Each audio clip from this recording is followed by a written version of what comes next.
somebody check my pulse. It's been a minute since I tasted blood. I forgot how good this was. Oh honey, it's a fucked up world. Can't you see the fun in that? Somebody better hold me back. My God, just do it. I'm so done thinking through it. 'Cause I got bruises, doing something stupid. Oh honey, it's a fucked up world. You can bet your life on that. Somebody better hold me back.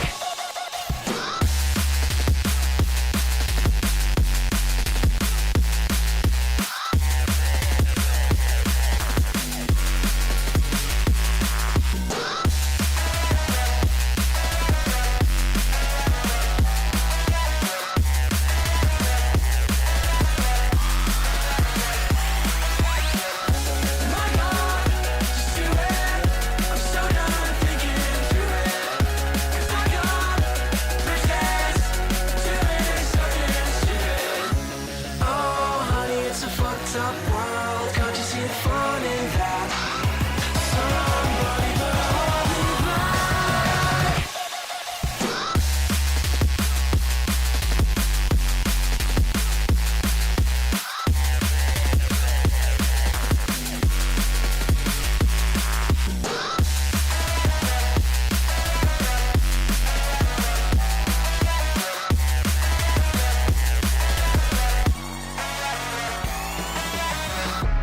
Oh baby, that was quite a punch. Can somebody check my pulse?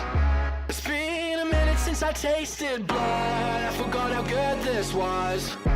Oh honey, it's a fucked up world. Can't you see the fun in that? Somebody better hold me back. My God, just do it. I'm so done thinking through it. 'Cause I got bruises, doing something stupid. Oh honey, it's a fucked up world. You can bet your life on that. Somebody better hold me back.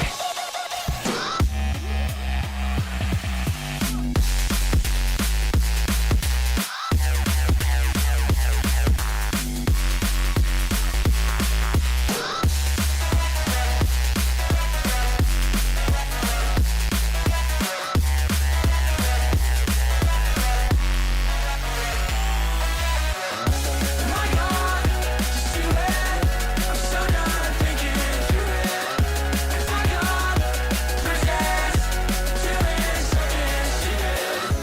Oh honey, it's a fucked up world. Can't you see the fun in that? Somebody better hold me back. With extra time, I'd like to think I would've done this better. Well, the fact that I could ever fail never crossed my mind. Somewhere out there, hear my demons screaming, now or never. I think I just crossed that line. I'm kinda done with hanging out in ball service. You confuse me, yeah, you use me, but that's just as well. Hungry people trying to break me make me kinda nervous. Just goes to show that you never can tell. Does everybody live in a dreamland? Is this dreamland all that we know? Swallowing us up in an avalanche and blurring these lines with smoke. They tell me that I should be a real man, but the only thing that I know is that I'll find my way out of this wasteland. 'Cause this wasteland ain't home.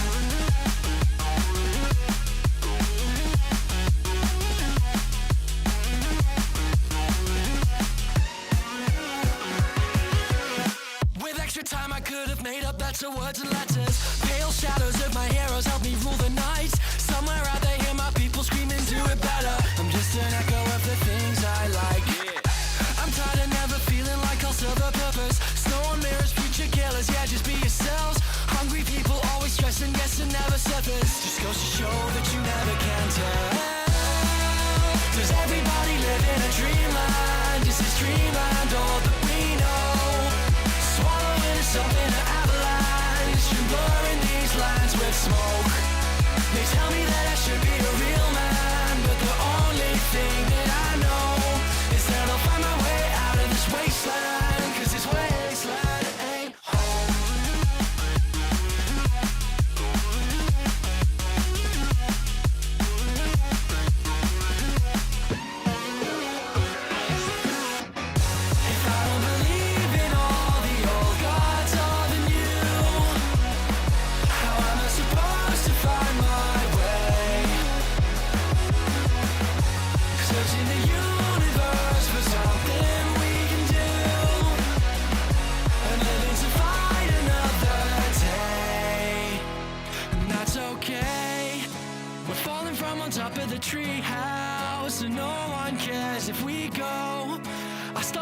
over to a policeman. He says, son, you better get back home.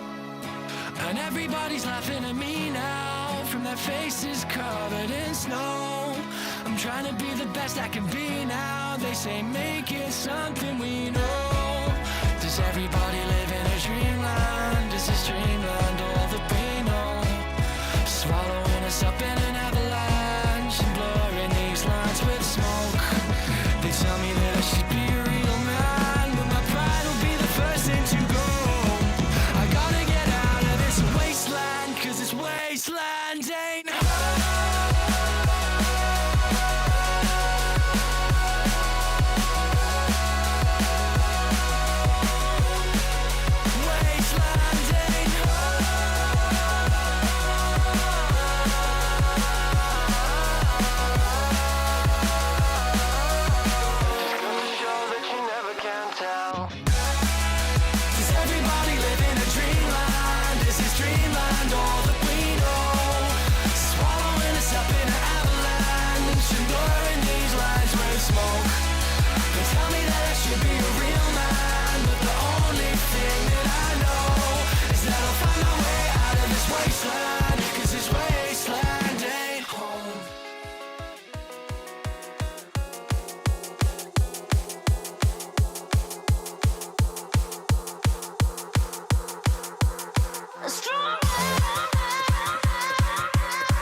Yes, you're very quite tough, always having bad luck. You think you're going crazy, look up, there's a new life waiting. Your head's buried in the sand, you've been dealt the wrong hand. Can't imagine how you feel, only you know that it's real. Don't look back, just carry on, carry on, carry on.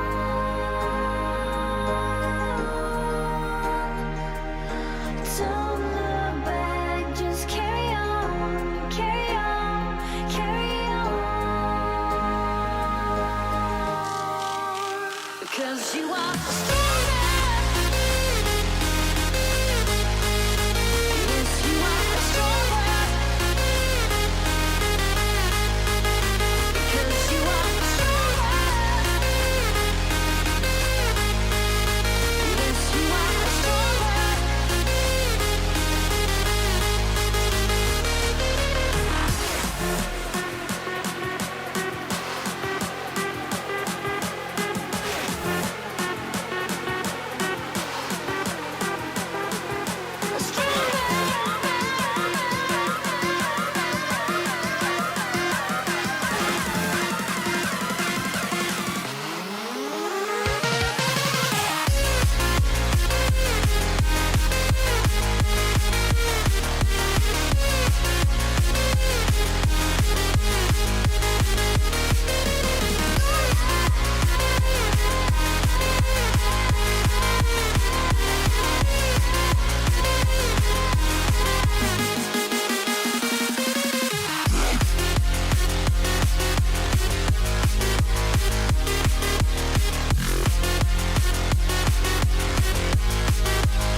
Yes, you're very quite tough. I wish you guys a good morning.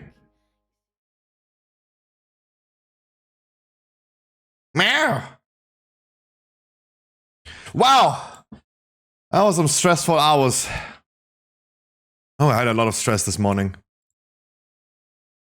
And I still need to do some work afterwards.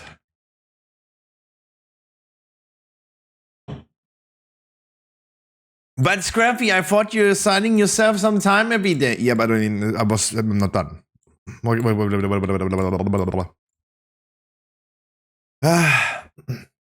That's a lot of things going on.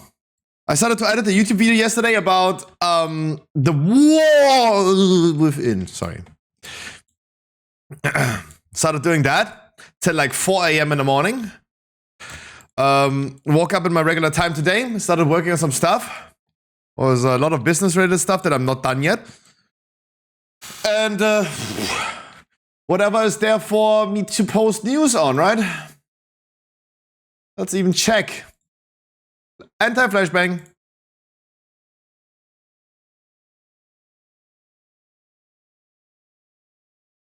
Left, go right, go left.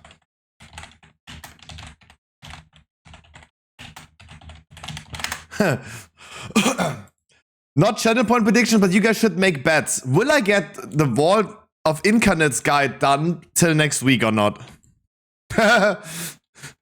Keep in mind, I'm the guy that still up to this day hasn't finished the Zakharev written guide.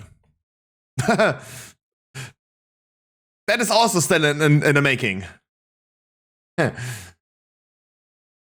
Frick, there's so much to do currently. There's so much. Like, I feel busy. That's great. It feels great. I feel busy. No Destiny news. No Pokemon news. No Ashes news. No New World news. No Elder Scrolls news. No Final Fantasy news. No Path of Exile news.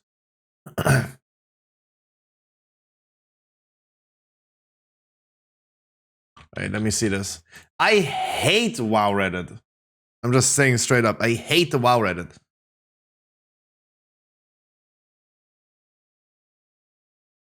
Competitive WoW Reddit is so much more welcoming when you post news. The real WoW Reddit just wants memes and fluff about like, yeah, I love the Guild Tabard designer. By the way, guys, I need you to log into World of Warcraft right now. We need to do a key at least. We need to do a key. I need the WoW players to log in right now. Because I want to finish the War Within Alpha hero talents today, so I can finish the video tonight and send that out.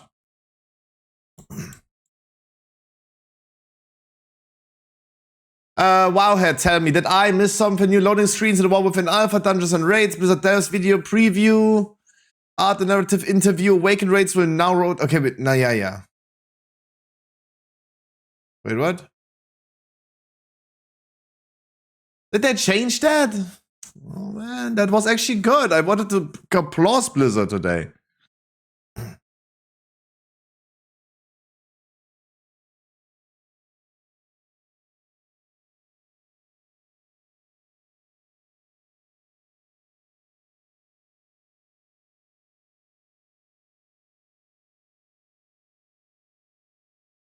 What the fuck? You whack, Blizzard, you whack. I really was applauding Blizzard for that change, though.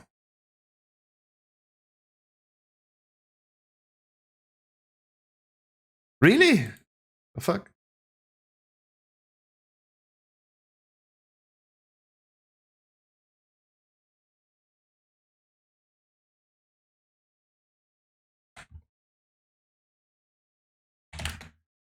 The fuck? So Blizzard has announced that Blizzard had announced that the raid schedule is 2 weeks Vault, 2 weeks Aberos, 2 weeks Amidrosine. And I was actually a big fan of it. And it seems like they backpedaled. They were like, nope. You guys seem to not like it. Well, I really liked it. Am I that out of touch with the game? Am I that out of touch? I kind of like that change, though.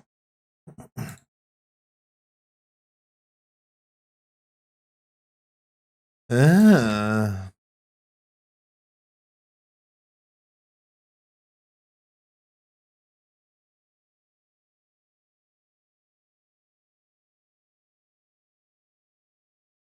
really did like that change, though.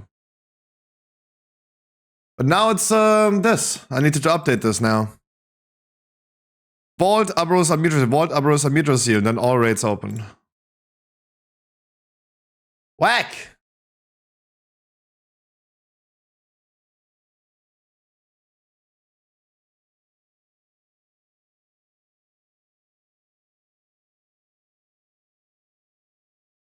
And you will get 1 dinar per week.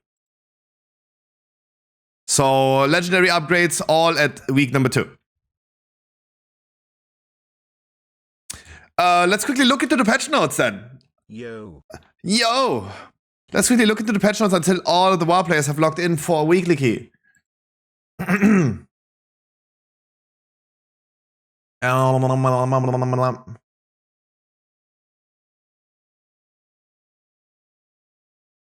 Dragonflight Season 4 update notes. They changed this.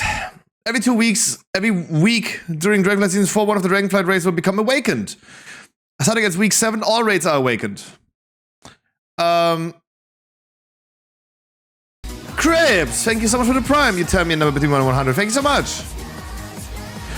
Earn 1 antique bronze bullion a week by defeating awakened bosses with the cap rising by 1 each week. Note that if you miss a week, you will be able to catch up with the current weekly max. So that means that you will be able to get 20 dinars, right? Tell me a number, my man. Every subscriber gets a roll for a Battle.net gift card or a gift card of your choice, Amazon, Steam. Just tell me a number between 1 and 100.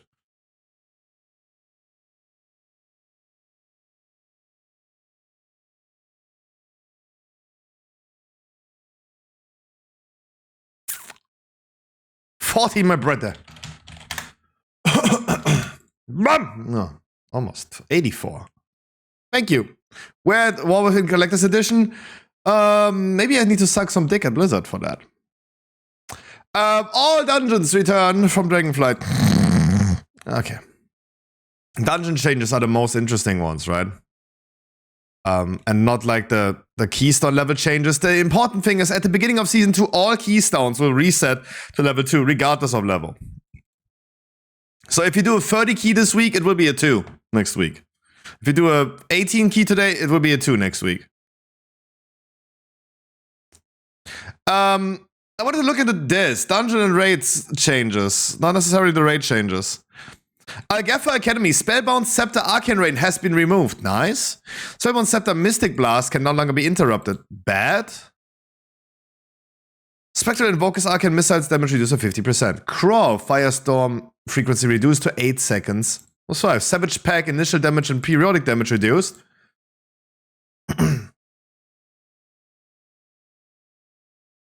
Address an issue where Deafening Screech can go off after the cast is interrupted. Mana Bomb, periodic damage reduced to 20%. Corrupted Mana now has a slight delay before inflicting damage. Ooh. You don't need to do that drop it while walking strategy anymore. New Mythic mechanic, Unleash Energy. The Echo of Doragosa unleashes powerful arcane energy, inflicting arcane damage to all players and opening arcane rifts in nearby locations. That's not cool. Because that implies that you're gonna spawn way more of these void zones.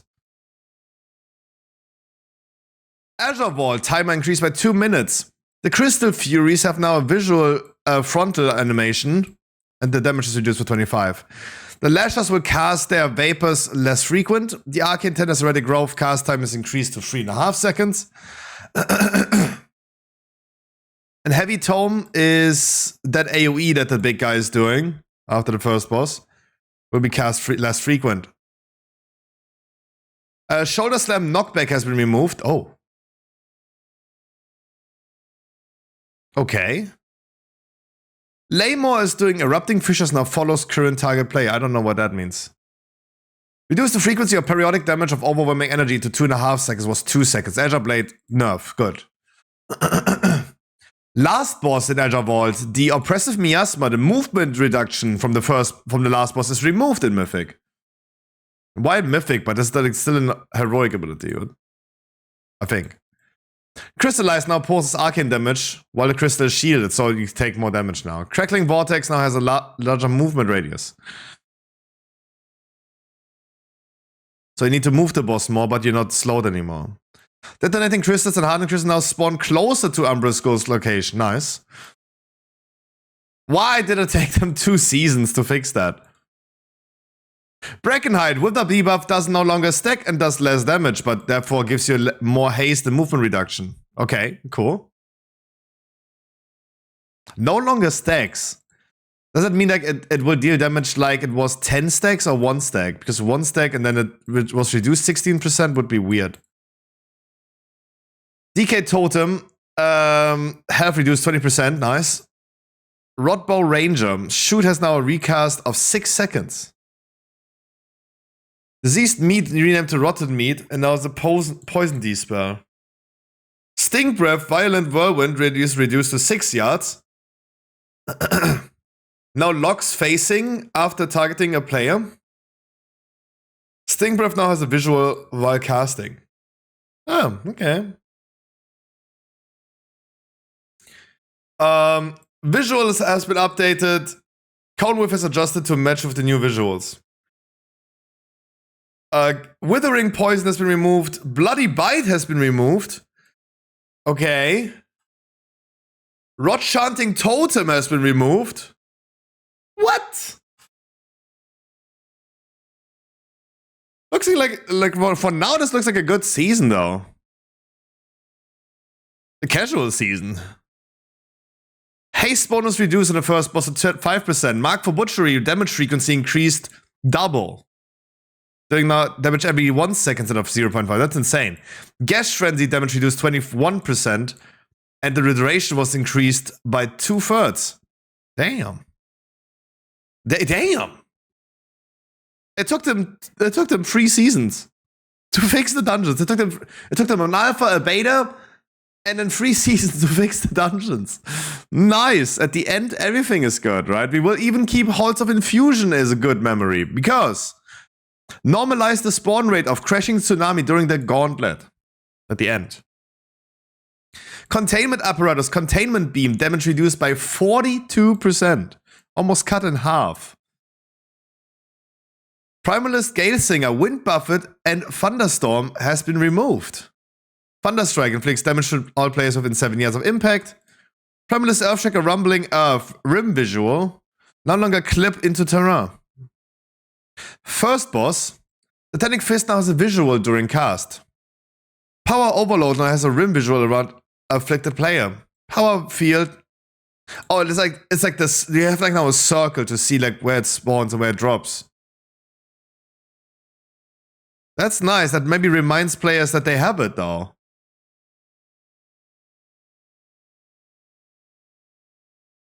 Add rim visuals on ice boulders that will trigger avalanche.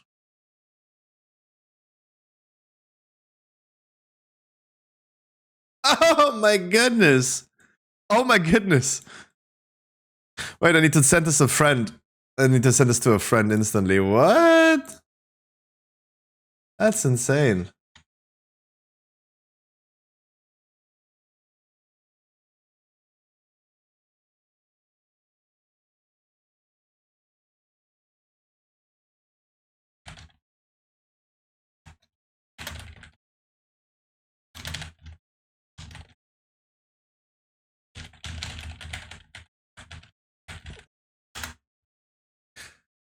The mate is asking for some information about season 4. Wait, let me send him some information.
This is what I'd love to have. This is why I would love to have a website like this because a friend asked me for some information. I'm like, yep, I have everything for you. I got everything for you. I got everything for you.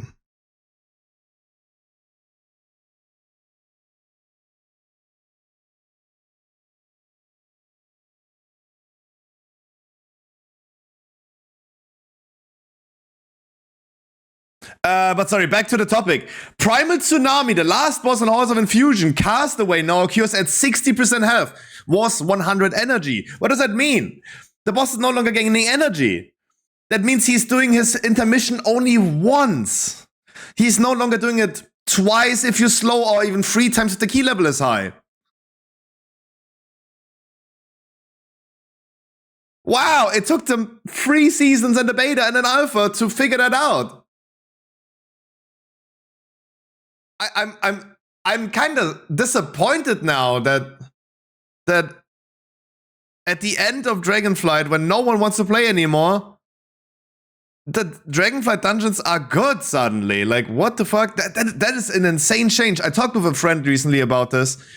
This is why Halls of Infusion like sucked. The last boss sucked so hard. Right? If you had to play like 3 intermissions, that was like fucky. This is now so good. The boss is now playable in Fortified or Tyrannical. It took them an alpha, beta, and 3 seasons to make me like Halls of Infusion again. Holy! Dungeon checkpoints added after defeating the second boss.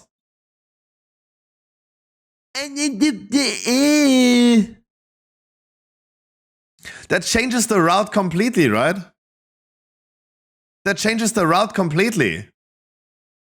We need to adjust our route now, because why would you then ever unlock that graveyard from the entrance?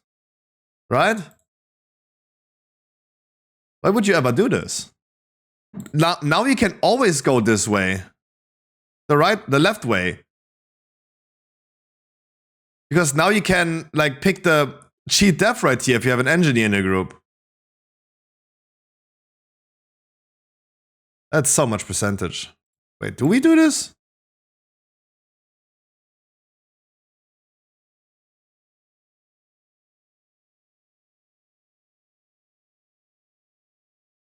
Maybe not. Maybe I stick to the route on the one side because it's less mob count, but I promise you, no one needs to go right side, because if you have a graveyard right here, like why would you do that then? Because that initial graveyard right here leads to Gulping Goliath. And then if you respawn after the 3rd boss to use this walkway, you can't, because you're going to spawn on Gulping Goliath, so that makes no sense. Now you want to go left side. Maybe skip pack 1 and then do this. And get the cheat death. That might be a strategy. Wait, does that even work?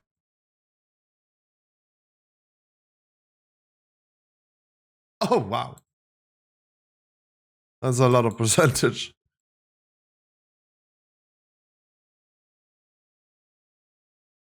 You get the idea though. You get the idea. Neltarus, each burning chain can only be used once. Okay, that answers the question. Burning chain now stuns all enemies in it and increases their damage check by 50% for 5 seconds. Fiery focus pulsing damage near Chakra has been removed. Nice. Now channels damage on current target. We saw the PTR stuff and we saw that this boss is still buggy, so nothing matters on this boss. Grounding chain now persists on defeated players. Finally. What? Sorry, I paused the music for... What? It took them so long to figure out, like, yeah, if someone dies with the chain, that's like kind of fucked up because you instantly wipe. It took them that long? Wow. Wow. The last boss in Eldoros is buffed. Curse of the Dragon Horde now stacks. This was stacking in the beginning, then it didn't stack anymore, now it stacks. Azure Stone of Might have been removed. The stone is the one that charges you in there, right? The stone was the one that charges you in. The thing that caused the most people to die, right? It took them 3 seasons in the beta.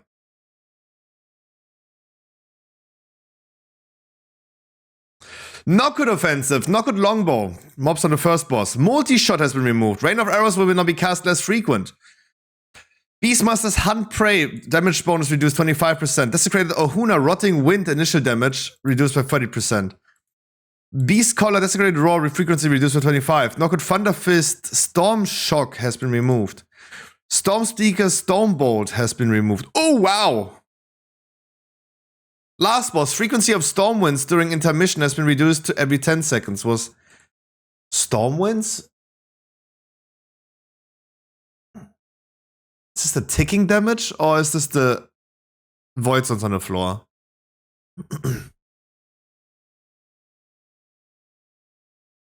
Ruby Life Pools. Primal Terror Sentry Stone Missiles have been removed. Primal List Flame Dancer. Blaze of Glory now has a 1 second delay before inflicting damage around the caster. Took them a beta in 3 seasons. End of channel damage reduced to 25, so you still need to stun it down. Last boss, important. Inferno Core duration increased to 4 seconds, was 3 seconds. The damage therefore was reduced, but it does overall the same damage then. Flame Spit targets reduced to 2, was 3. Reduce the timer of Uldaman by 1 second, by 1 minute. Okay, let him cook. Lost Wasp, Fire Research damage reduced to 75. Fire Research frequency has been significantly reduced. 1 drop reduced by 43, 2 by 50, and 3 by 100. Burning Pitch maximum radius reduced to 10 yards, 6 yards was 10.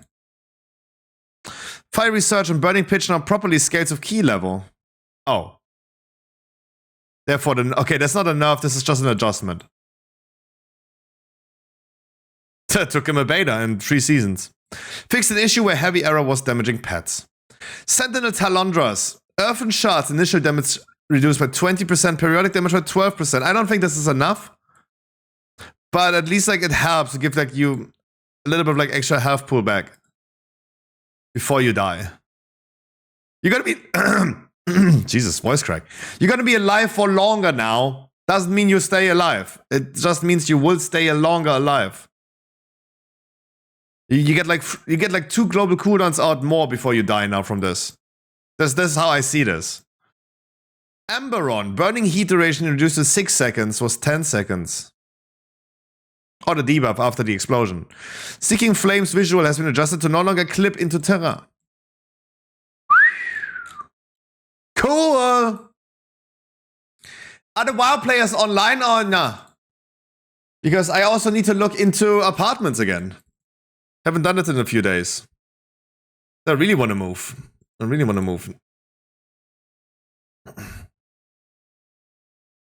That's a nice bathroom though. Thanks for showing me. The first thing is you show me is the bathroom.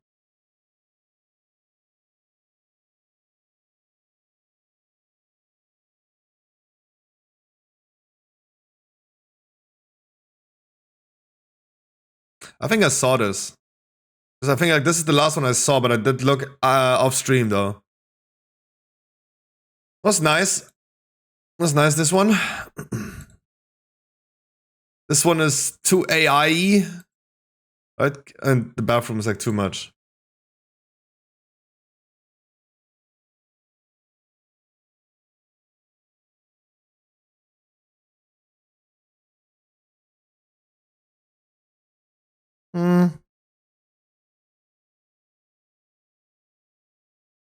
You have like one glass panel, but then a fucking shower curtain. And you have a... Oh my god, you're wild. You have a carpet, a nasty, nasty carpet. Like, I would never put like a carpet like this in front of my shower. That thing is like a cesspool of bacteria then. You have a cat litter? Damn. Oh wow.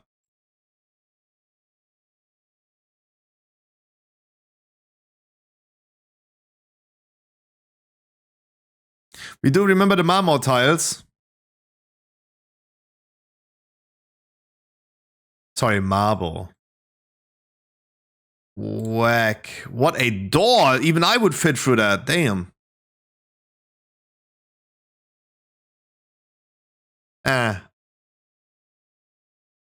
This one shows me the bathroom instantly. I don't think this is a door. I think this is a gate. Right? Where is this?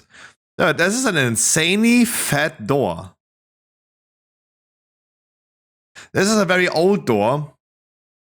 Yep, no, like not even our house door is that fat.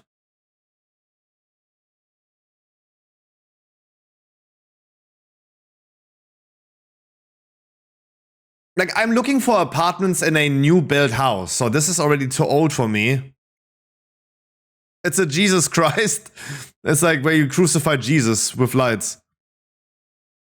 But I mean, this door looks pretty fat, right? It looks pretty wide. Wide hardo.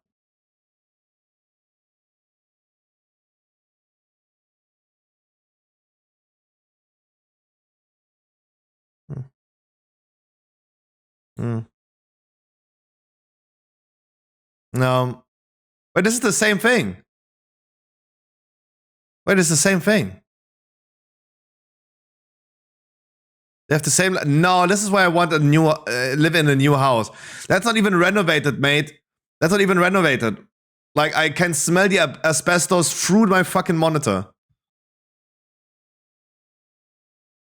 No, I do not want to move into any old building though. Technology has advanced way too much.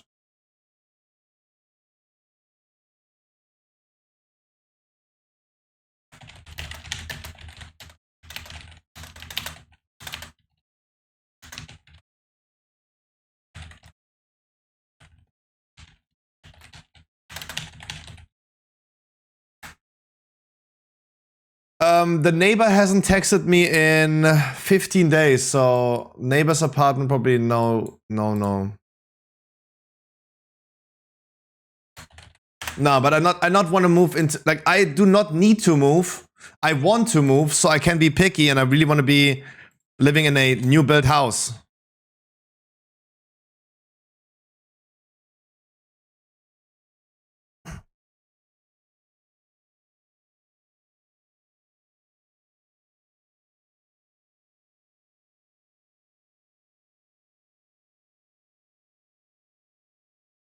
A lot of tiles. A lot of tiles. This looks like a very cool apartment though. This looks actually pretty cool. This looks cool. A little balcony that I can access on two sides, I guess. Let's see the skit.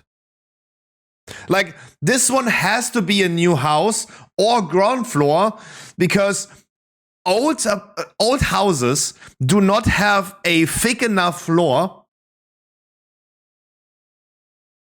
You think that was the entrances?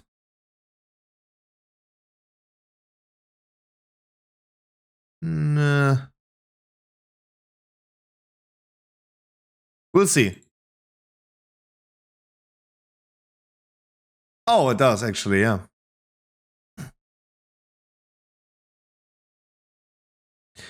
But all I'm saying is, like, this has to be a new house because floors would not be thick enough to support a barrier-free like ground shower where the sink of the shower is in the floor and not have like this extra thing on top, right?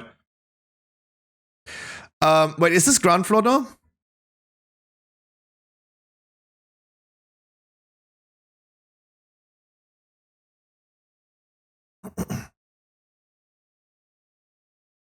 It does not say.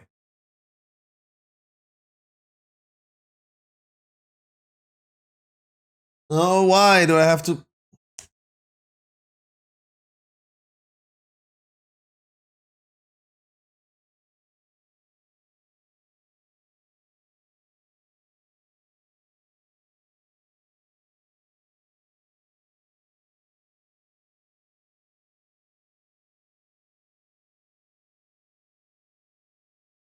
I don't understand.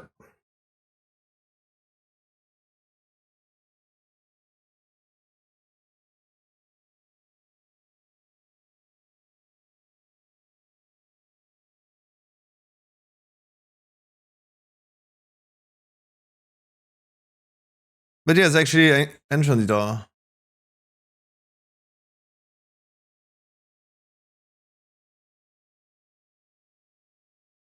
The price is fine, let me contact.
Oh no, it says like first floor though.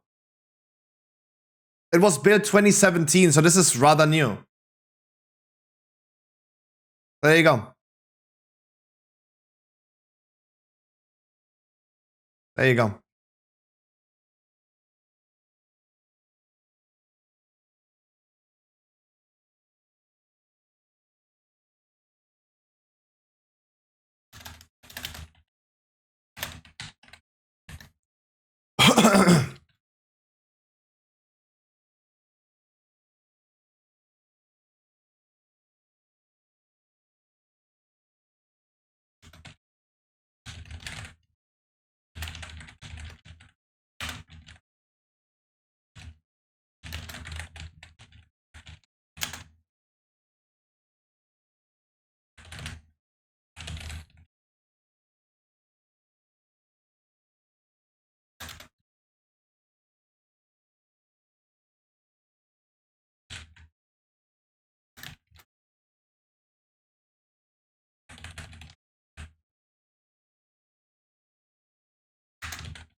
You will get lucky. Yeah, I started like looking at the beginning of this year already. But again, like I'm not in a hurry though. I'm really not in a hurry though. And I'm really trying to find something that I have to make the least compromises. Like, there was an apartment free, literally my own neighbor. And that would be the best because I'm not mobile and I don't have a car and I would really miss my cats. So if I was literally if I would become my own neighbor, then I would be able to just like visit my cats every day.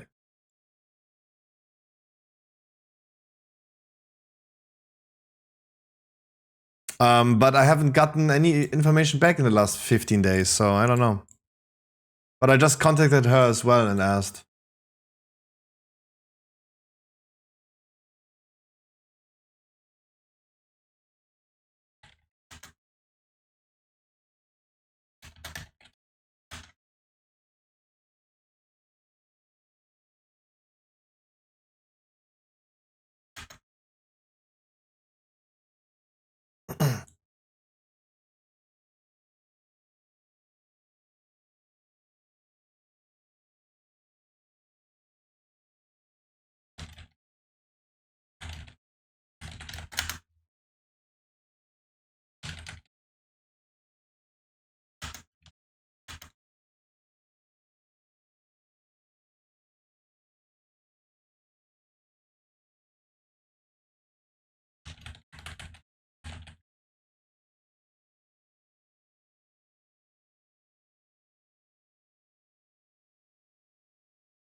Also free food from Paris, I guess. That shit's worth, yeah.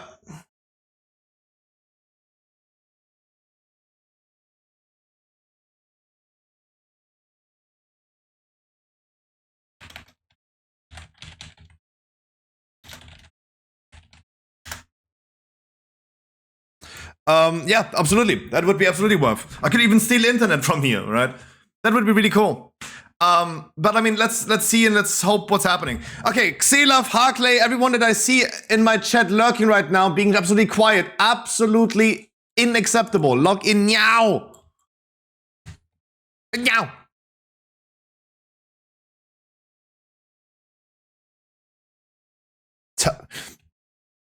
Oh, his mage is named Taragosa. How? This would have been an evoker name, 100%.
Where is everyone? Hello, let's play WoW.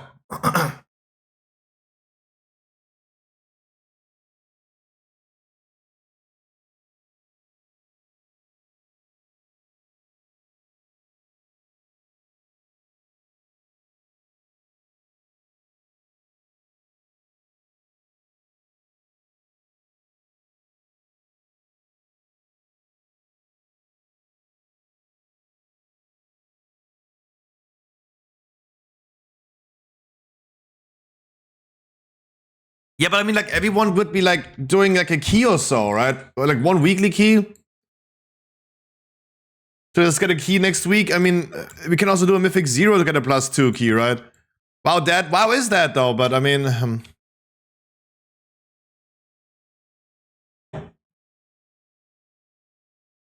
I mean, maybe later. I need to tell people in my Discord that we are raiding next week.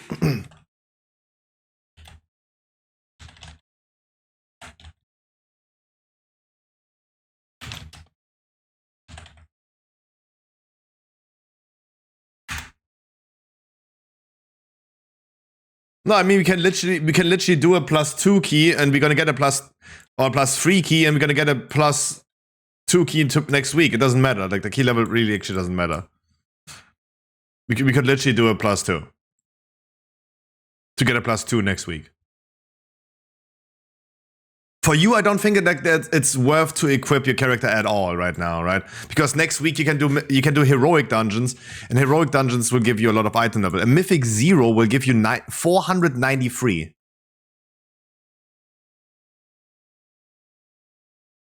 Right? If you do a Mythic 0, like if you do a Mythic 0 next week, it'll give you 493. So there's no need for you to equip right now.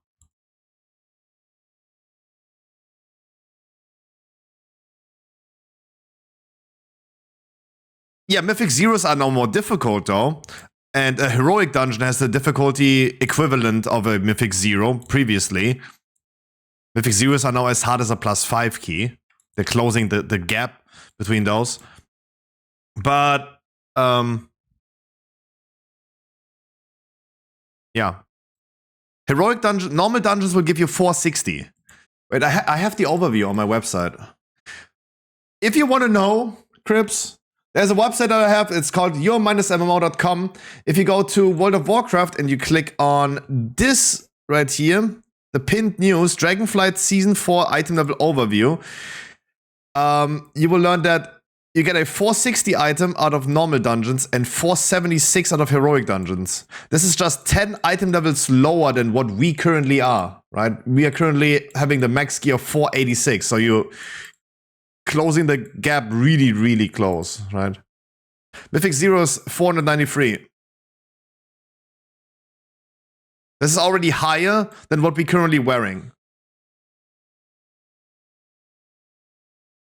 I'm so out of the loop. I can keep you in the loop because I'm the newsman. But if no one is here right now, let me just quickly grab a sandwich as breakfast.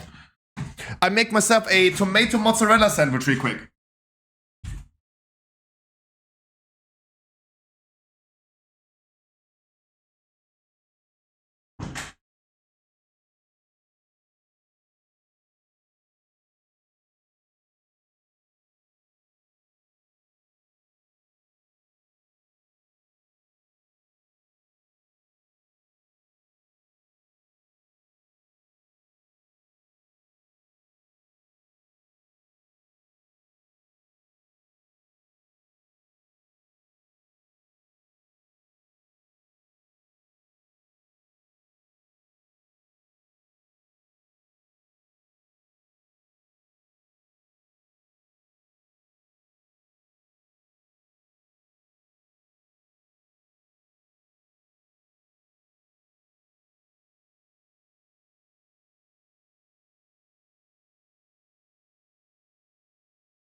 Sandwich time.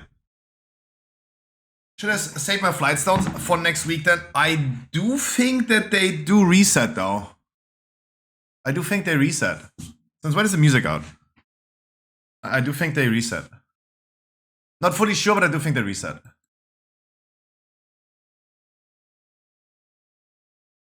I do think they reset.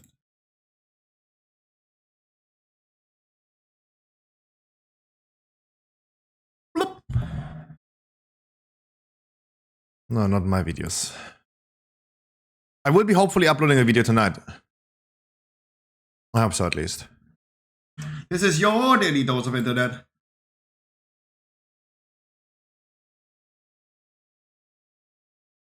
Uh-oh. Hi.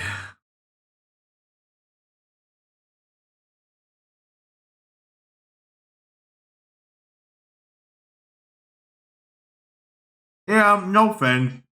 I stay at home.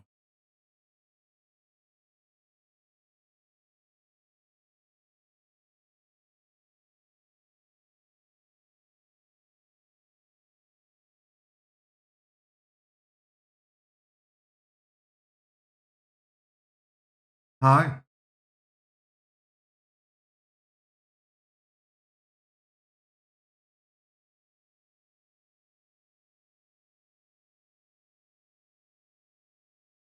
The cop thought like of nothing bad.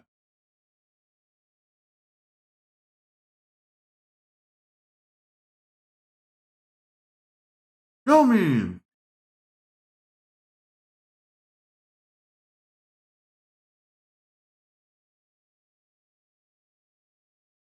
Huh.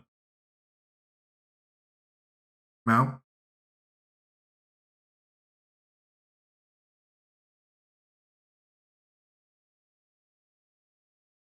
Huh, of course.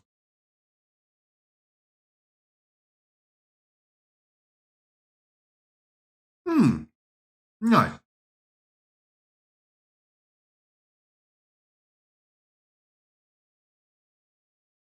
Aww.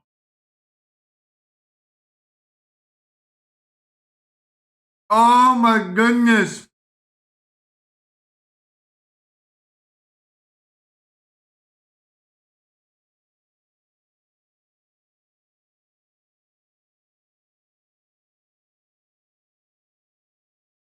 Damn. Real though?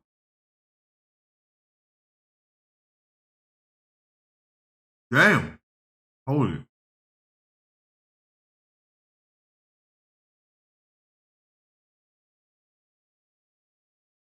Sure.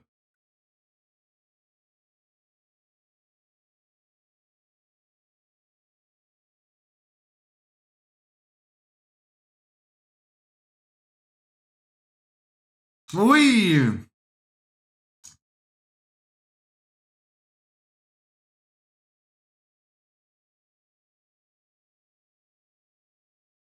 No way.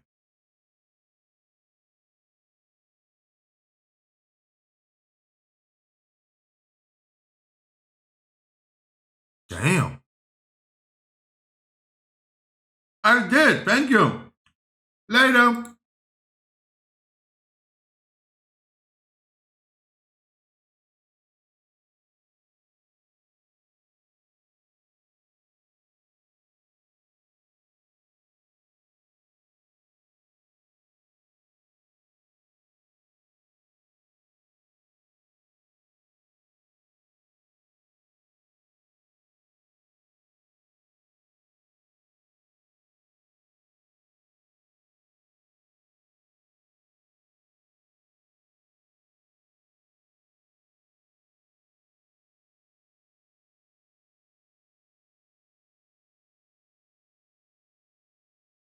America.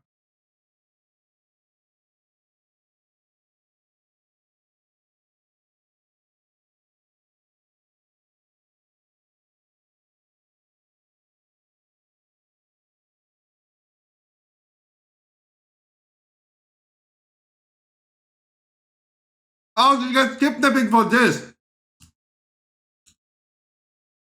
I love that if you climb on someone else's car and they drive away with you, you are the one getting kidnapped, right?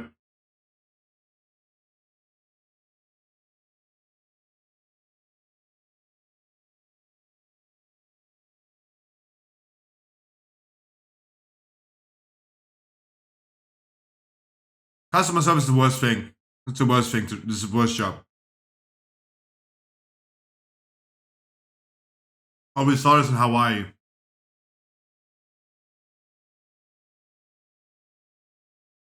I said it last time. We watched this like a few days ago. That person is not stealing any necessity that he needs to survive, right? He's not stealing water and some food. Yeah. He just stole a lot of wine bottles.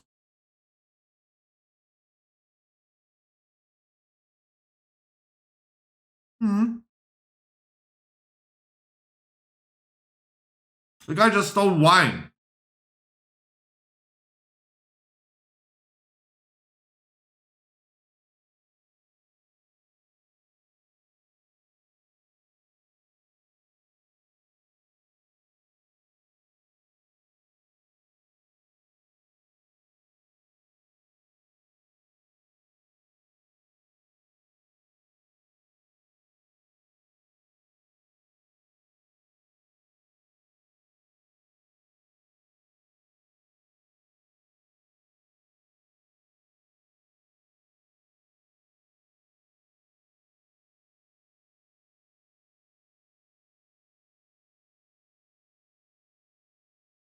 Oh, middle-aged blonde lady. Uh-oh, Karen alert.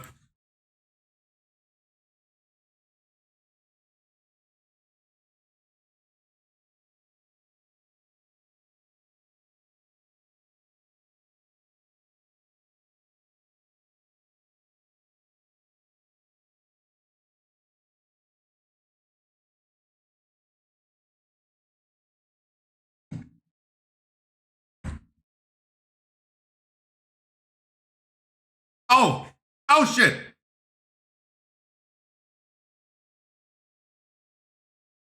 No, hey. For every sorry that you say, you get another punch in your head, though. For every sorry that you say, don't be sorry. Like, don't spit someone in the face and then be sorry, but as soon as you get punched in the head, though.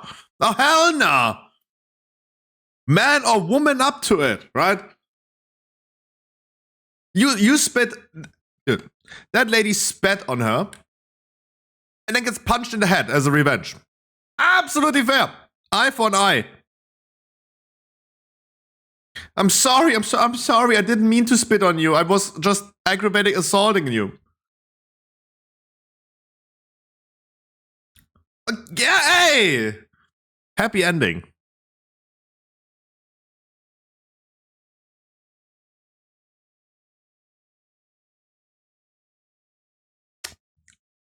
That is what I call happy ending. I'm sorry to say, but this is what I call a happy ending. All right. Karen right there was like, hey, you're a black lady. I don't want you to be in the same hotel as me. And then white Karen spits on the black lady. And she found out, right? She found out. Harkley sent me the original recently. Wait, let me show you. Let me show you. Let's keep that in mind.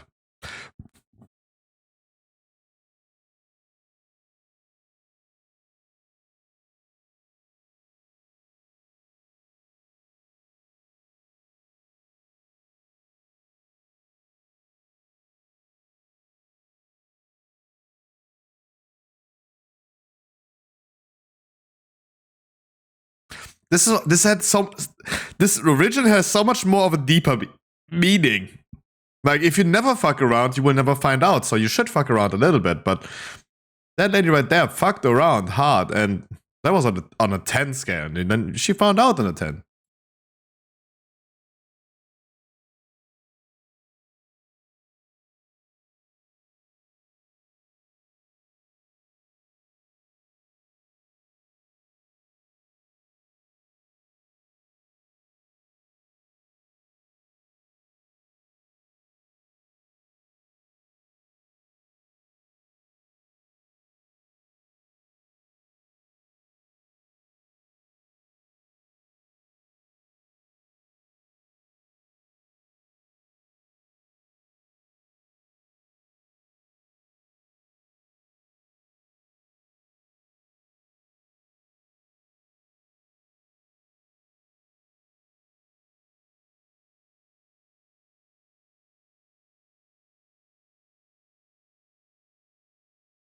You're macing him? What the fuck?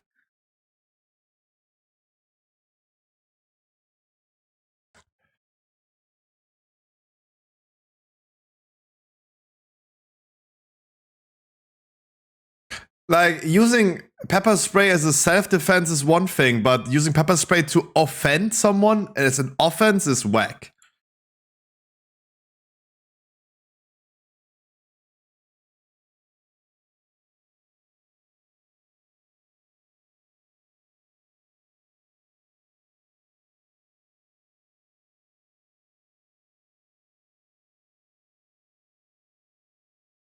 Like, what do you do at this moment? Like, he doesn't seem to have a gun, so he's moving forwards to you. You're backing up. If you make a quick switch and suddenly turn forward, and if you're quick, you can just like choke slam the guy.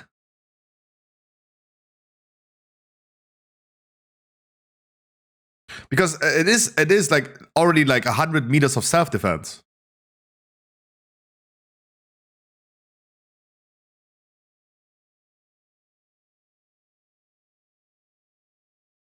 Hell yeah.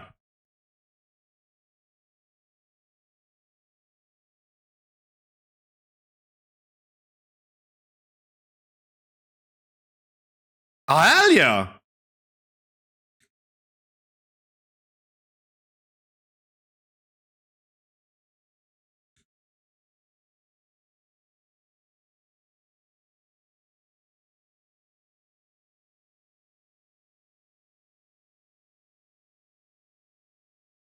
Oh, he did that too.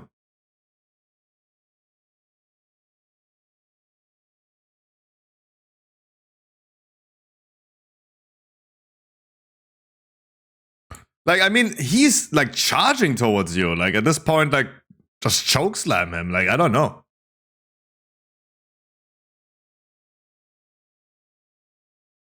I mean, you don't, like, the thing is, like, in most countries, you don't want to be, like, guilty of, like, murder, right? Because he's an old fucker, right? When he approaches you and you approach him at the same time as self-defense, you just knock him to the floor. Like, this guy could die. I mean, everyone could die, right? Humans are not designed to fall. You don't want to be guilty of, like, murder, but it's America. So, you know this one? This lady is stealing stuff. She fucked around. She finds out. She's like, no, you're harassing me. Stop.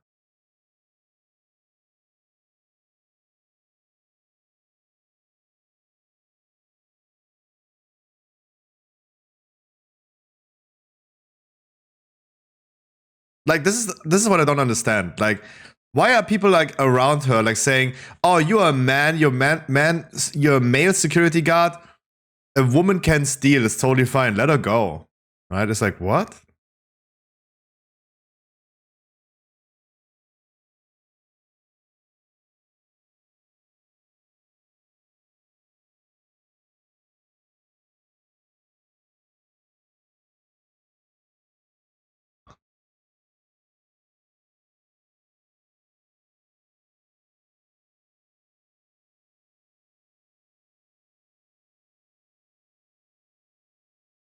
Look what she's saying. Oh, she's smaller than you.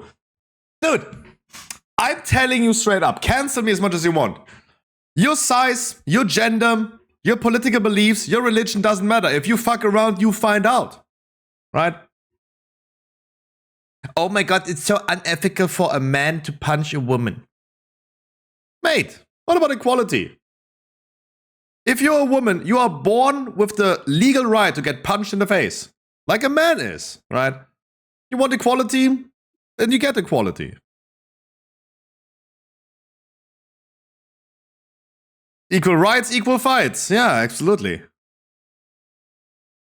The lady in the back's like, the lady here is like saying to her that she needs to stop.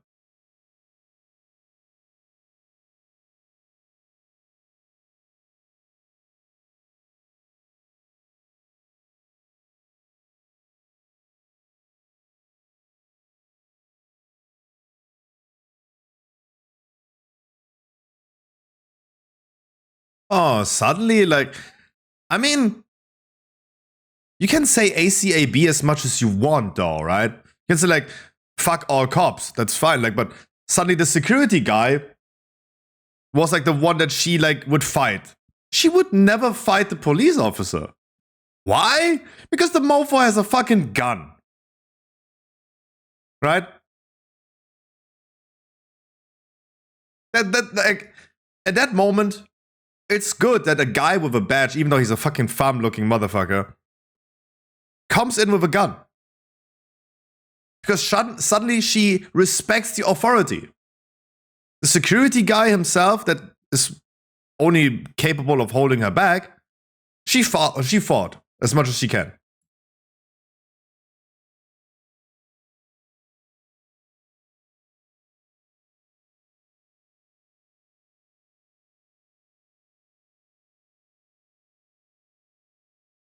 That old lady is like, she just stopped suddenly. It's like, yeah, NPC. Yeah, the security guy has the authority. She didn't respect it, but suddenly a mofo with a gun comes in.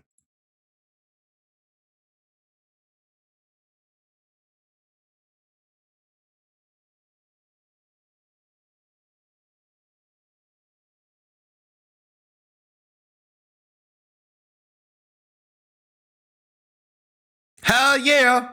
Oh, that was good. I love me some instant karma. I love me some instant karma, though. Oh boy. I love me some instant karma. Is any WoW player here that wants to play WoW?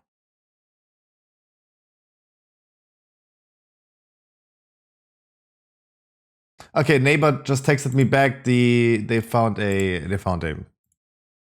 guy for the apartment. Boo!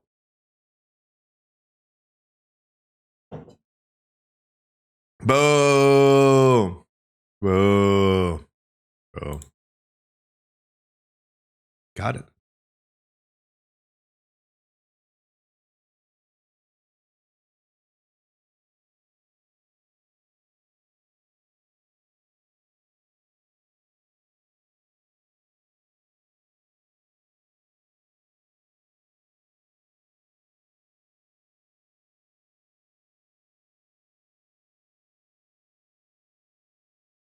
No. No, I think I watched Breaking Bad in German. That's not, no, that's just a voiceover. That's voiceover. What do you mean business account? You have not... Oh my god. Fuck TikTok. Holy shit, fuck TikTok. Let me guess, Harkley is sending me messages on TikTok. Let me guess. Oh no, it's Flo.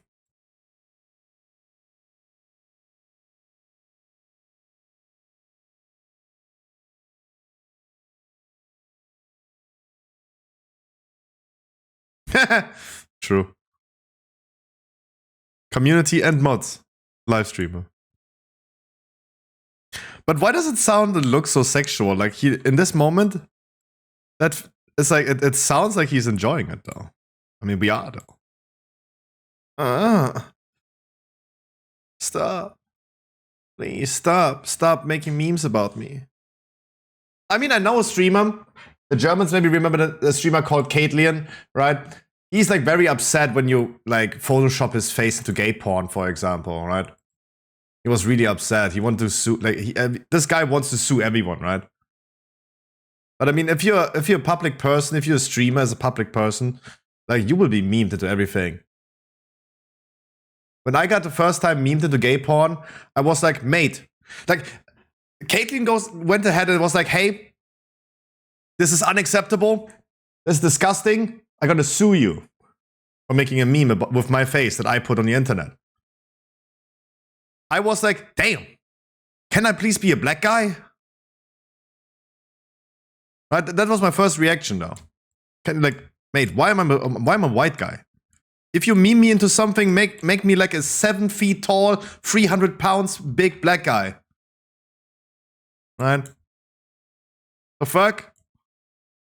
Like, if you want to be funny, then be real funny. Like, be real edgy. Don't be just like these teasing type of edgy. Just be edgy, right?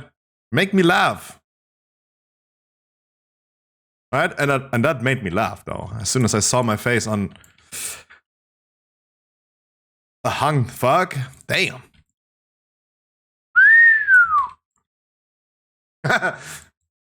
If you're edgy, then be edgy.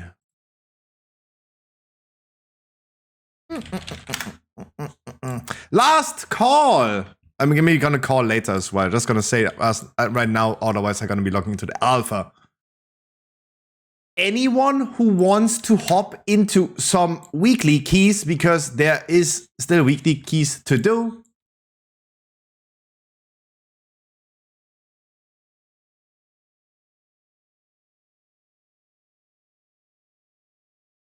I hope it's someone this week we're gonna be doing this. I think Harkley is still doing grocery shopping. I would, but I gotta leave soon.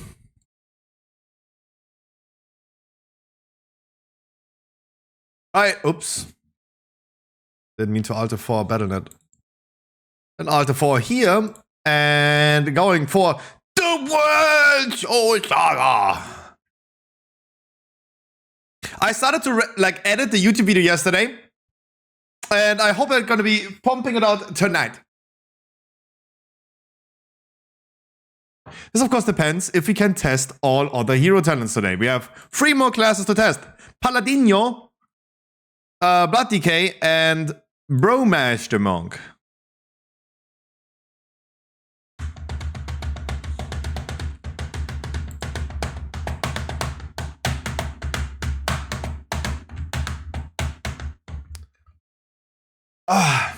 Overfit is giving me such a headache. I'm really happy that I'm early with stuff. Really happy. I think after the stream, I think I just continued instantly with like the YouTube video. Ganja Maiden, yeah, thank you, welcome. I think yesterday after the stream, I just instantly did the YouTube video. Instead of like continuing the profession stuff that we have on our website, right? Profession overview. I really enjoyed it. Oops, the fuck? Why can you do this? You should not be able to do that.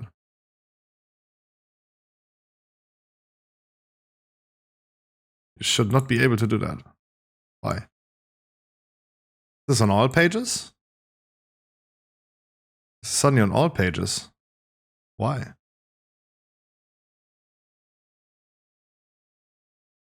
The fuck? Okay. Hopefully the queue is not going to take that long. It's Saturday, so I hope that some Americans are here.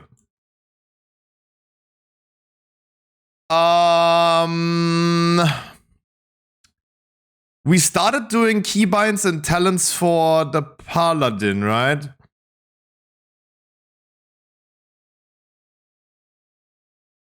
Oh, not keybinds, but we did at least the thing.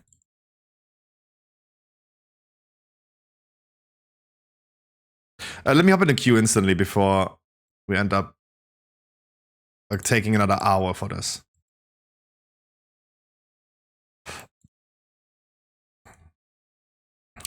For the Paladin, we started looking into...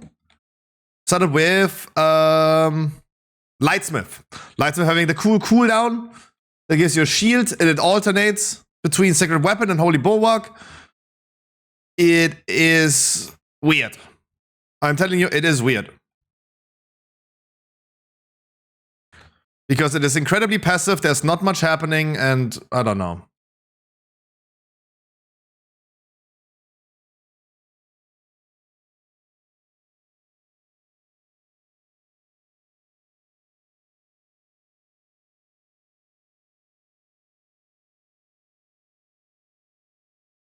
I hope that the other one is better, because this one is not great. Doesn't seem great. Because all I have new is Holy Bulwark.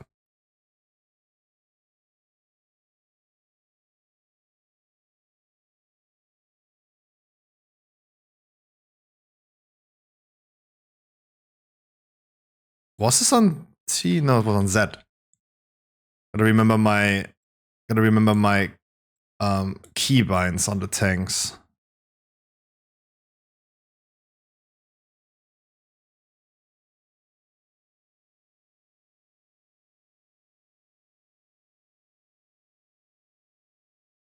This worked, okay. What button do I put this? Here. Am I missing anything that I need for the dungeon though? Wow, the pages are really, really a lot for Paladin.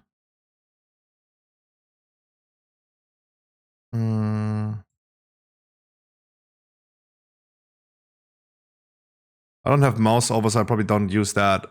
I will use that. Yeah. Actually, not a lot of keybinds though. So we got a weapon enchant now that gives us primary set 1% armor increased by 5%. We could have chosen also the other one that gives us stamina 3% and holy spell must unleash a burst of healing around the target. Stamina and healing or primary stat and armor. Ugh. Otherwise, what does it have? Like, if I give myself the amendment, another ally gets it, or I give it just straight to the ally. It's like a group buff situation.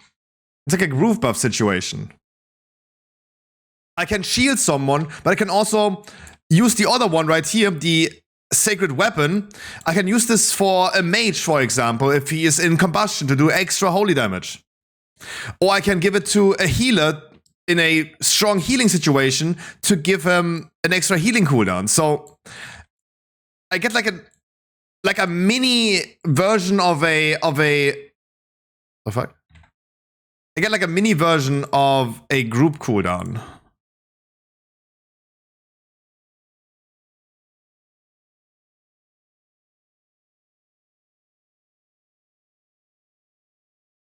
Casting Hollow Base increases the next damage of your blessed hammer. If an ally picks up an amendment, you also get a benefit. If you pick up an amendment, a nearby ally gets a benefit. So for testing purposes, I'm just going to use it on myself. I'm not going to be like adjusting it necessarily. But this comes down to numbers, I feel, again. It is... Paladin itself, Paladin tank, is very situational. Like a Mythic Plus season that doesn't require a lot of interrupts. Where you can use an Demon Hunter, for example, instead as well. I don't know, Waycrest or Everbloom. Certain bosses, Everbloom or Waycrest, really benefited a Paladin a lot in comparison to a Demon Hunter. Like the second boss in Neverbloom, for example, the interrupts, easy as a Paladin tank. And then afterwards, the trash mobs that cannot be Sigil of Silence, really good with the Paladin though. Blessing of Sacrifice, Bob, Lay on Hands, very, very niche utility, which is great to have, but it's very niche. This right there, Sacred Weapon, caters into that. It is very niche. It is very, very niche.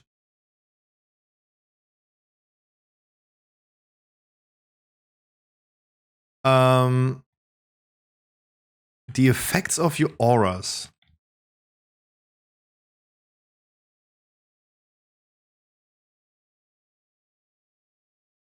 This would sound to me that I really want to scale Red Aura.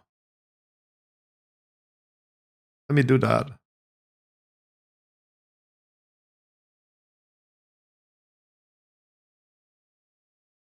Because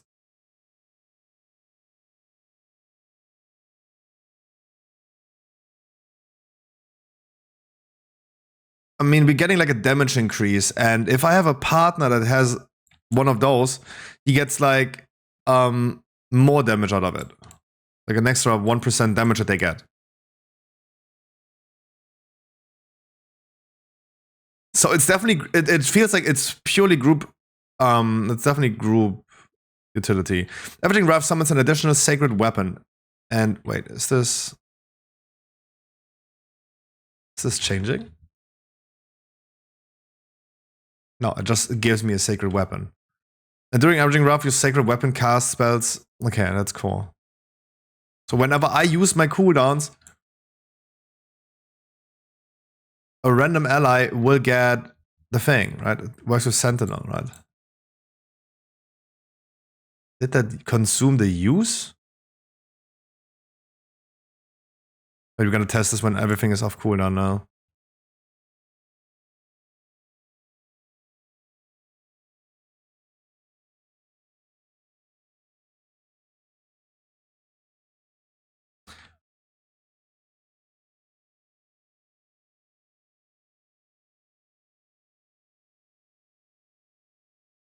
But I can increase this a lot though. Because I proc every time I proc like an infusion of light.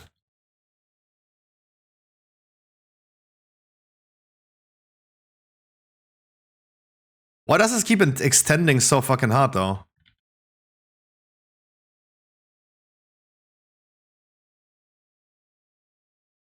Why does it keep extending so fucking hard?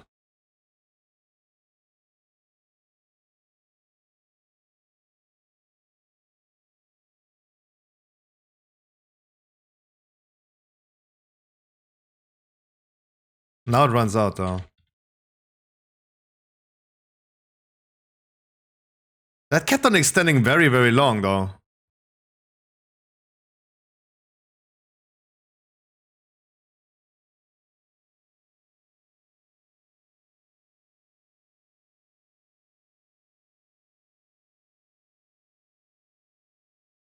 What is triggering that?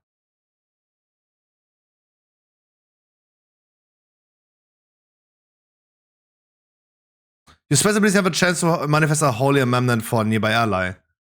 Oh, if I just use abilities, I just proc a shield then. Or what? Yeah.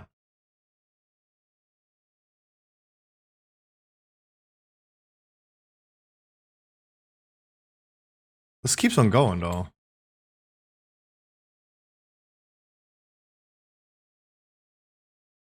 Okay.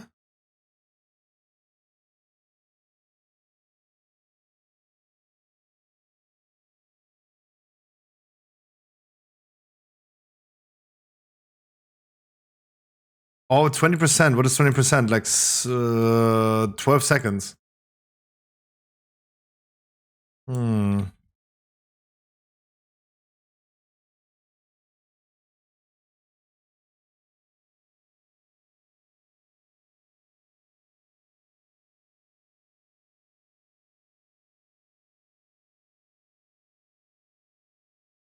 I got a weapon and I can give it someone else a weapon now.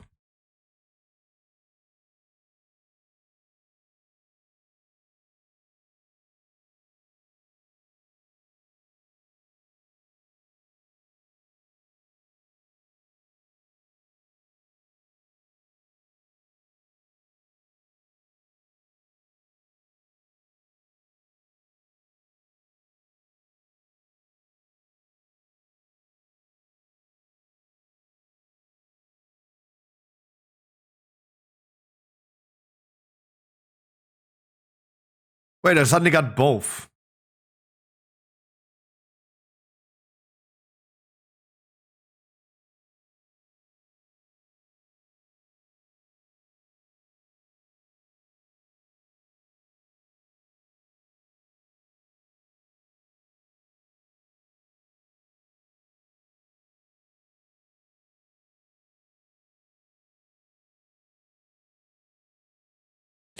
Hmm.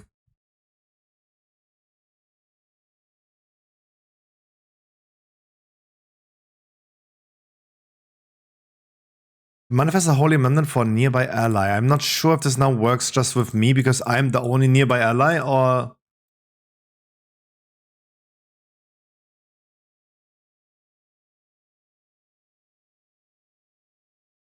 This extended again suddenly.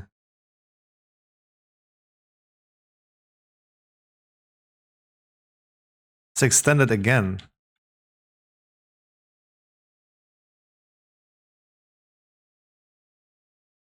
Okay, this is way, way stronger than I thought. Because it has an insane uptime.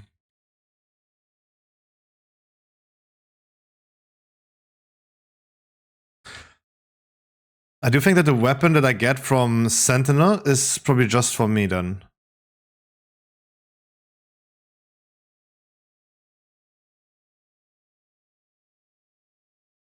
Look, this keep on going though. That's insane. And every time I get a shining light.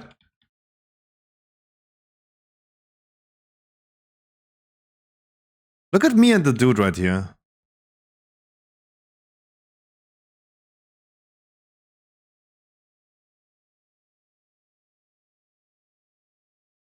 And now it ran out.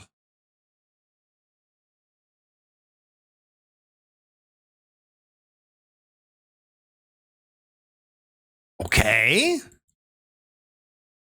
Okay, I mean, the uptime of this is insane, actually. There's a lot of things going on.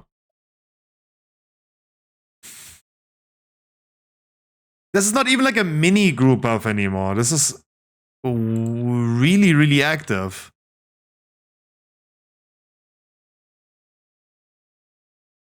And I proc the shining light. So, boom.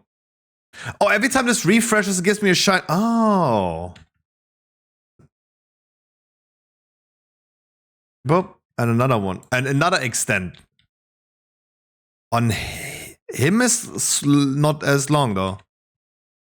No, I did not yet test DK. DK comes after. Dude, the uptime of this is insane. We're already halfway through the cooldown and it's still up. Yeah, GG. That's like a perma up. That has a perma uptime.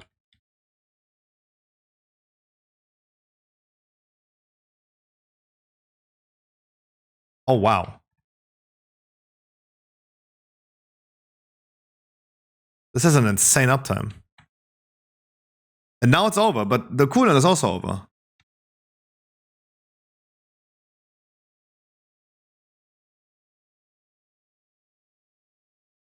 Wow. If Word of Glory would not cost that much mana. If it wouldn't cost that much mana, because at some point, if you keep on extending this, you get like a lot of free Word of Glories, but it's not free, it still costs you mana. No, my goodness. Look, I have it up still. We still have it though. And I haven't used my cooldown. So I could use it now on this motherfucker as well.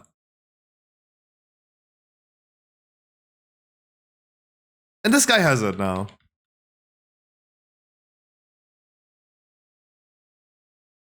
And let's give it to this motherfucker. Oh. Can't do it to a merchant, okay. I need more AFK people in here. It still has like 20 seconds. Boom. Boom. And it continues. Ugh! This is whack as fuck, dude.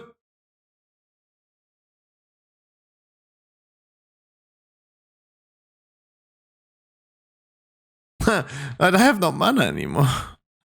F in the chat.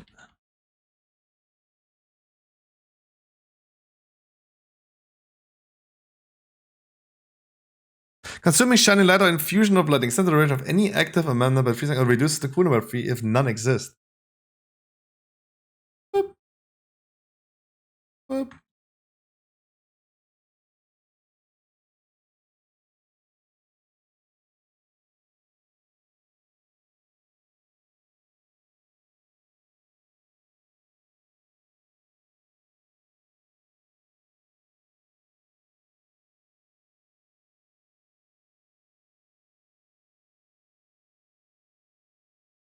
Like shining light will proc if I use righteous sheet of righteous. Oh my goodness. This is actually big. No, this is actually big. Oh wow, I underestimated this so fucking hard. This is actually big. This is actually big though. Because this uptime is insane. Is the throughput enough? So this is what I'm still wondering. Like I cannot answer a question yet about actual throughput.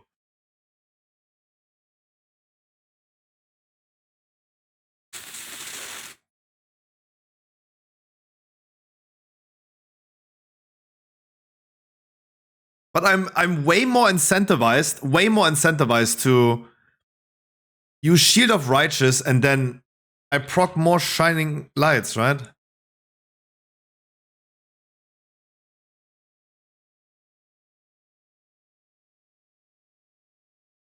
Because it seems like when an amendment fades from you, the cooldown of Lay on Hands is reduced by 15 seconds and you gain Shining Light or Infusion of Light. It seems like whenever I refresh it on myself, I do proc it. But refreshing seems like to remove it and reapply it, which then causes this one to trigger. Wow. So Paladin tank with this one never needs to use like free holy power on ever healing because you're gonna have a lot of Shining Light. You are now way more incentivized to use that free Word of Glory as well. So this is like altering my rotation a little bit.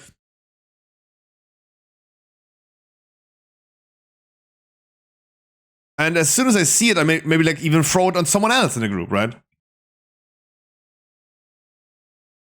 Oh no, why is it costing so much mana? But that's way bigger than I thought. I was like, oh yeah, mini group buff. But it's not like even mini group buff. That's like, I have no idea how long you can stack this. Right? Let's go to training dummy. Let's go to a training dummy where I actually do use... Ground mounts are not allowed here? The fuck? Why?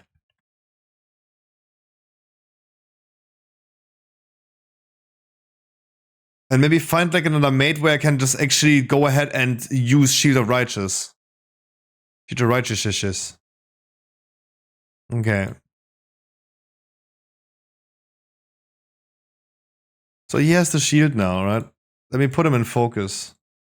Oh, I don't see buffs on focus.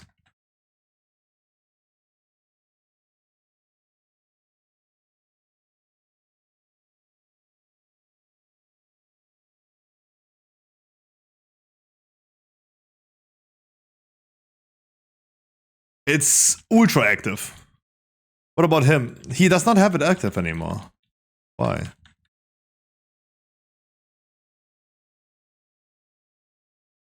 But I mean, at least for me, personal uptime, that does not look like it's gonna end ever.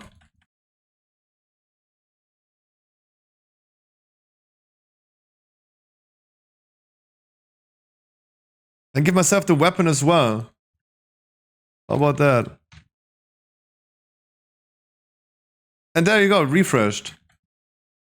Look at my buffs. Like the Holy Bulwark is perma up. I have the weapon still up. I can put a weapon on him now.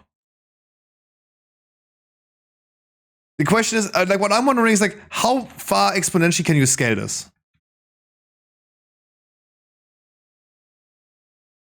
Because it's still up. So the only issue that I see right now is the only reason you cannot exponentially scale this and get like 8 million people in your raid, giving them all that buff, is because you have no mana. Oh no.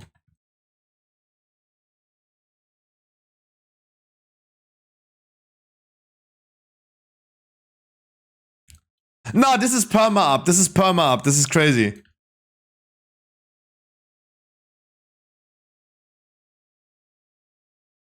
But now I'm running out of mana though. Watch. Yeah, it runs out now. It's over. It's Jova. No!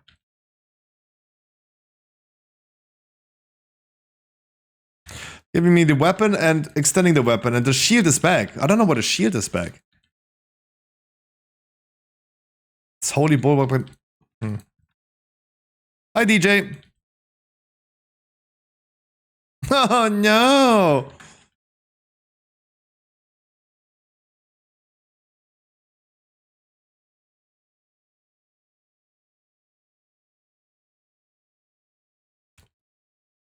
But I love this in-depth testing though, because this was on our roller coaster.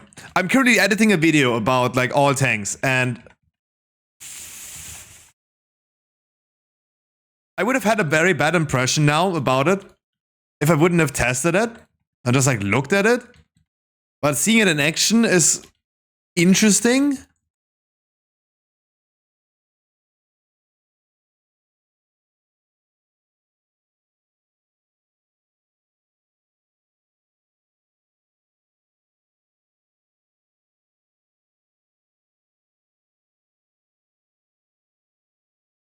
Do I need to do the Holy Bulwark even at all with Word of Glory to extend? It doesn't really matter, right? Because at some point I will have a weapon on someone. And then I need to keep on casting heals anyway, right? What makes me really sad about Paladin in itself, even on retail right now, is that I really wanted to be like the healer of the group as a Paladin tank. That was a good times, right? Shadowlands Season 4 when we did it, and Season 3 when we did it, and even in Dragonflight Season 1 and 2 in the beginning, right? I remember myself having an easier time as a prot Paladin, healing people in a tyrannical vortex pinnacle on second boss. It was easier for me than me playing my Resto Druid. I remember how Dodo asked, dude, it looks so much easier on your prot Paladin to heal the group. Why are you struggling on your Resto Druid so hard? That was so good. And then they nerfed it. They nerfed that it costs you mana now. After 10 Word of Glories, you're out of mana. Or rather 11, because you rank 1. You regen 1% mana per second.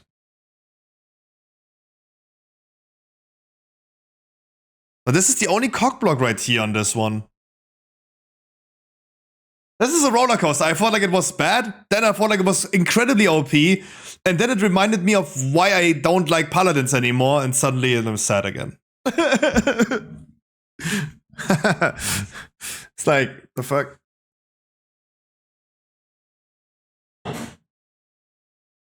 No, but Speedstream, we're gonna be testing as soon as ever the dungeon opens. We're testing Lightsmith Templar, then Blood Decay both, and then Brewmaster both. Currently trying to do a Vidya. A tank Vidya. Tanks in Dragonflight and how it actually feels. Not my first impression, but my first impression of tanks. You're doing tanks, not on the expansion. You're gonna be sitting on the topic. And we have a lot of content to do on the alpha at this point, right? Because we're testing now the tank classes. I'm saying it straight up. We are halfway there, right? We tested Demon Hunter, Druid, and Warrior yesterday. Today is Paladin, DK, Monk. I'm straight up with you. I'm glazing for the Guardian Druid. I'm glazing. Guardian Druid is strong. Guardian Druid is way too strong. Demon Hunter didn't seem the greatest with the hero talents. But if the dungeons require a Demon Hunter tank, then we stick to Demon Hunter. Guardian Druid?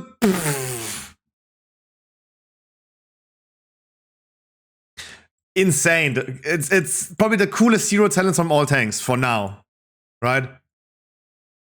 Warrior is... You can watch the video, but I'm giving you the answer already from what we know. We're only halfway there, right? The hero talents playstyle for Demon Hunter feel weird. And like there was only one testable, the other one is not, so bear with me. The Aldraki Reaver causes you to, like after 20 soul fragments spent, gain an empowered Froglaive. After the empowered Froglaive, your Soul Cleave and Fracture are empowered. And depending on like if you're single target or AoE right now, you have to press this in a consecutive order. If it's AoE, you do Froglaive, Fracture, Soul Cleave. If you're single target, you do Froglaive, Soul Cleave, Fracture. It's weird. It's weird. Doesn't feel great. It feels basic with just sometimes an empowered Froglaive. That is not really great. Warrior is incredibly passive. Warrior has Mountain Taint, which is just proccing lightning damage and proccing some random avatars in between and making your Thunderclap sometimes do more damage as well. It's absolutely passive for the Warrior on Mountain Taint. But it's kind of zappy. I call this zappy as an adjective. Kind of nice. Colossus Warrior has an active ability, Demolish. It's doing a lot of damage. And the utility that you get as a Warrior with like double stun duration of Shockwave, 4-second AoE stun. You take less damage. Character size increased. We love it as a Tauren. Yeah, it's okay. You get an extra ability though. and a little bit of utility. Guardian Druid is insane, right? Guardian Druid is just like completely gameplay altering. You have the Loon's Chosen, the arcane damage, and you maybe remember Guardian Druid with the Moonfire talents of Galactic Guardian. You completely invest into that, and you can also make your trash, your fresh damage be arcane. And then you heal for 40% of the damage that your fresh is doing. If you combine this with Urzak's Fury Remembered, your trash is giving you 40% heal and 45% absorb. Super tanky. In Mythic Plus, super tanky. But like talent point staffed. The other one is you get like your maul sometimes becomes Ravage. It's like an AoE maul, like Race is. But the altering thing about the Druid of the Claw Guardian Druid is that you can go from bear form to cat form for 6 seconds. So while you're tanking, you will go into cat form, put like a rake and rip on the target, and go back to bear form. Which also then gives you life regen of the damage taken that you took during cat form. And you maintain your tankiness from your bear form in cat form for 6 seconds. It's a high risk, high reward. It feels sketchy to ever go in cat form as a Guardian Druid. Feels weird. But I do think for single target it's going to be great. And I do think Guardian Druid plays single target Druid of the Claw. And then in AoE, Mythic Plus, you play Elune's Chosen. For the Vorium, I do see probably Colossus being the thing, and only Colossus, unless Mountain Tane is doing more damage than Colossus, because Colossus has more utility as well. If this does equal damage, then Mountain Tane is gone. If only Kodos can fly. True. Now we're looking into Paladin. I only looked into one of them right now, into the Lightsmith. I want to see it in action as soon as ever a dungeon opens. Not enough people are having alpha, that's why it's taking so long. But we're going to be looking into Templar afterwards. And after Paladin, we're going to be looking into DK and then Monk. And I'm worried about Monk because I do not like Monk in itself. Never made good experiences with Monks. But yeah, first of all, Paladin, then DK, and then last but not least is the Monk, though, sadly.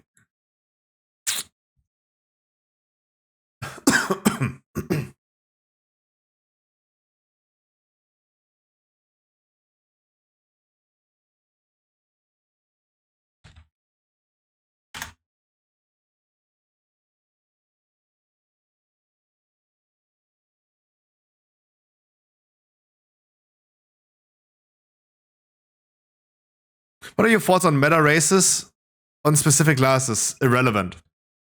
Irrelevant.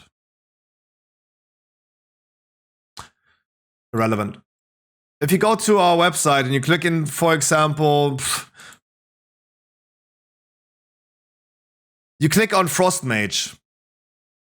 If you scroll down, yes, you see it. Best race for Frost Mage in Dragonflight Season 4. Each race in World of Warcraft offers their unique combat benefits, which provide different powers to a specific class. We would suggest that players choose the race of their choice, regardless of the power gate. But if you still want to know, here's a list. And then, like, the only reason why we have this on the website is because if someone Googles it, right? If someone Googles it, he finds our website, right? It's just like having the content for people to find it. But look at the damage actually, like Tauren versus Dwarf. It's like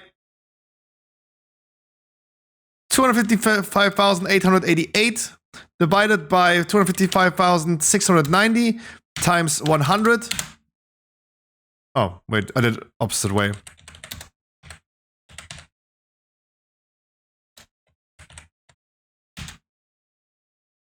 It's like a 0. It's a 0.08. 0.08. It's not even a percent. Oh, sorry. It's not even a 0.1%. The difference between Dwarf and Tauren. Not even a 0.1%.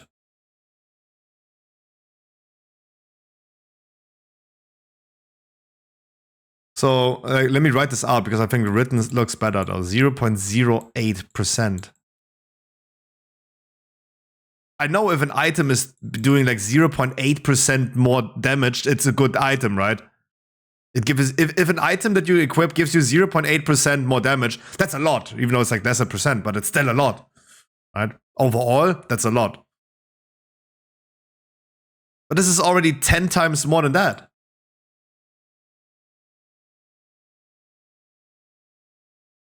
So it is absolutely irrelevant. It's absolutely irrelevant. You should do what you want to do.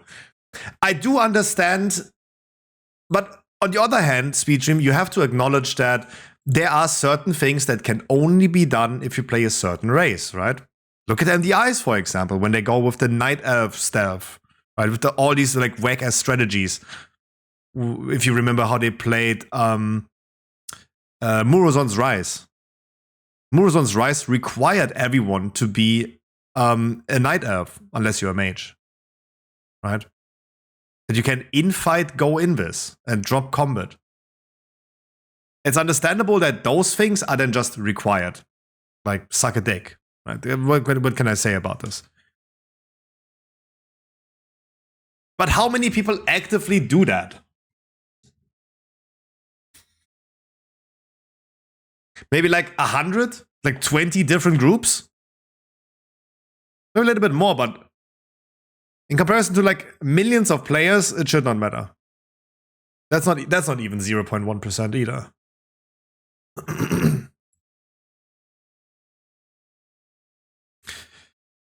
2 out of 3 DPS. Give me a healer and a DPS. I'm already stalling for another half an hour.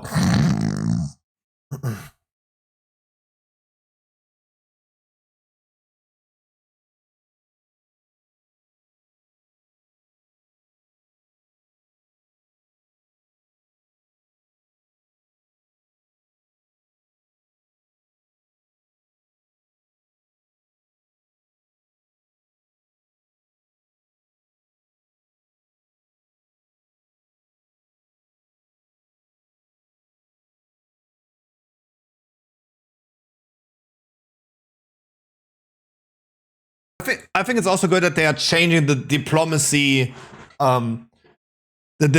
thing from humans. Humans will lose their diplomacy race trait. That they're getting more reputation. Because with the warband feature, people would be incentivized to just do humans then, just for rep farming, to get it on all other characters. So they removed this, so people are not feeling entitled to go humans just to have more rep on their main character. That is then not a human. So that's good. Come on! Come on, Mr. Alphas.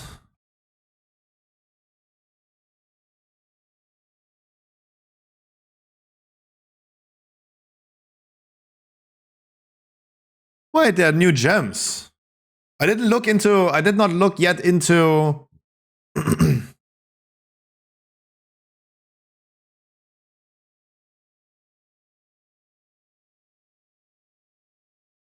Are they really just calling the gems Amber? Sapphire? No way they're just calling it the most generic names.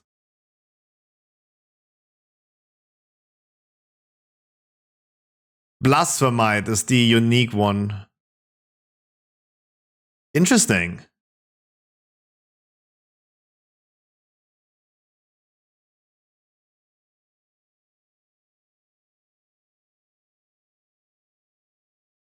What? What? Sorry. What did it say? 20% increased perceived fame and fortune. What? What the fuck? Interesting.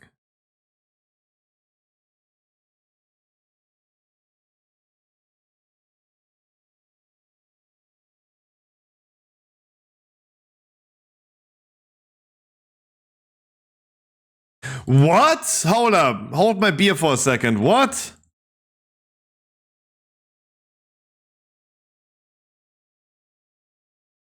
Rings can now have 2 sockets?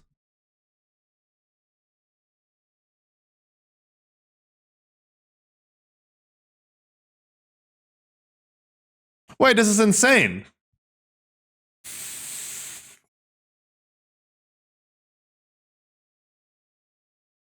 Wait, what?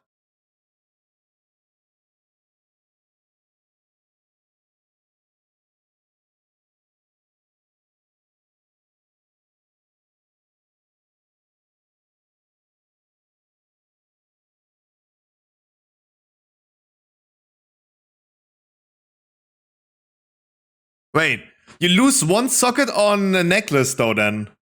You lose a socket on necklace.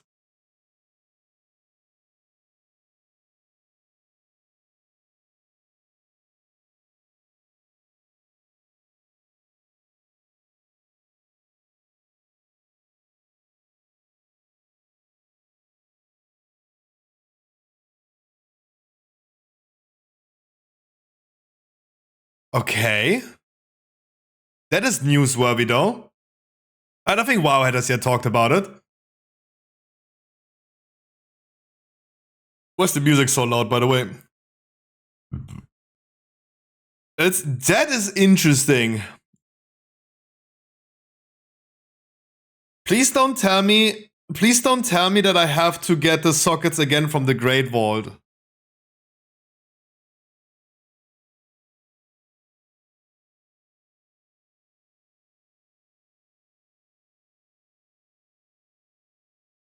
Oh, I can already tell tailoring, if I'm gonna look into tailoring is not working like blacksmithing. But it makes sense that leatherworking is working correctly already on the alpha, enchanting is working correctly, and alchemy is working correctly. Yeah, it makes sense.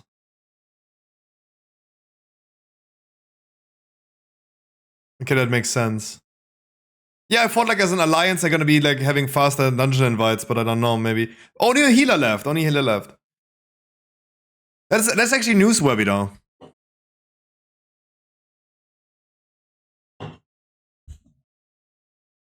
Let's do that.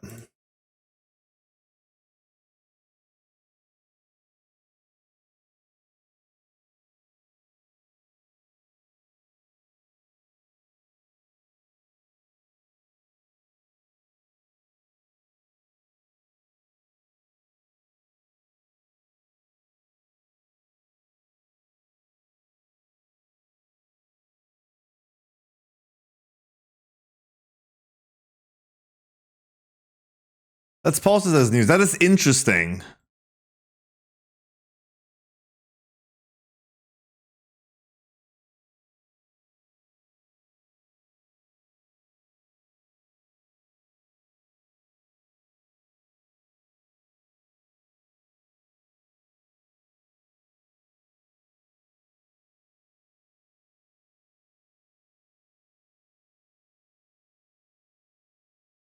Sockets in the war within.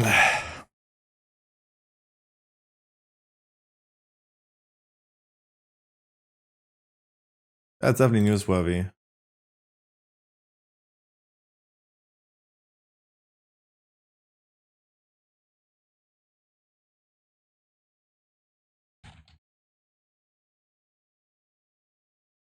Is it jewels or I forgot already? Is it jewels or gems?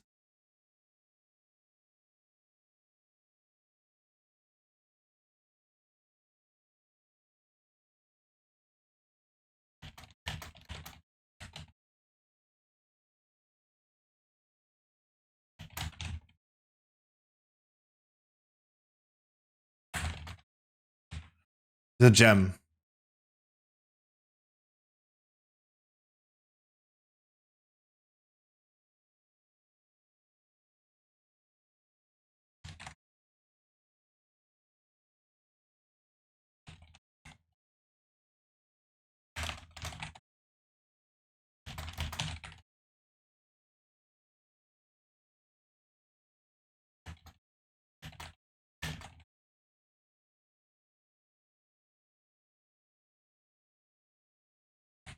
Let's just hope that you don't get sockets from the Great Vault, because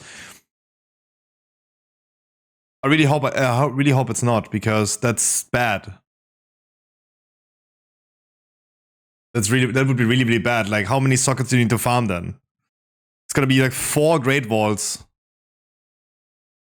to get a fucking socket on both rings. Rings having 2 sockets is whack.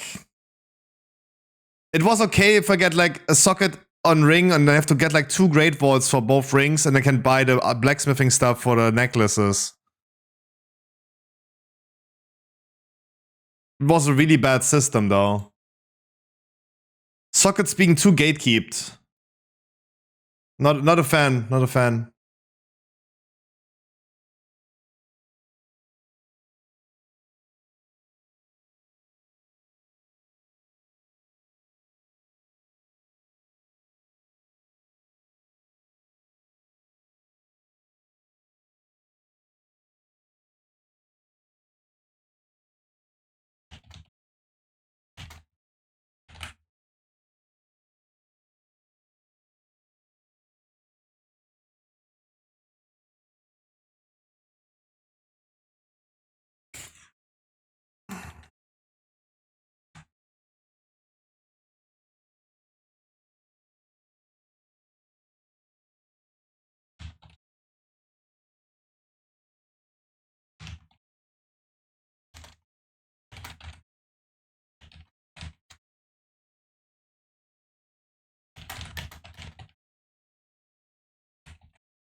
Oh, you spell jeweler with only 1 L.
It's whack.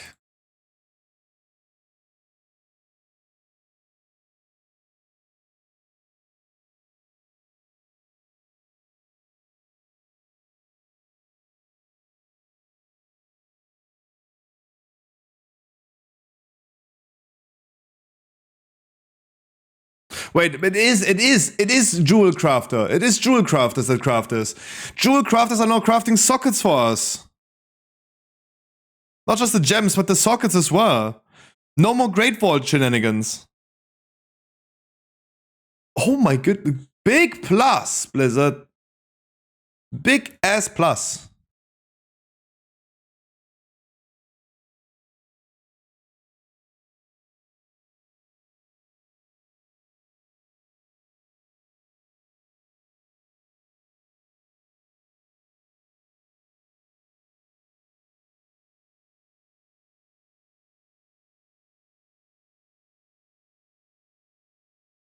I do think this was such a bad design of like giving us Great Vault.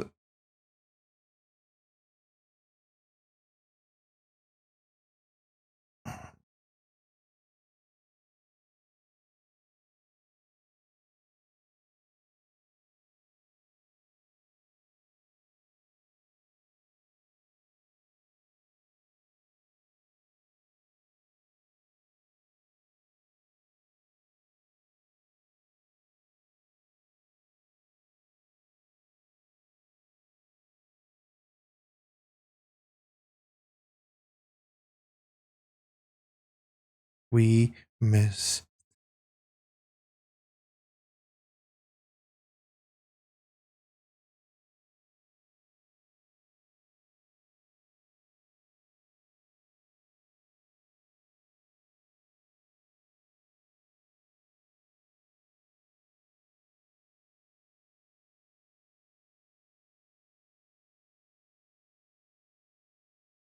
This is why I'm so worried about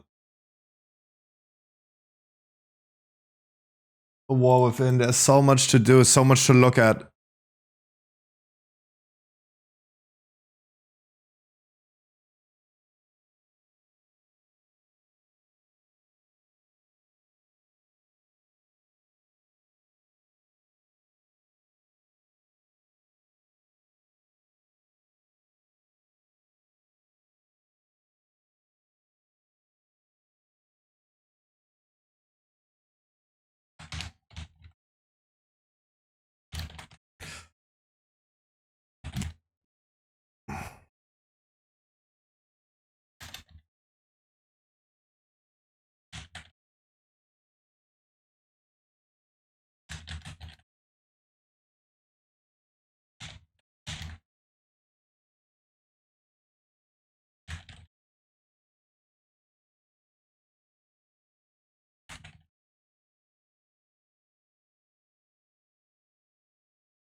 Okay, let's post the news as well around the world.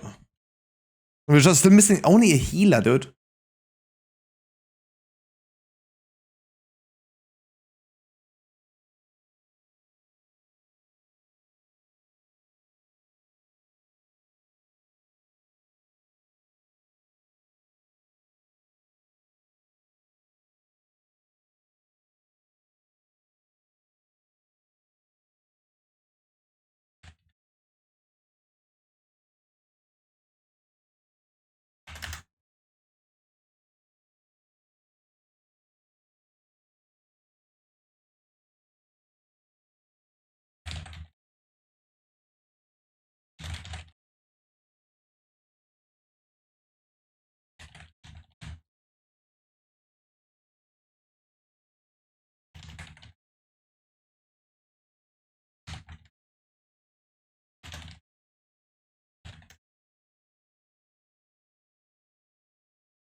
Boring content, Scrappy. You're just standing around. Yes, I'm actually doing news.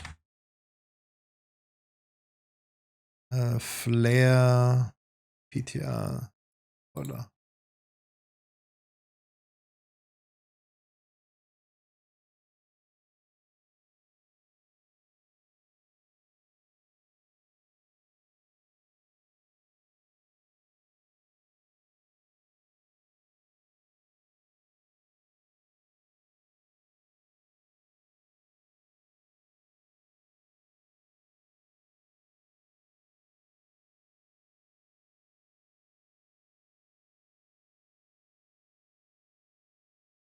Wow, 5 viewers right now on a Saturday. I'm out of the WoW category. Fuck that. Instantly out. I was 1 day in the WoW category, like I'm instant out again. Not even the WoW category, the viewers come back. That's tough.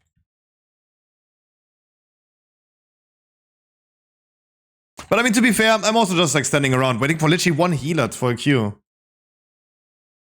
Tauli is still playing, looking for member DPS and healer dungeon, yeah. Tauli's also doing tank testing. He's playing Paladin now.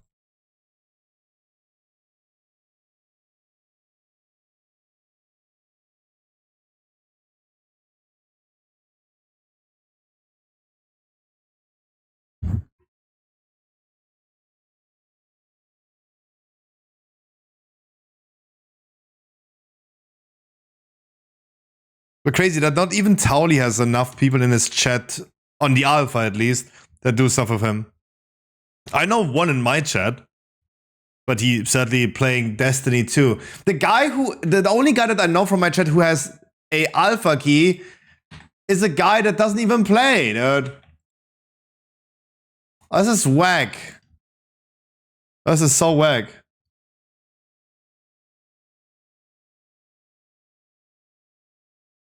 Okay, I have enough of Rammstein. I had enough. Stop.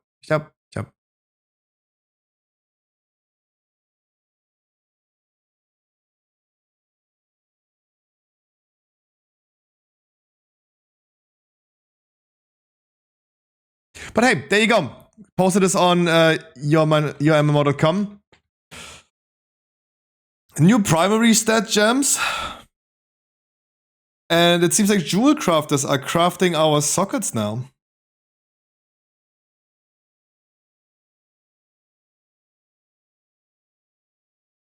I'm actually pretty happy about this. No more Great Vault sockets though.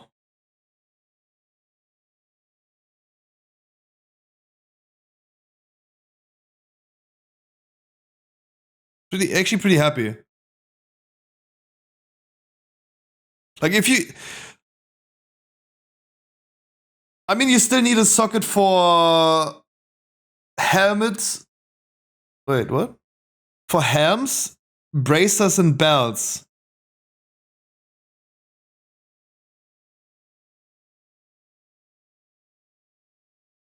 Did you need to sign up specific this time? Bixty, I had the streamer privilege.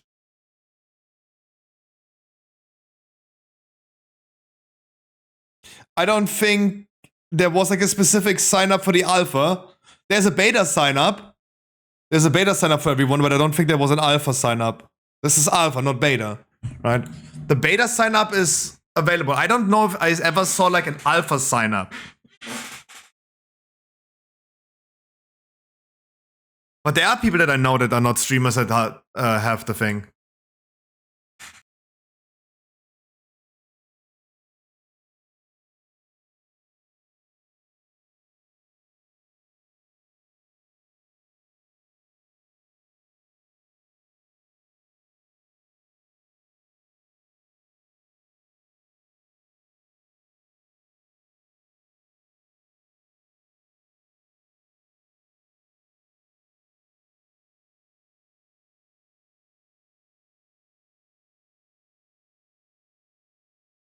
But I wish there was more people in the alpha because everyone is looking for mates to play with, especially healers and DPSs.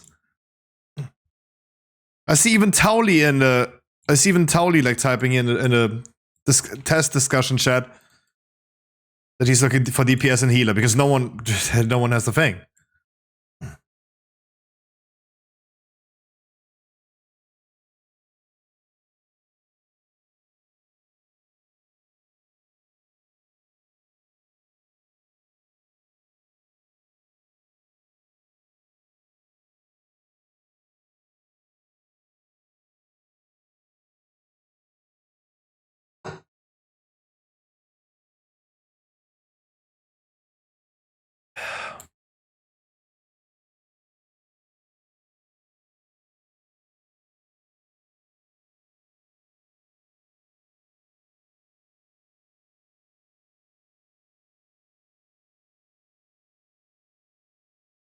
Please, we only just need a healer. Come on.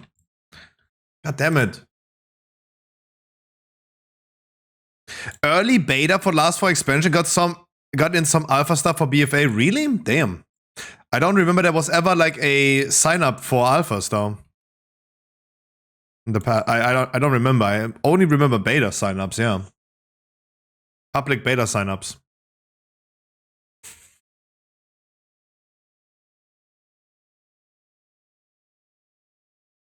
Yeah, but I don't think there is a sign up for the alpha. But there will be more alpha invites going out. That's what Blizzard said. Like, this is the first wave of invites that is now out. There will be more. I hope it's going to be soon.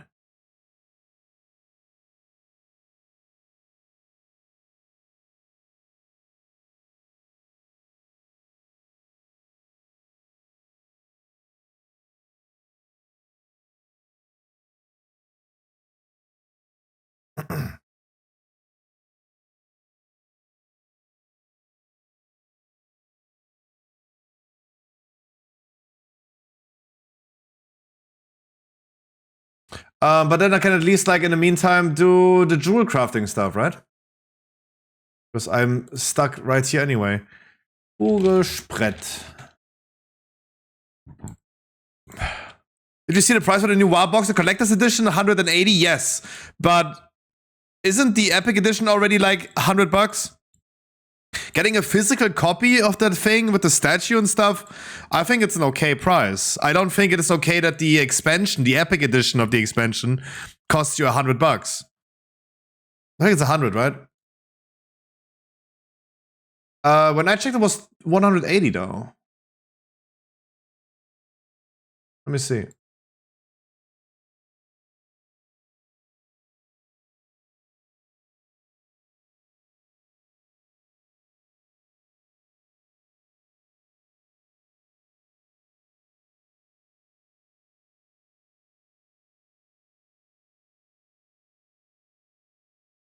No.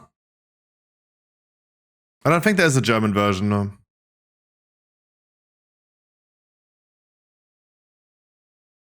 It's like 171 euros. Select OI.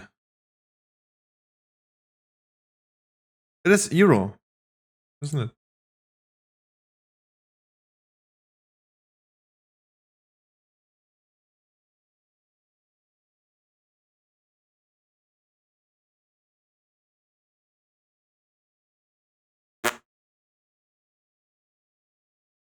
This is $40 shipping? Why would I not buy it then here? Why would I not buy it then in the other one, right?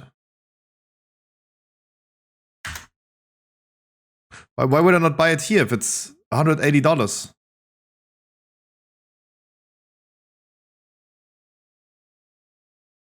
Different key. Ah, true. Yeah, it's different key. I mean, if I'm like, to be honest, like if I'm only looking for the key, then I would be like not buying this, right?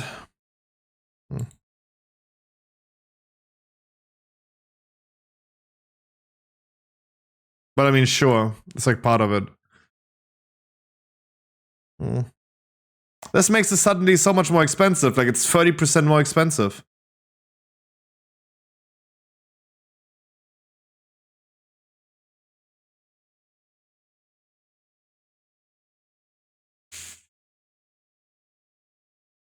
If wrong, no, that's true. But I think like I can find an A player that doesn't have bought himself the thing yet. I could have given him like he could buy himself like an EU key and like we trade, right?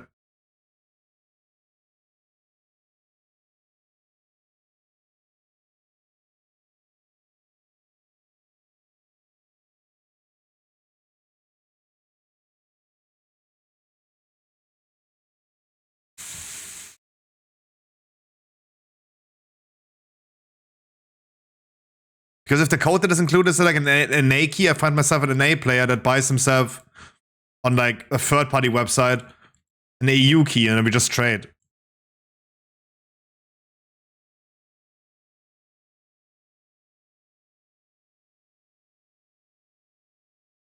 That's how I see it. I don't know.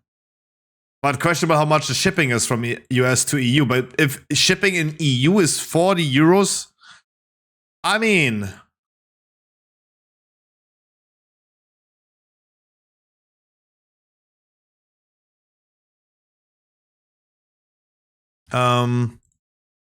doing jewel crafting profession recipes in the meantime. Where are the dudes?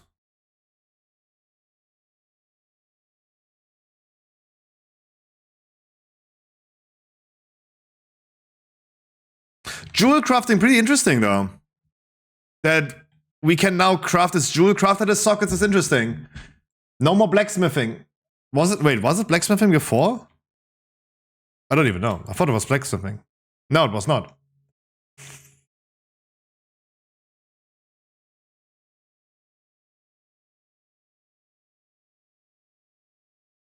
Where was it?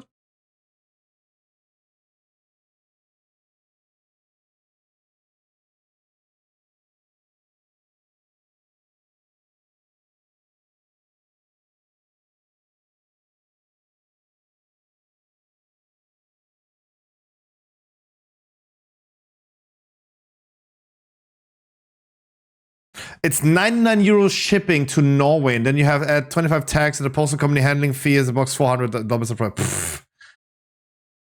Yeah. No, I'm good.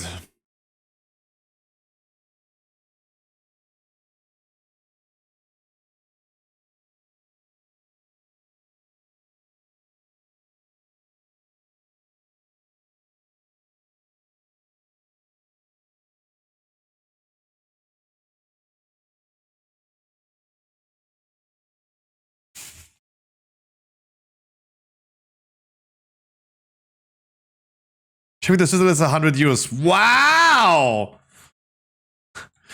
Guys, upcoming in the loot cave, if you buy one booster pack and you ship it to Switzerland, it's gonna be $100 shipping cost. How, dude? How? I'm running my own retail business. I know dude. Shipping outside of Germany for me is expensive. International shipping is expensive. Like, suck it up. Everyone needs to suck it up. But it's not $100. Like, how big is the collector's edition box? Like, that's gonna be like, if I ship it from here to the US, it's gonna be like $30. Easy. 100? Like, if the DHL driver gives me a blowjob afterwards, then we're talking, right? If you get laid afterwards as well, then yeah, sure. What we're talking about, collector's edition, what within collector's edition, the physical box, having like $100 shipping costs.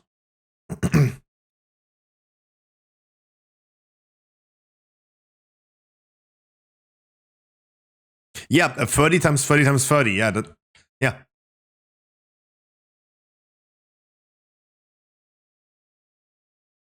Yeah. I would still shipping from Germany. If I ship something to the NA, it costs me like $25, right? Plus another like 2 euros per kilo.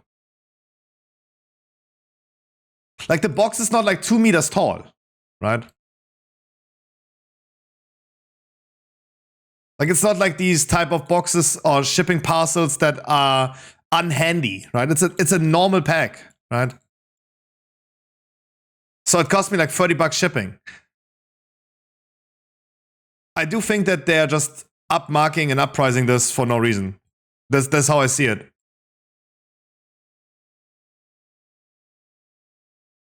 Please, Blizzard, let me in. Please let us find a healer.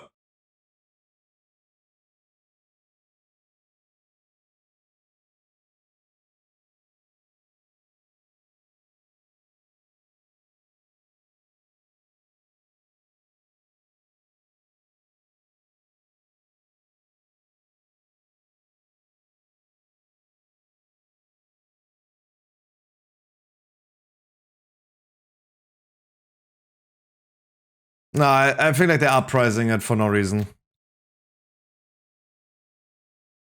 Like if you look at like customer feedback that we have, I have a 5 out of 5 stars rating. My shop has a 5 out of 5 stars rating for customer support, for product description, for product price, for shipping. We have a 5 out of 5 everywhere, right? Except for shipping costs. Except for shipping costs. Shipping cost that I ask my customers to pay is €6.90. €6.90. And I can tell you, a parcel from in Germany itself, the cheap ones, is €5.55 without VAT.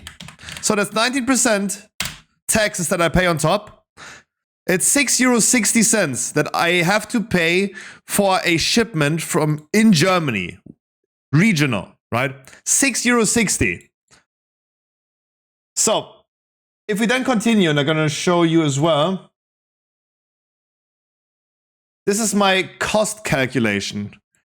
That means we are including tape, right? You need to tape a parcel, right? You need to tape a parcel. There's 9 cents of tape. Yes, I know that I'm paying 9 cents. I pay 9 cents of tape. Then we have a advertisement banner for our store, 3 cents.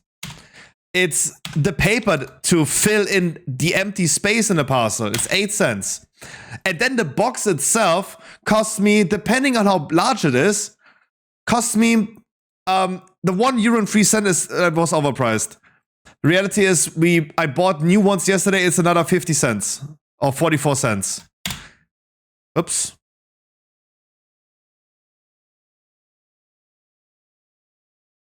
So that's 680 plus 44 cents. This is what I pay for shipping.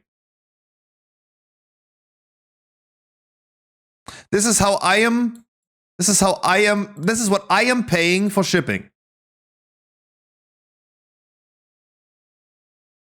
So I pay €7.24 for shipping, regional wide, and I only charge customers €6.90. That means I make, every time someone buys something, I make at least a 34 cents loss on shipping. But those dumbass motherfuckers still give me a 4.7 out of 5 rating for shipping costs. They think shipping is too expensive. Dude! I'm making a loss on shipping all the time. What? Now this is the thing about like the Blizzard, like a long story short, like this is why I know what shipping costs, right? I have my own store. I know what shipping costs. I know what it costs me to ship to the NA. There you go. If you want to see, there you go. There you go. This is international shipping. In the USA, this is my contract with DHL. It's zone 5. For non-premium, it's $27.90. And I pay another €3.35 per kilo. That means if the box is like, let's say 3 kilos heavy, I'm gonna be paying shipping for like almost $40. Right? I pay almost $40 on shipping. Blizzard upmarking this to $100 is definitely a scam. It's definitely a scam. If I ship to Switzerland, it's $17.30 plus another 50 cents per kilo. Yeah, sorry Switzerland, but you're expensive as fuck.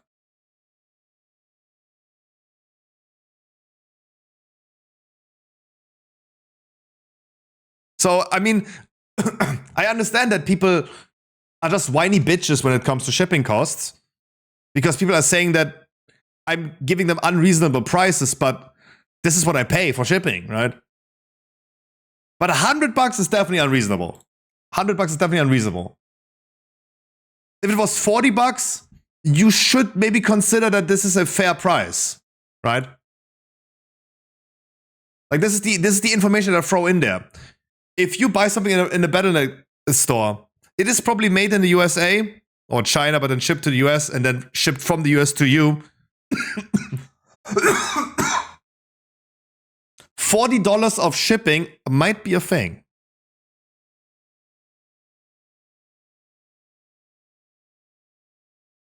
Right? I mean, I don't know how heavy like a thing is, right? Like every kilo is like, let's say €4. Oh, true. Those prices that I just showed you is still without taxes, right? Sorry. Then it's like, there you go. It's almost $50 of shipping. That's shipping price that's with taxes.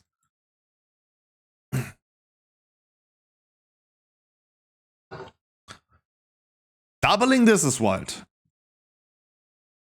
But like $40 to $50 shipping from the US to Europe, you should consider that this is rather a okay price nowadays. That's all I can say. Like people should not be too whiny about it. It sounds insane. But this is what shipping is nowadays.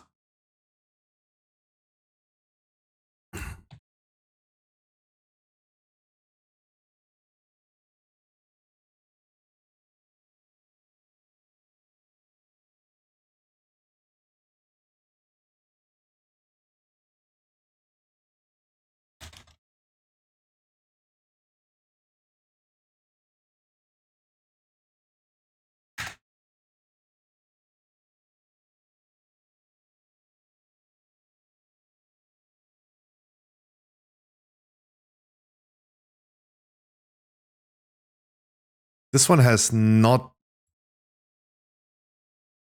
But yeah, there you go. We can finally get in War Within sockets for rings from our jewel crafters. No longer Great Vault for ring sockets. That is great. That is insanely great.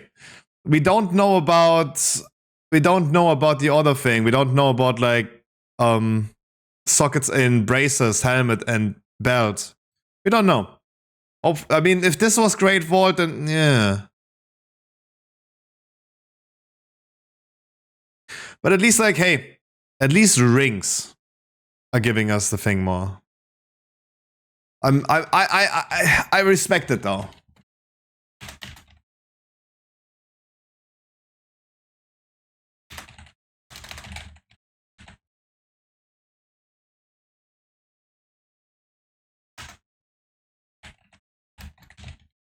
Wait.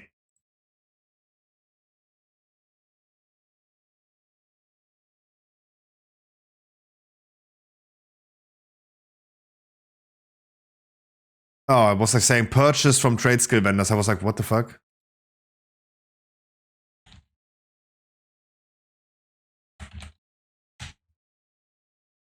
I thought they shipped from the US to EU store. At least the collector's edition boxes, if they indeed get them to the US first from China, then at least send them to EU distribution site in big ass containers in bulk. Yeah. No, absolutely.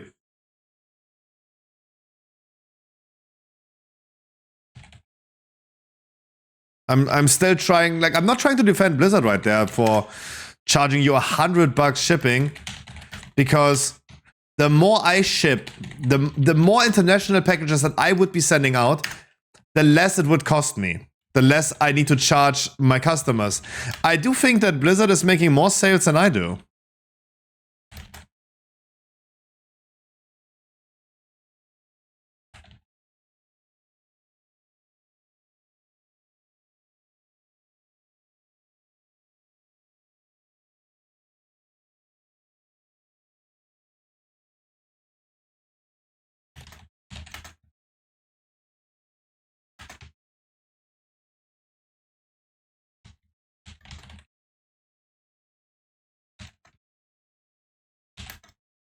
Right?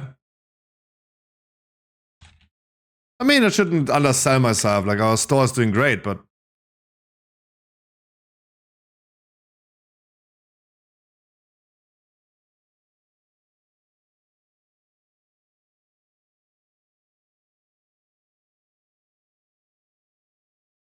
Towley is still looking for people for dungeons, though. Where are the healers, dude? Dude, please.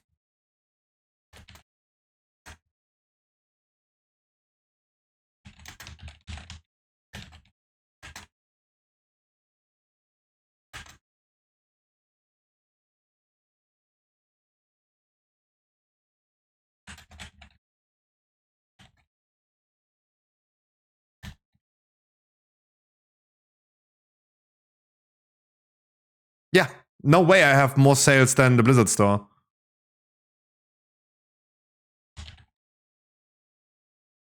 No way. We're talking about a billion-dollar company, of course not. So it's shocking to me that I would be charging you less for shipping than Blizzard does.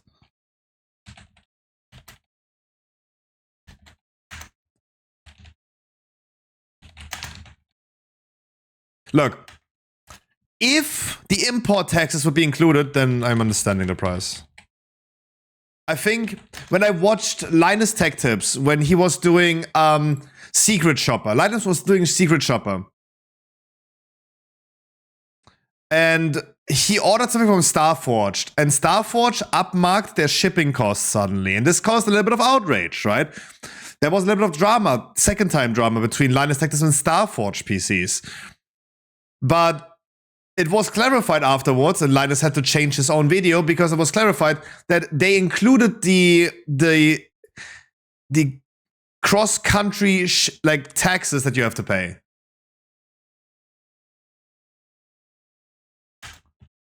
Which is great. If they collect it and they pay it for it, I can do that too, right? I could collect that for you, and I pay this for you, and you don't have to pay that then. Hi, EVG.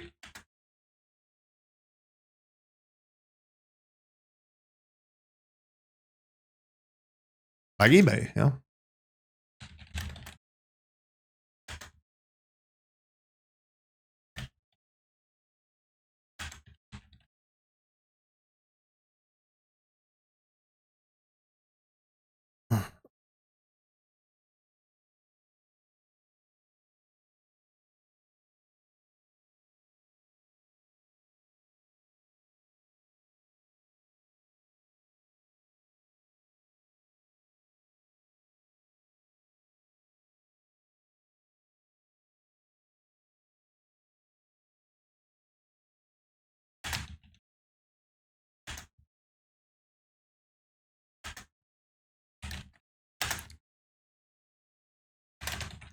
Nah, I still like I'm trying like because I'm invested myself. I have to say that customers are whiny bitches when it comes to shipping costs. I just have to straight up say it, right?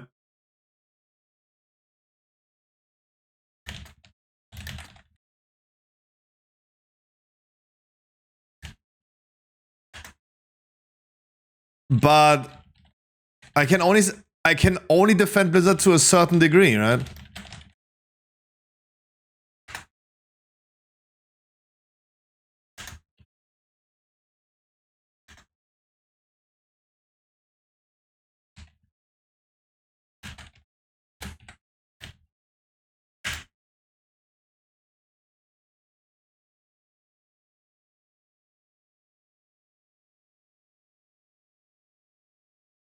Wow, they're interesting PvP gems. PvP is getting such a big update next expansion. What the fuck? PvP is actually getting a big update next expansion.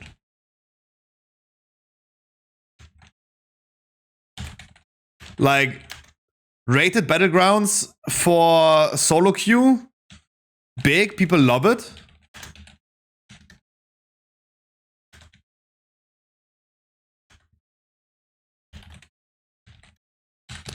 They get completely specially designed for them flasks. They get special designed gems again. Primary stat and getting snared increases damage of your next attack by 3000 per stack. Primary stat and opponents' failed interrupt attempts grant precognition. And 50% damage reduction when affected by crowd control. That's insane, dude. PvP getting big updates.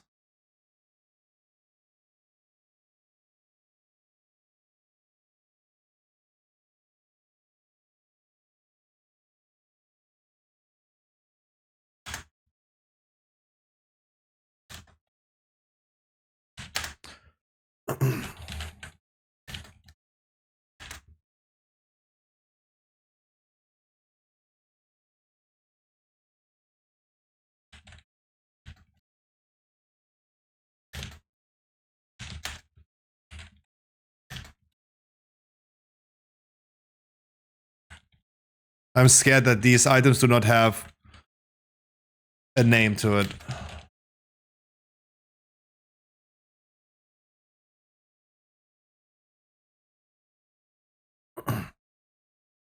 I hope that Wowhead is not making bullshit of it.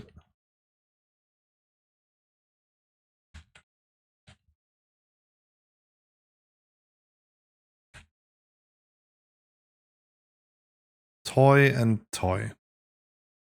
One healer!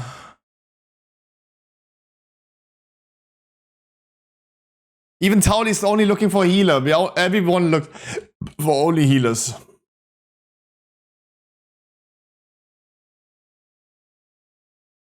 That's all we do. This is what we do. Yeah, the song is saying it right. This is what we do.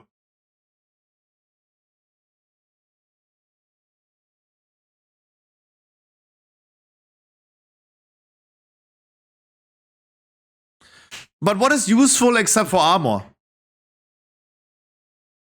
Regularly you have the stonework stuff, but as long as it's half the power of the weapon runes, nobody are buying. What is stonework stuff? What is that?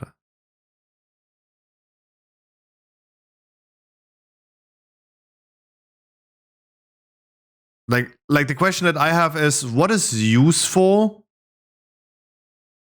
but not useful at the same time?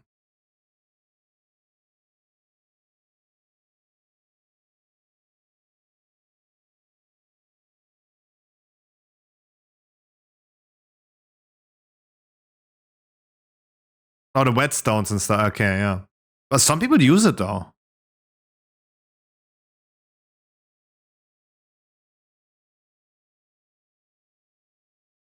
Or is no one doing that? I thought like some of them do. I thought some classes do.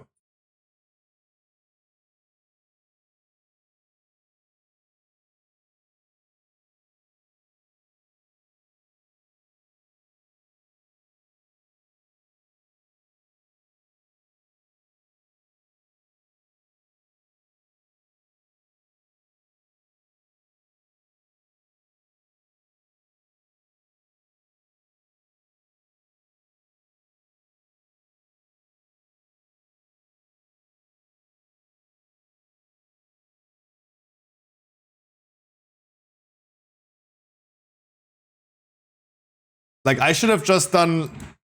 I should have just wait, we are 90 minutes in queue trying to find a healer. 90 minutes. Wait. What time is it though? It's 5 p.m. What? Oh, I don't. Oh! I didn't understand. I didn't realize. Happy 420, guys. Like, happy 420 Germany. We have now legal cannabis in Germany. Is there anyone celebrating today? Any Germans celebrating? With a good old 420? It's like legal now, right? Happy 420.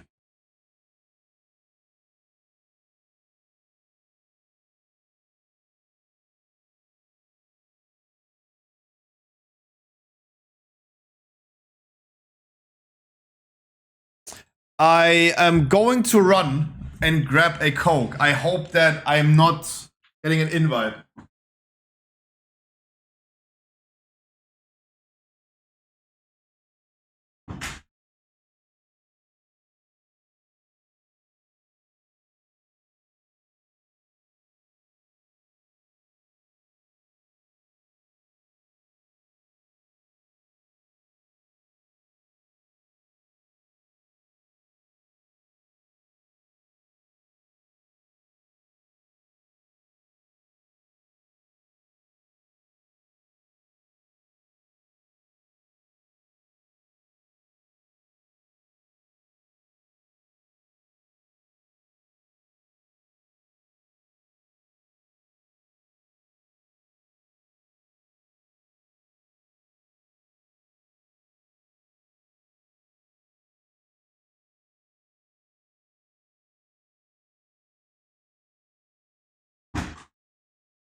Wow. Dude. 90 minutes. Hi, Wycliffe.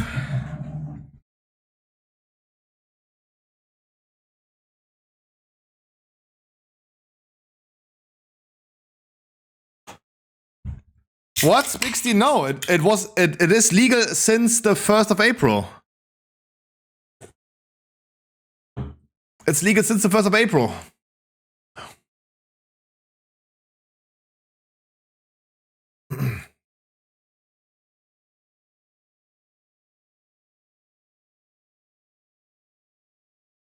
Like even my plants are now growing way bigger.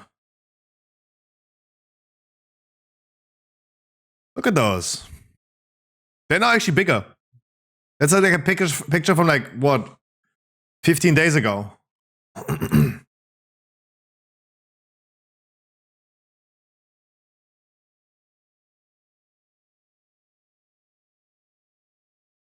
No, sadly not. No. It was like, no. But I mean, they made it legal before the 420. So I think Germany is celebrating today, the day finally, right? But to be honest, like, it was really important that it was done for this, right? Because the like people in the US, for example, they're celebrating heavily today. Like everyone is 420, right? It's like this one day a year that's funny for weed smokers, right? Sad thing for Germany is Germans do usually sit down and be humble on the 420, right? The 20th of April is Hitler's birthday. So for Germany, 420 always had a different meaning, right? Damn. Yeah, it's actually true. It's actually true. So for Germany, the 420 had a different meaning, and I think it's kind of good that we're now changing this to this, right? Like if you ask me, Hitler or weed, I take the weed though.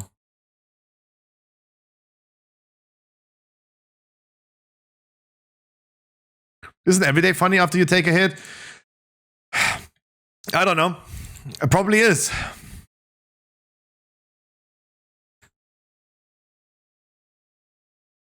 He probably is.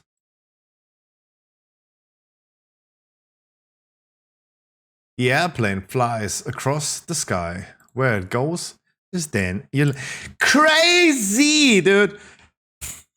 95 minutes in the queue. I didn't even realize I'm already 95 minutes here. For a 10-minute dungeon, dude. A 10-minute dungeon.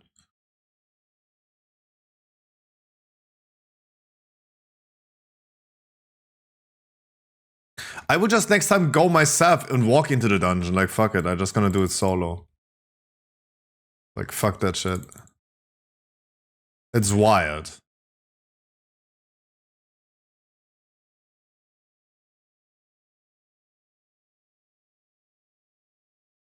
My goodness.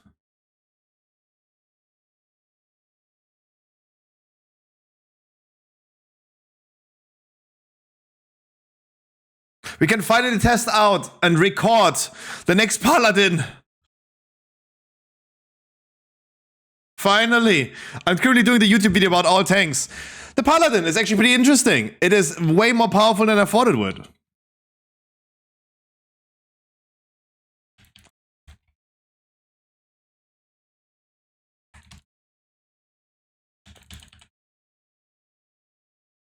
And I'm giving now the buff to someone else. And now I'm gonna be extending this buff the whole time. You gotta check my buff bar especially. Because we're gonna be extending the buff a lot.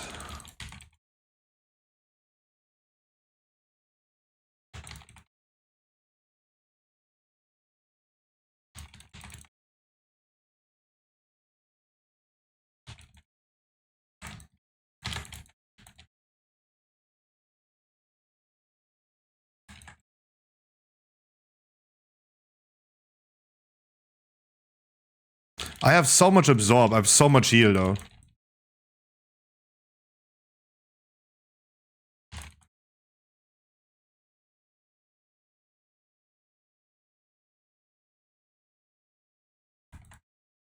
And the bulwark is still up. That's the crazy thing. Like the bulwark, the heal with the absorb shield is still up.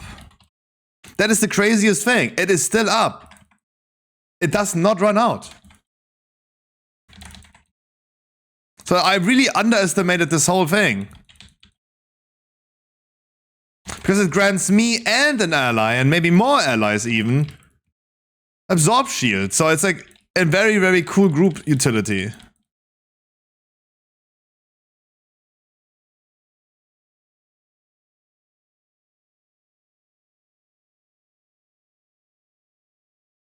And is it still up? Yeah, you see, like it's still up. I don't even use it though. I don't even use it. Because it's a minute recharge.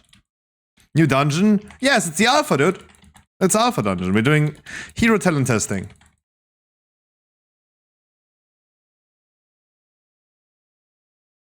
Crazy, dude. It's actually so fucking powerful. I'm not using mouse over though. I'm not using a mouse over currently, so that's maybe the bad thing.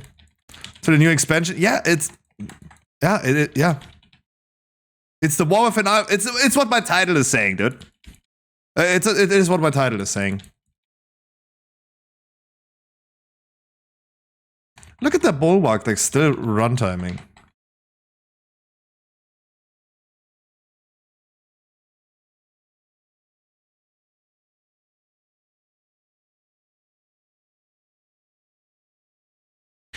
Pick up beer and bring it to the NPCs.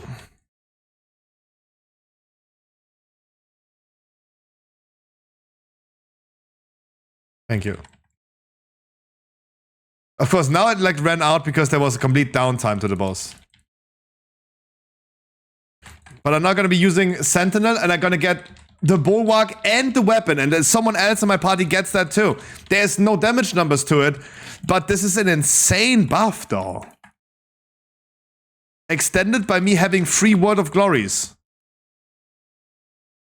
It's kinda cranked.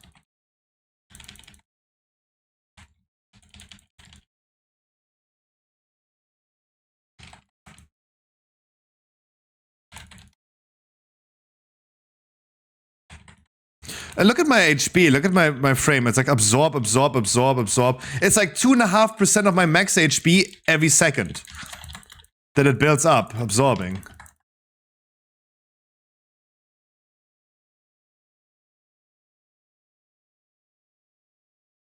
It definitely did run out now, but...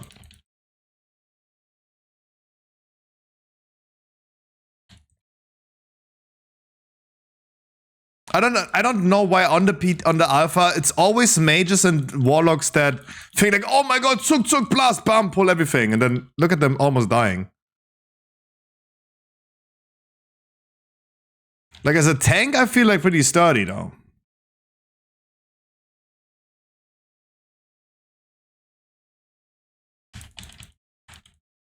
But no wonder there's no healer playing.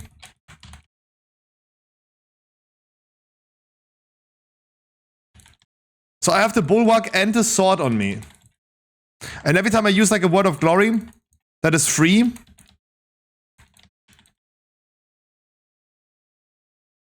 I extend the duration by 3 seconds. The Bulwark, for whatever reason, it keeps on extending.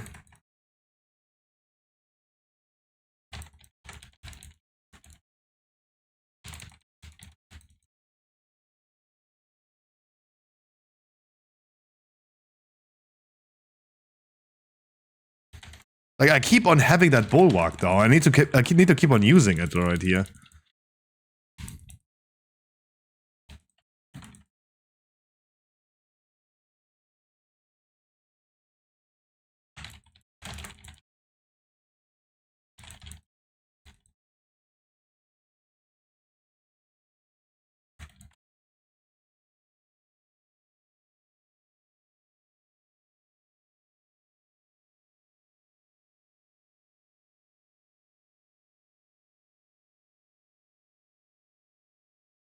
Wow, I wish I had a damage meter, but our group is dying.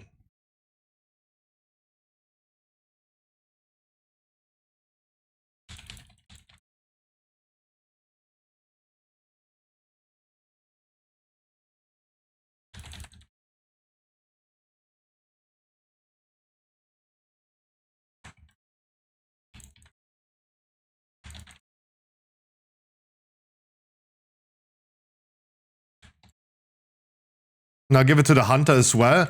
I sadly don't see group buffs, and it's really hard for me to tell if they have like the buff or not. But looking through this, yeah, the mage has my shield. He gets an absorb shield every second, and it keeps on extending.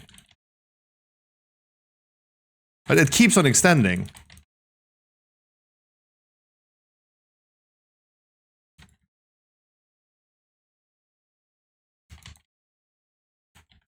And he is so heavily incentivized to use Word of Glories. If I had like mouse over, I would be incentivized to heal the party so much because I don't need the heal. And we can tell the mage still has the buff. The mage, I'm healing the mage a lot, right? Like I heal him every second for 2.5% of his life.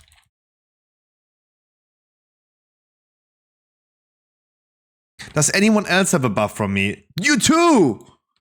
That's insane. Like I have 2 people with my shield on them. Whack!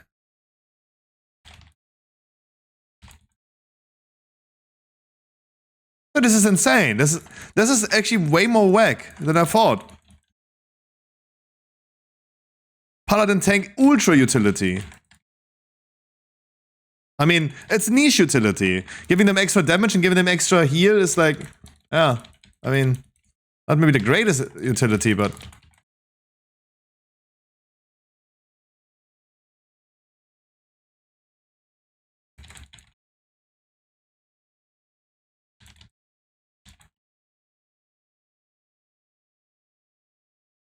But I need to keep on using my Word of Glories. Because I need to extend stuff.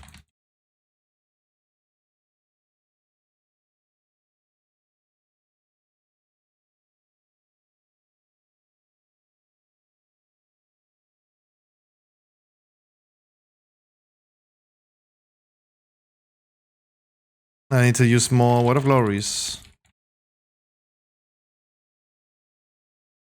Damn! No, this is actually pretty whack though. This is pretty strong. I underestimated it, but it's pretty strong. High oxygen. Now with the downtime, it will run out. But who had it before? Like, he had it before and he had it before. Right?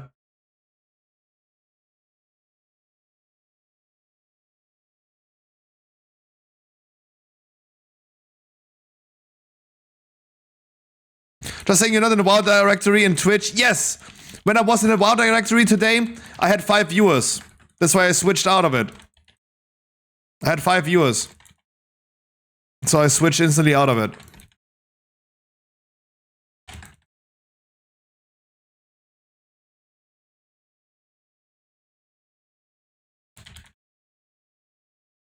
I mean, you can tell that I'm marking Skull, right?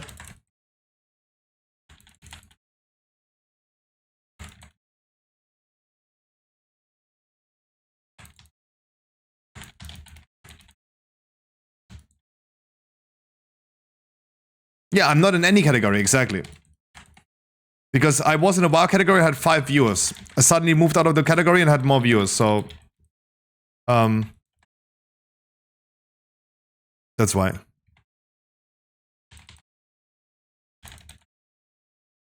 How you doing, Mushy? How you doing? Give the weapons to these folks. Was just very busy eating cake. Ooh.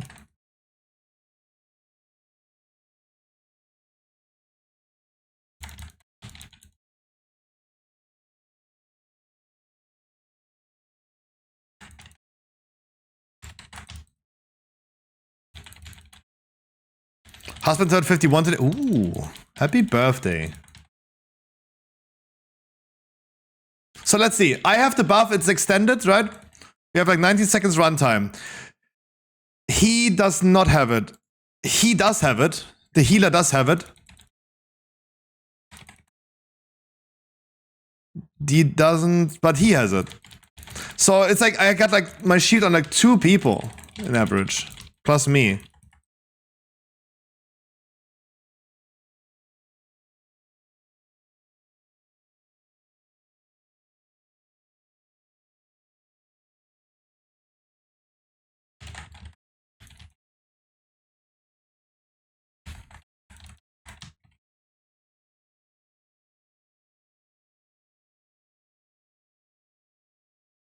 How about I just gonna give it to the next guy? To you maybe. You have it.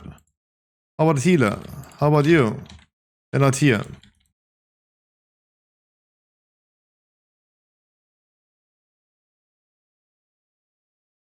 Yeah, what is he thinking? Like, I run back to him and like these mobs?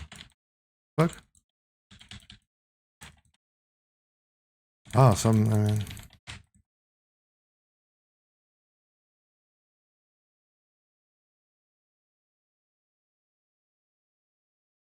The guy in the back is like, look, he doesn't care that he is tanking mobs though. Oh, I hate WoW so much. The game is good, but oh boy. I'm playing with randoms and I'm not liking it.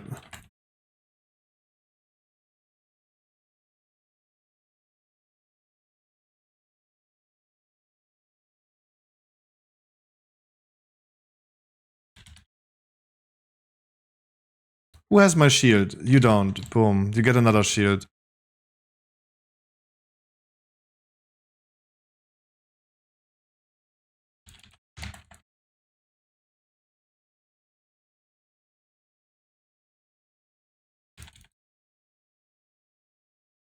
And keep on extending the shields now, boom. Keep on extending.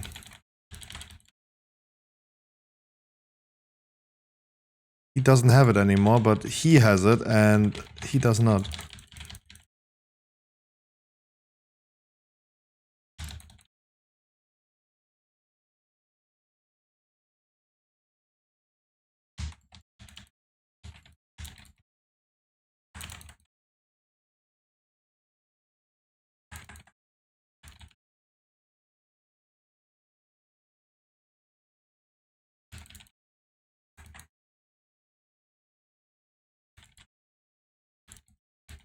Okay, no one is focusing Skull though.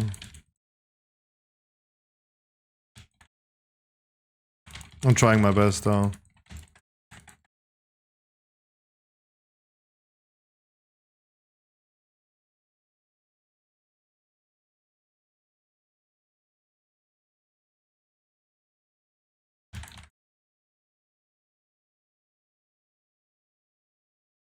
No!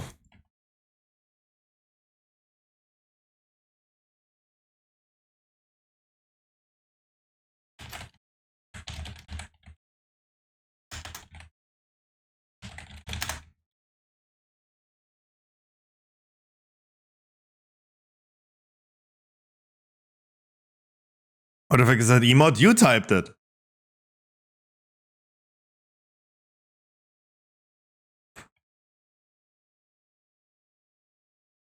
You typed it. What are you asking me for?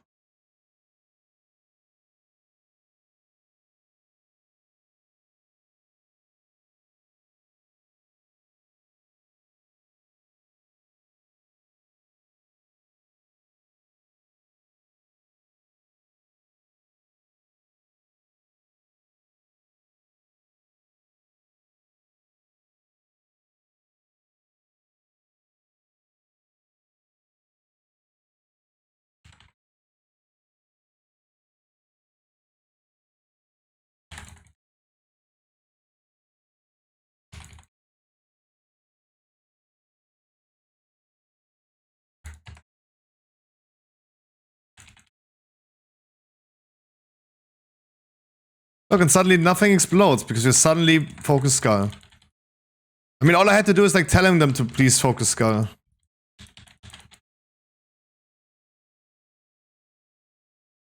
They would have not done it if I just mark it. Like, just marking is not enough. He does not have my shield, so you're gonna get it as well. And he has it and he has it. So I have like me and 2 other players currently having my shield up. Good.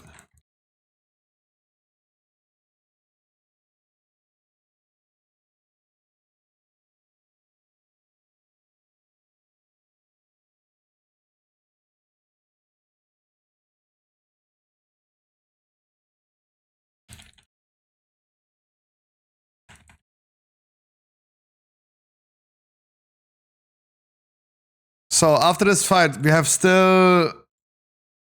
He had still my shield up, he has my shield, and he did not. So it's me and 2 other people.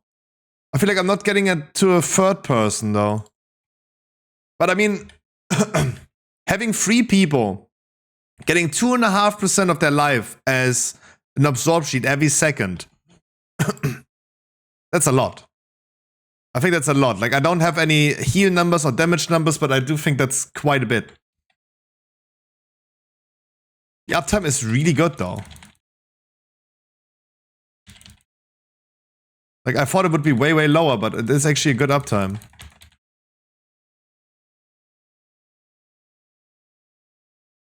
You get a shield, and you get a shield.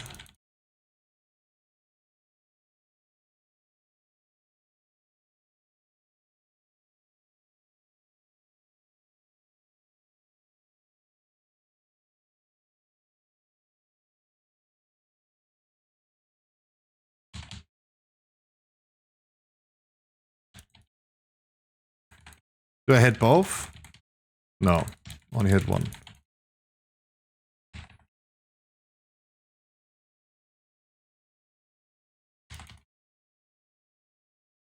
Do I hit all 3? Yeah.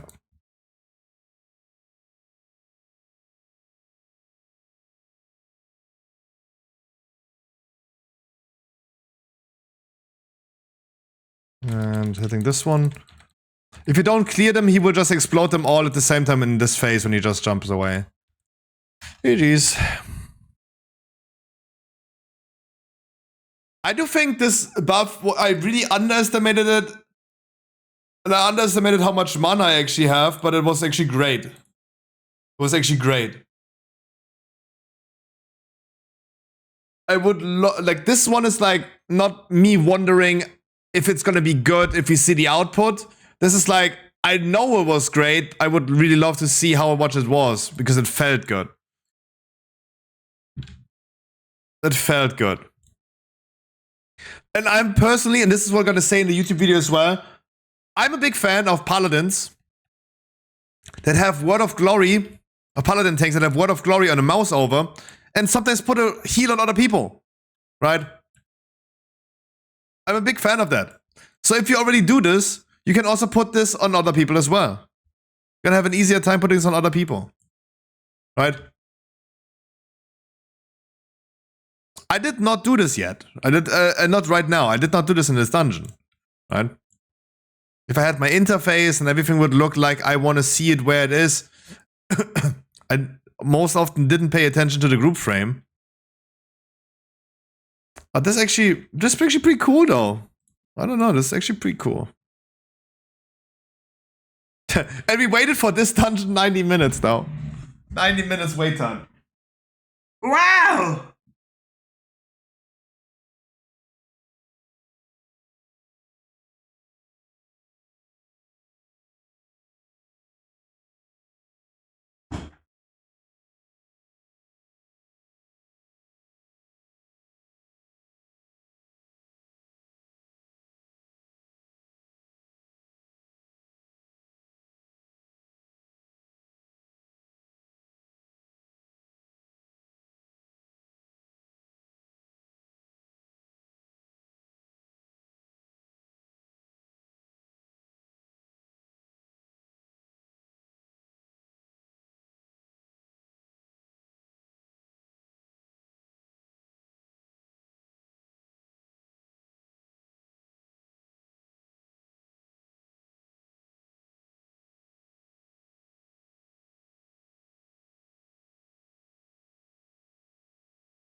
Oops, Jesus.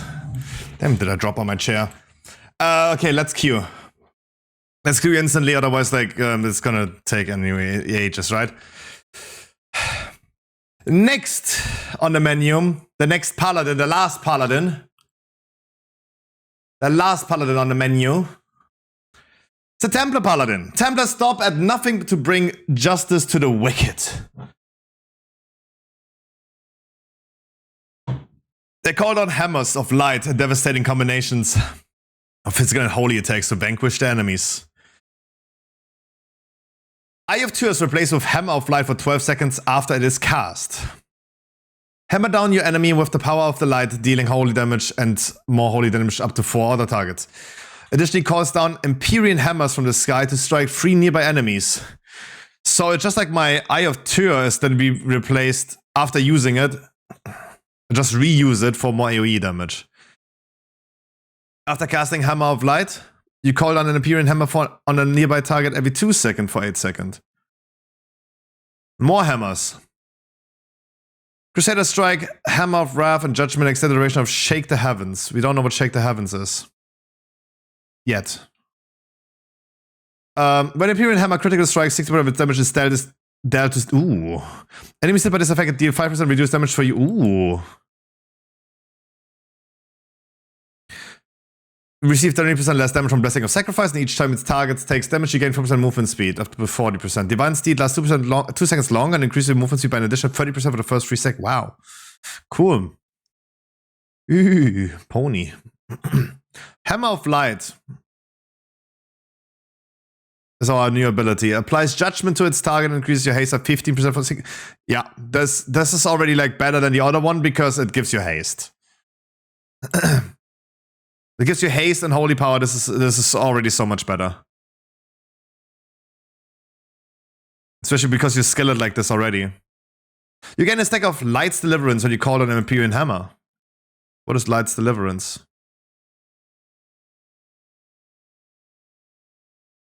What is Light's Deliverance?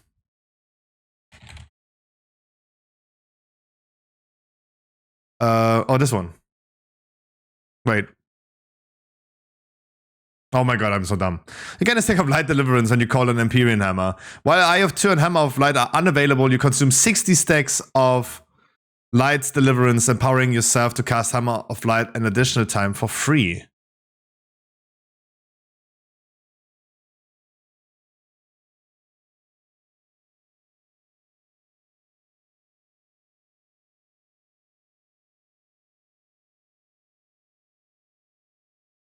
So I will get an extra use. I will get extra stacks of Light Deliverance when I call down a hammer.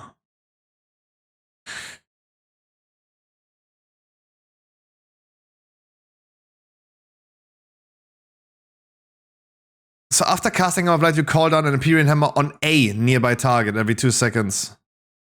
Crusader Strike, Hammer of Wrath, and Judgment extend the duration of Shake the Heavens. So I need to... Oh, sadly though, it's... I mean, Blessed Hammer is replacing Crusader Strike.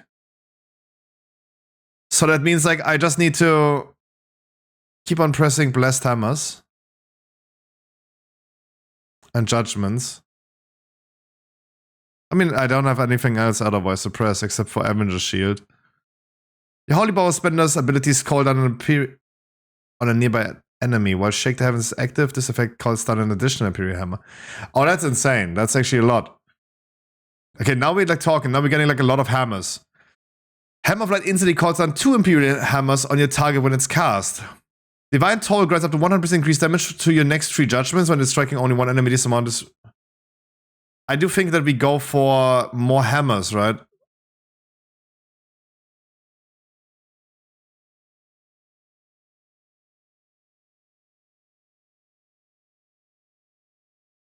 When you cast Eye of Tyr, gain Shield of Vengeance at 10% effectiveness. High Extreme Storm. Creates a barrier of Holy Light that absorbs damage. That's a lot.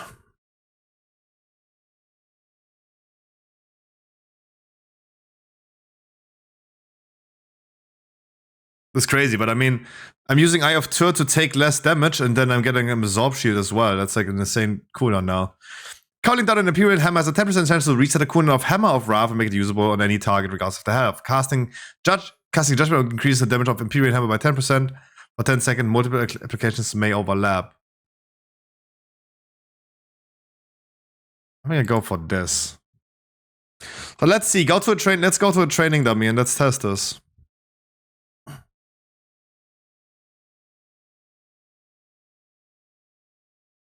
Oh, we have a healer. We're only looking for deeps now. So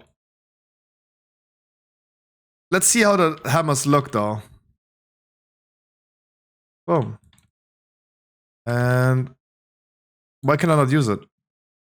Cost me 5 holy powers? Inconvenient. Oh wow, bam, hammered. Hammer time.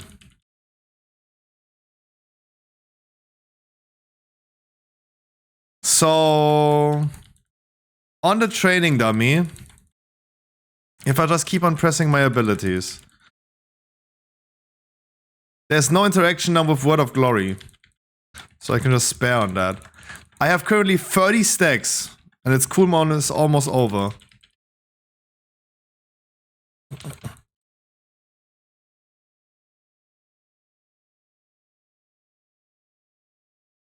Like you can track my buffs now, 37, 38, boom, we're gonna use it, and bam, we're gonna use it again.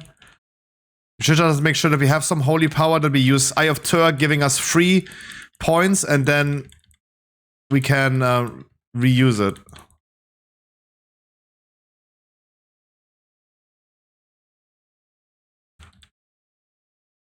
Now we can use it for free, bam, in between, bam.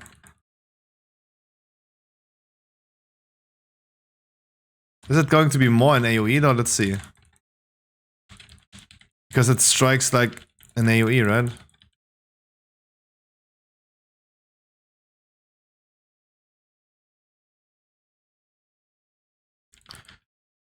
Let's get some holy power. Boom and boom. Let's see how fast it's now ticking up.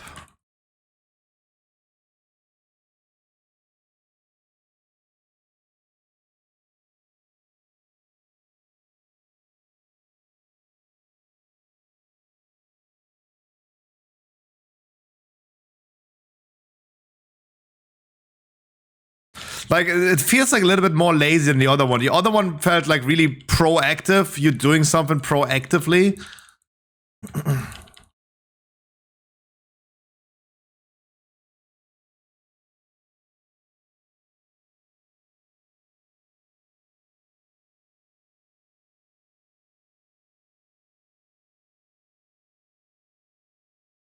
We use it again, bum and bum.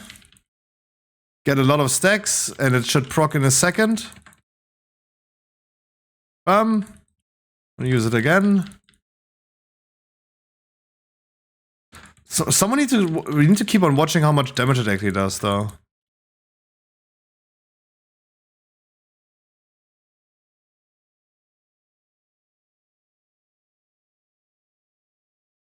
Oh, Word of Glory does spawn a hammer. Okay. It does spawn a hammer.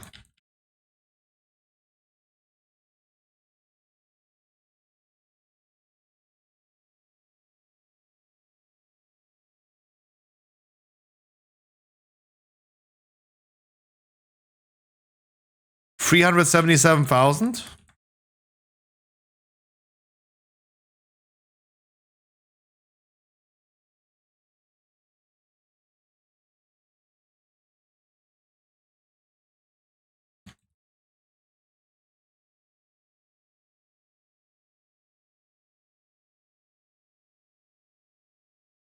And another free use, bum. I mean, Demolish was doing way more damage on the warrior, though. This feels like a weaker version of Demolish, though.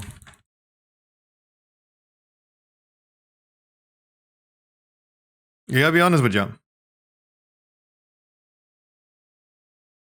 I like the animation, though, way more. Right? It's like a cool, it's a cool striking animation, but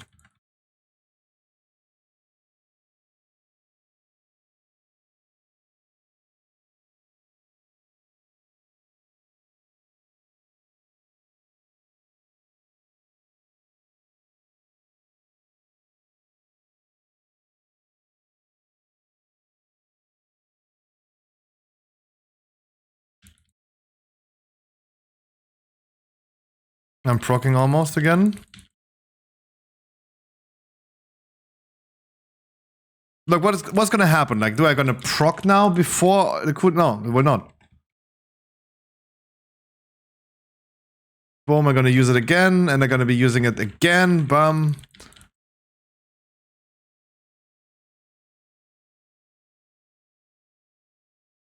Nah. I mean, the other one felt more proactive. You're actually doing actively something into your teammates. This one is more of like...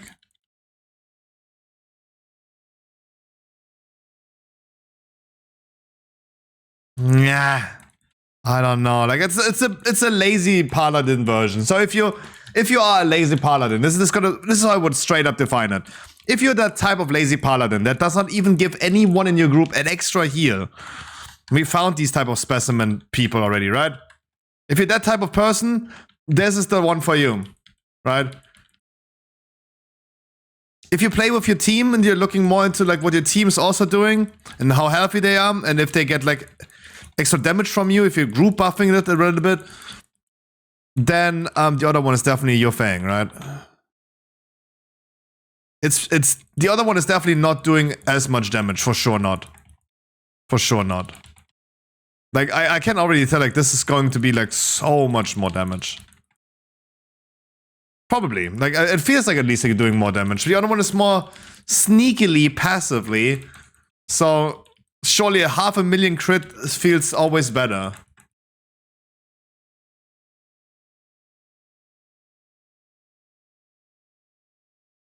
Bam.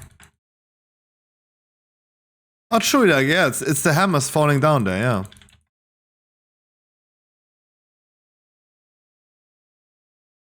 Like, then you can actually see how many times it actually falls, though. That's why I want to go into a dungeon and test that out. And not just like training dummy.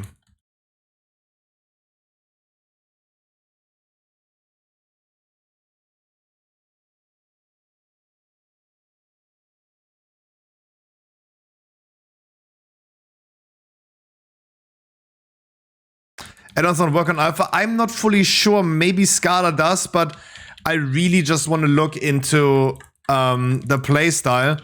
Because I think that this is currently more important because scaling and tuning stuff will be like a thing that Blizzard can do as soon as it like coming closer to the beta status, right? I do not think that Blizzard right now cares about damage scaling at all either.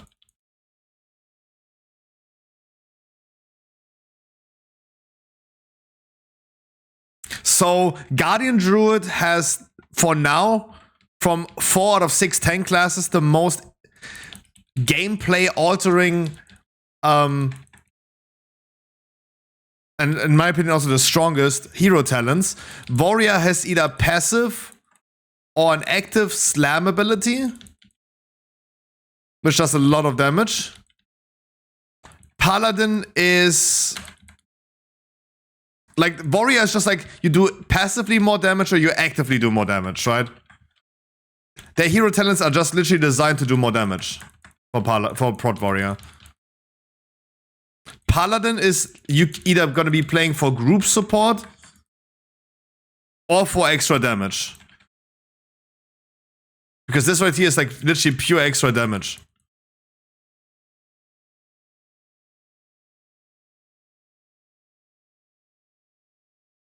And we're going to be proccing again in a second. We have 7, 5, 4, 1, then proc again, bum.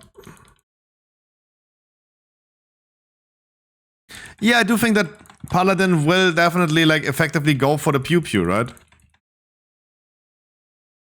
But my goal to figure out is like, how is the class fantasy? I do think that this one does not fit the class fantasy that much. Sure, I mean, the hammers do fit, though, the class fantasy, but gameplay fantasy-wise, right? This is what I mean. Like, gameplay fantasy-wise, Paladin is the one that should be putting... Like, you should be, as a Paladin tank, give other people a word of glory. You should give them a blessing of sacrifice, a bob, or lay on hands, a spell warding even, right? You should do that.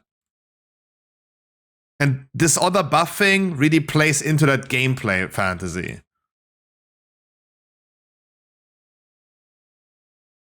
But I mean, not many people do that, right? I think we all can agree on that you met like Paladin tanks that do not do that. They are not giving like anyone an extra heal. They're not helping your teammates. This one right there is the perfect one for them then. Right? The perfect one for them. Especially like looking at this, for example. You haste by 15%. Paladin is one of the few classes that I play in retail that does not care about diminishing returns cap. If you could, you would take haste and haste on your items. Like, rather 16,000 haste, no matter the diminishing returns, everything else sucks, right? Haste is haste. Getting 15% haste after using Hammer of Light is insane. This is already way too strong because haste is way too strong. Like, you will, like, this is not, like, the Lightsmith has no chance against the Templar to compete right now. Like, this has to go. Because haste is too good. And this is now Fury crafting. We don't have Sims, we don't have numbers, but if you ever played Paladin tank, you know how crazy haste is.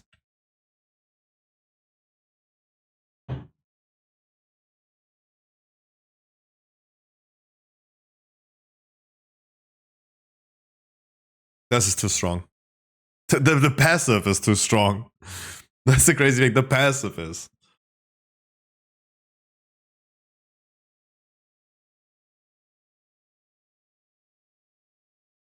Look, we even went here with Hammer of Wrath. Because if I get a Hammer of Wrath use, I have an ability that gets me more Holy Power. Holy Power spenders equals more hammers. Not even going for, like, more damage of the hammers. Just proccing more. I'm really... With this tree and how I scaled it right now, I really try to get more hammers out. Just to trigger them more often. Hammer of Light instantly calls on 2 Imperial Hammers. The other one would be just more damage after Divine Toll. But no, we're going for more hammers to proc this even more, right? That was the idea. Wait, oh god, don't tell Blizzard. Do I still have the weapon buff up? Oh, don't tell them. Imagine you're gonna change your hero talents back and forth just for the weapon buff. I mean, this will be fixed for sure, right? The other one, the Lightsmith one had like a hero talent passive that gives you a weapon enchant. It's either like stamina and extra heal when you spend holy power to a random target, or 1% strength, 5% armor. This is like, I have like 5% strength, 5% armor, 1% strength thing on there. But sure, again, it's early alpha. Right? I can show you, I'm cooking up currently a video, right? I'm currently trying to cook up this video about tanks. Oh wait, we're only missing 1 DPS. Soon, boys, soon. I'm cooking up that video right here. I can show you. Right? Because I think like in that video I say it the best.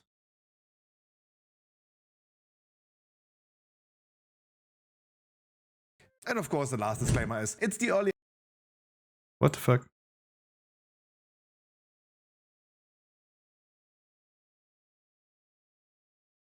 Tank. And of course the last disclaimer is, it's the early alpha, so many things will be changed. Do not be upset if I say your class doesn't feel good, especially when we come later on to Brewmaster Monks, and take my opinion today with a grain of salt. And without further ado, let's hop into the tanks in the war within. That's a fucking alpha, so yeah, of course, don't be upset if I say something wrong or don't like your class and Brewmaster sucks. Do not be angry with me if I'm just gonna call Brewmasters to be sucky, sucky, fucky, fucky. Because I just hate them. And it's gonna be horrible as soon as we're gonna play them. Doesn't mean they're bad. Come on, one deeps!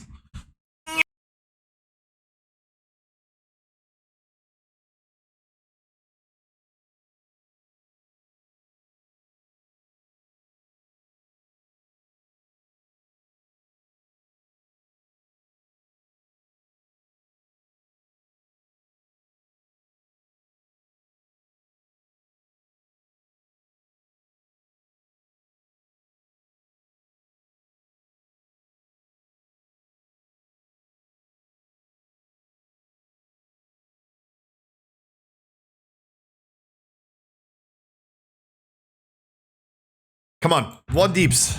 We're almost there. We waited almost 2 hours for a healer. We have a healer. Come on. Come on, Blizzard. Yay! Nice. Wow, that queue went fast though in comparison to everything else. Nice.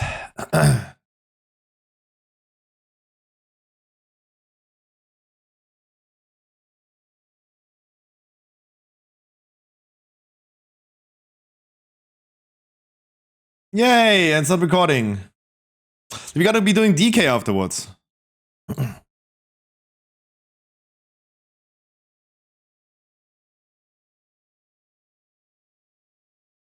What a pull. What a pull. My team is not even here yet. The fuck? Oh no, why is everyone always disconnecting?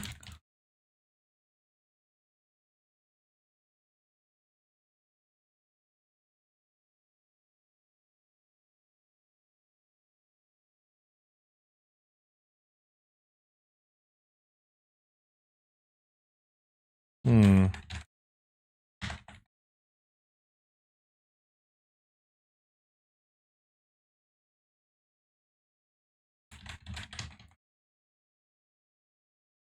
Didn't expect him to have disconnect.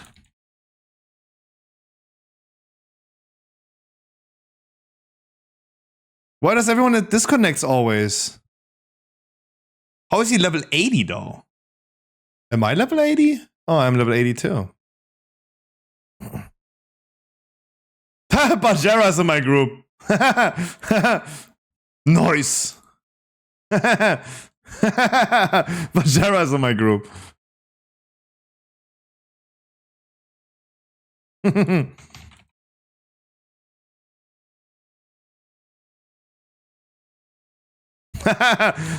I terrorized him so fucking hard right there.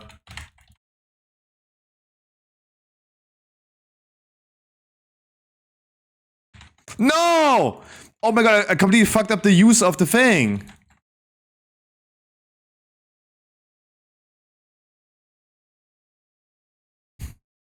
No!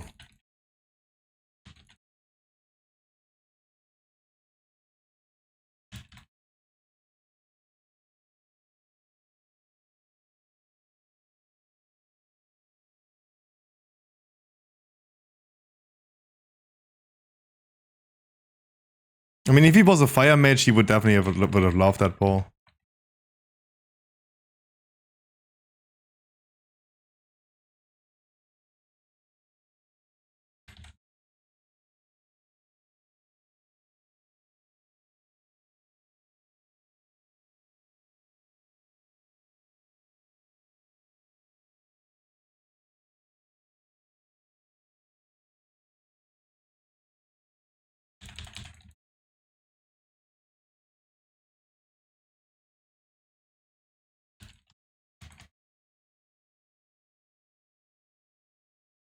This is also like already like not as tanky as before anymore.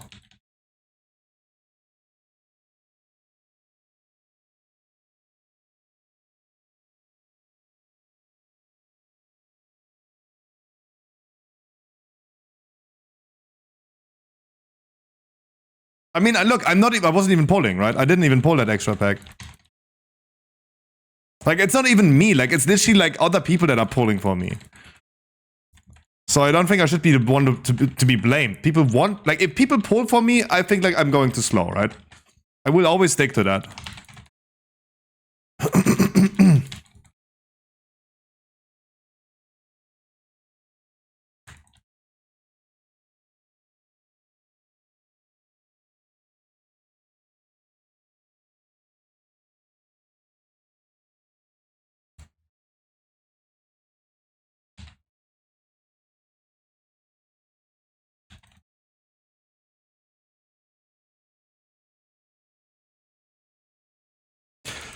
But yeah, this is actually like laziest man paladin tank. It was Bajara. No, it is Bajara. Yeah, of course. Like the chances of playing with another streamer is very high. Like, I mean, who else is currently having alpha? It's more of like, I did this yesterday with Fragments and everything went smooth. Everything went smooth. It was Bajara who pulled more trash? No, I mean, the first pull where we wiped, it was me just going nuts, right? It was me just instantly going nuts. Intentionally. Because I thought like, hey, people want me to do this anyway.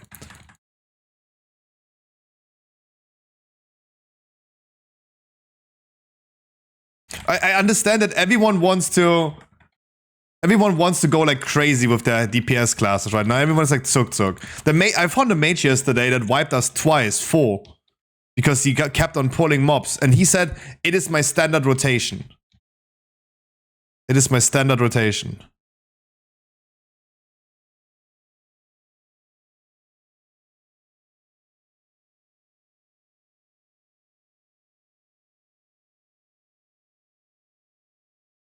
I like the extra mobility of the paladin.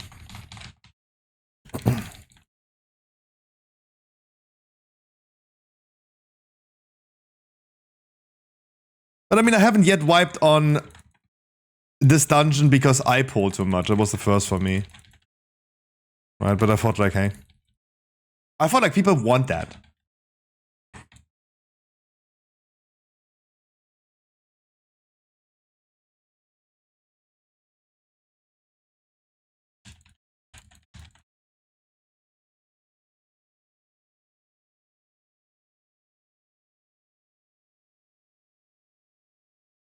And we got a free use of the hammer as well. Bam!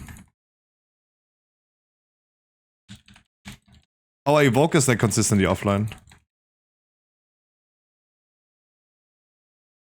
That's like, if you're watching Bajara at the meantime, do you know if he has a damage meter though? Do other people play with damage meter? Am I the only bimbo that doesn't? No. Okay, no one does. Okay. I feel like this is also like the most important right now. Like, it's not the damage tuning. It's like, how does the class feel though? Send up this UI.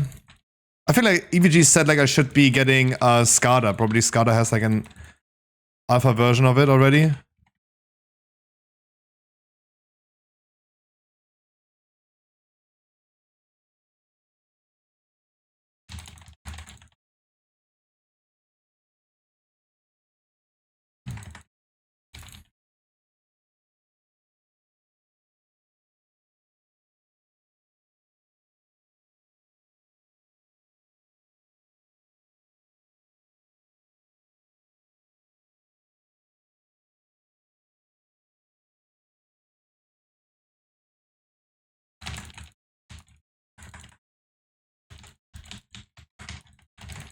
Bopping this for me.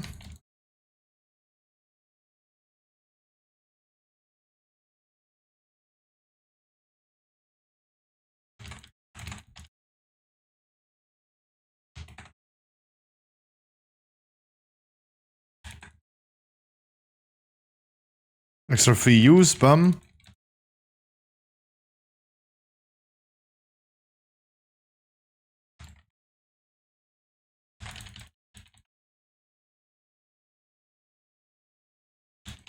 Like, this is why I'm like worried about Blood Decay in a second, because Blood Decay will definitely fuck me up a little bit. And then Monk Tank. The good thing about like all the other tanks that we have now played is like, I play them, right? I actually play them. DK too, but DK is tricky. DK is a little bit more tricky.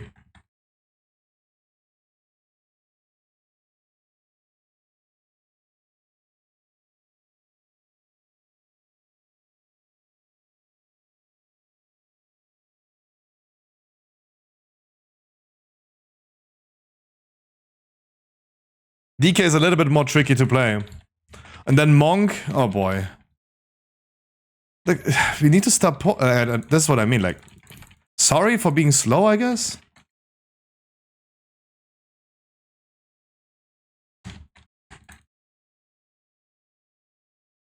Like, I don't know who pulled that mob that is that far away. Don't know.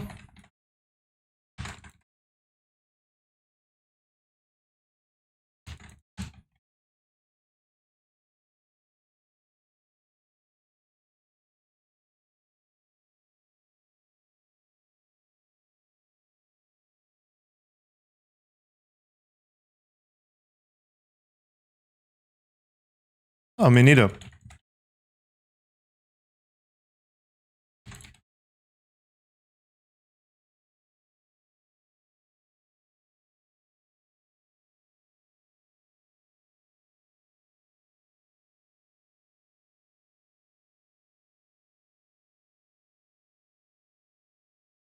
Well, we should get an extra use in a second. Right?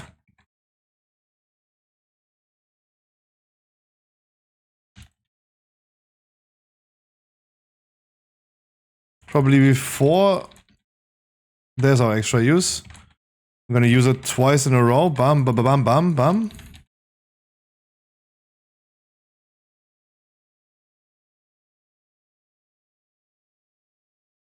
Oh wait, you can actually mount these. Okay, I never really thought about like what the mechanics here are. But you can actually mount these dead wasps and shoot them into the keg. Wow, I've been in here for like, what, 7 times already? And this is the first time I realized that.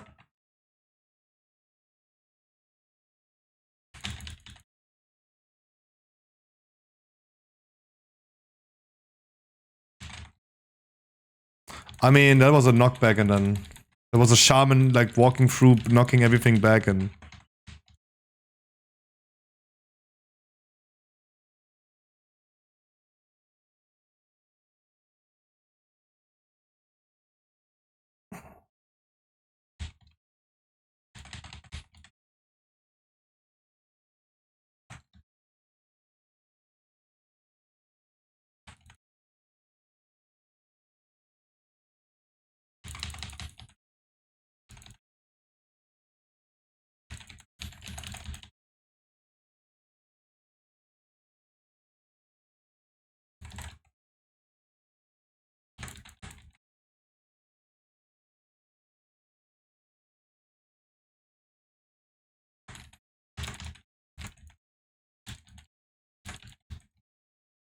Do they charge in my direction though?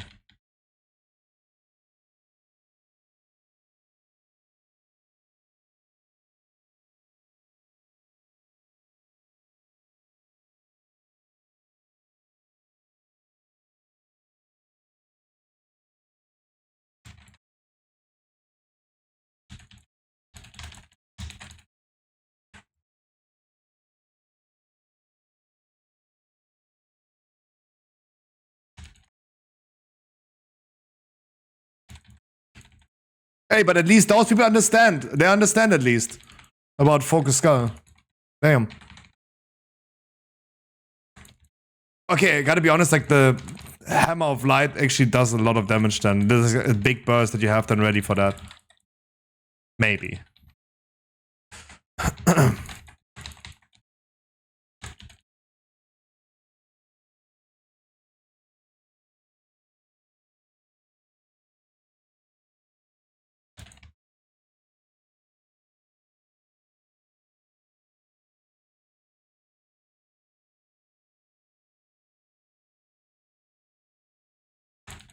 I mean, it's like a big bang, right? It's like BAM!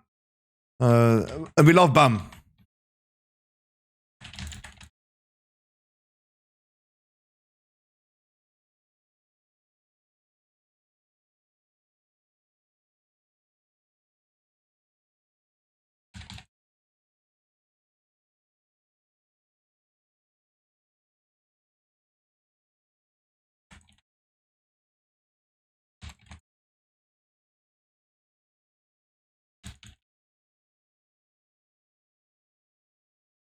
That they charge in random directions is so dumb.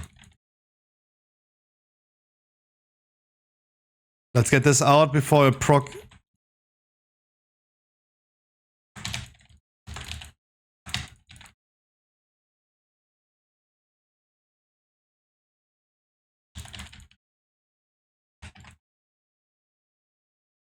BAM! That was so important that I proc him that. That was so fucking important.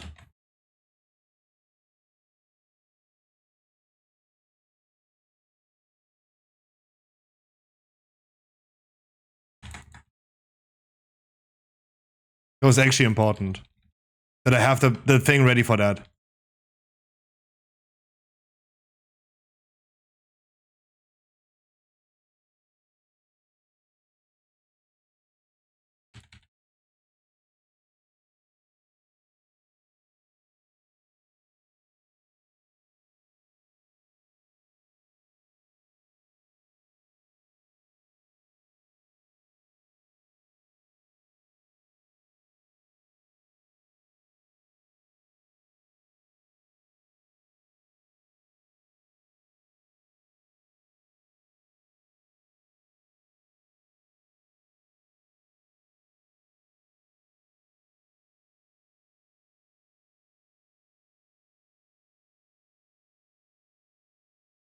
If these mobs that are just move the boss away, if they go into the boss, he gets an insanely large absorb shield. Like, I mean, it's normal, it doesn't really matter, right? It will give us more time to blast damage and stuff, but...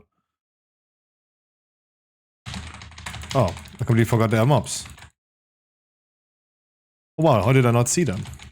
LOL! How did we pull those? Okay. We have 53, 54. We have the thing ready itself, so we're gonna just use it and to using it again in a second.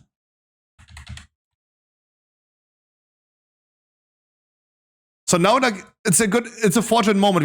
We have like we are at 58 stacks. My Eye of Tyr is on cooldown. Let's look at these mobs right there. If they're not giving me the Eye of Tyr bonus, right? 59, 60, bum, they do not. So I don't get the damage reduction from Eye of Tyr itself.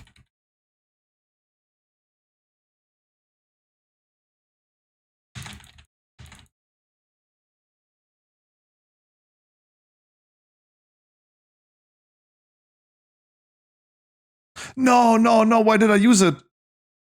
No! Pronounced Tyr.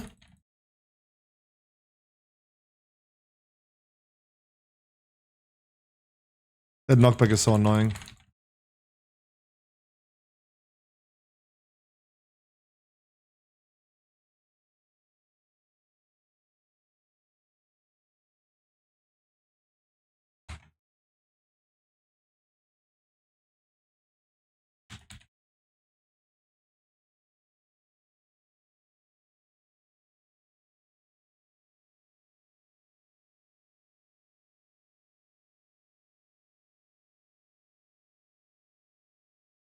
It's gonna be Cedar's face, though. It's gonna be Cedar's face, because then we see, like, everyone sees, like, now that, yeah, that's why you need to do this, right? That's why you need to clear the things before, otherwise it goes crazy. Thanks, guys.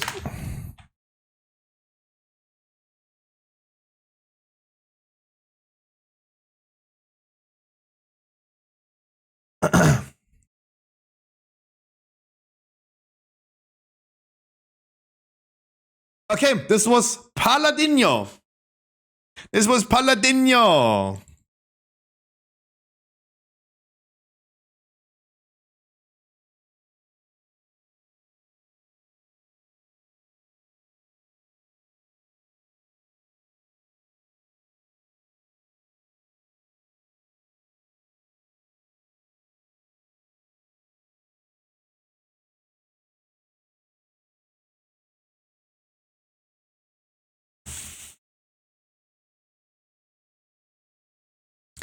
Recapping after Paladin, the Templar is the strongest one, right? The Templar will be the strongest one by far. Divine Steed giving you more movement speed for the first 3 seconds, lasting 2 seconds longer. It just feels better. But I really don't want it to be better. I really want this to be better. I would love to incentivize people to look for their teammates a little bit more. It's kind of sad. Right, it's kind of sad.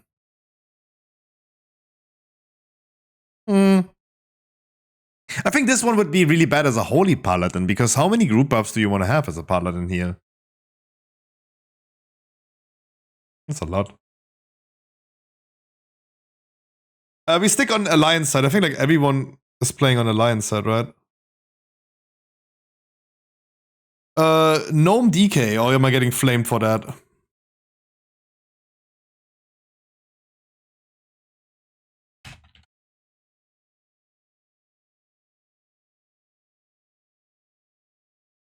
Oh boy, it's DK time.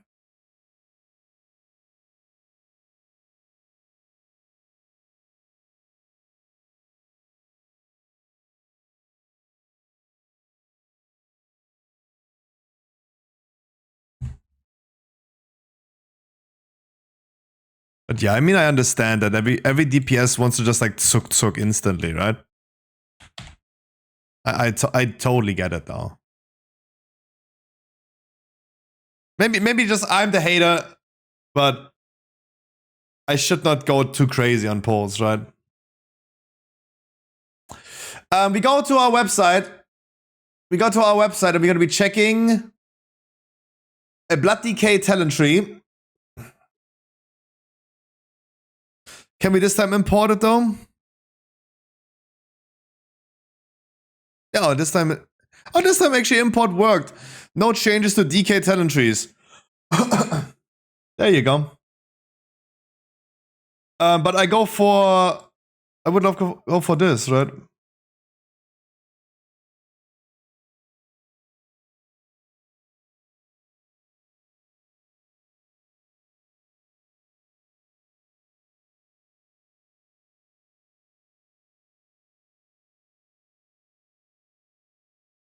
I want to go for Umbilicus Eternus because I'm a pussy. Deathbringer sounds cooler. So we're gonna go for Sun Lion.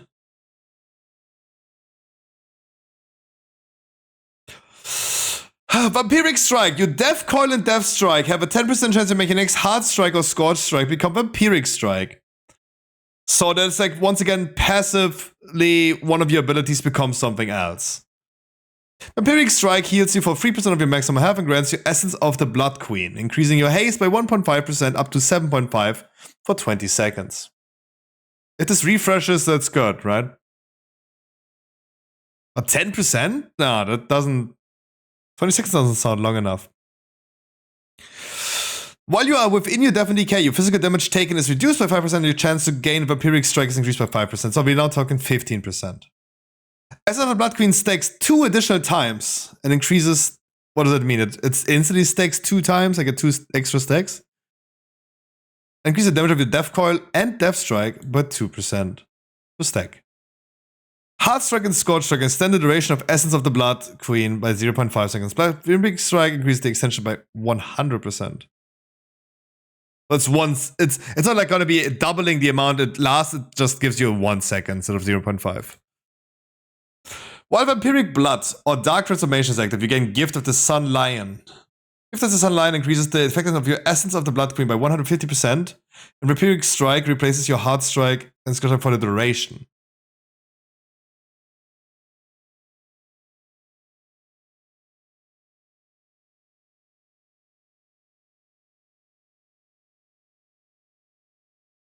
I mean, this one is favoring like Vampiric Blood a lot, so that's why we're also going for some Vampiric Blood stuff. Doesn't really have to be scaled like this.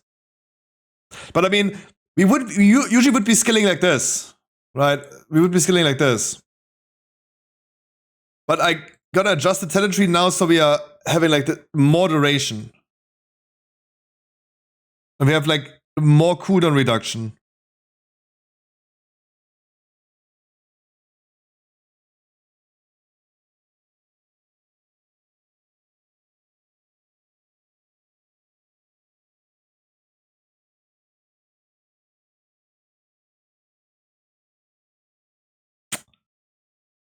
Vampiric... Wait. Shall we scale that?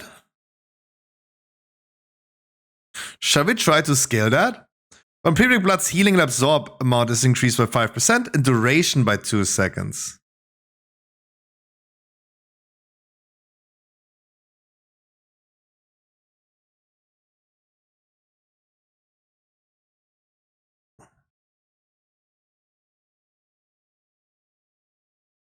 But I don't know what I would not scale then.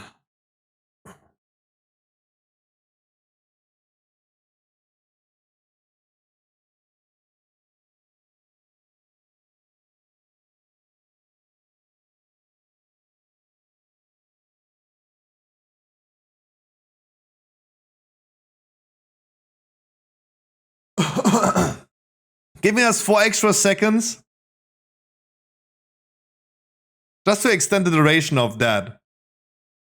But I'm really trying to now focus into that. Your leeches increase by 3% while lich... Wait, I should actually go ahead and queue up for a dungeon, right? Because it's taking forever.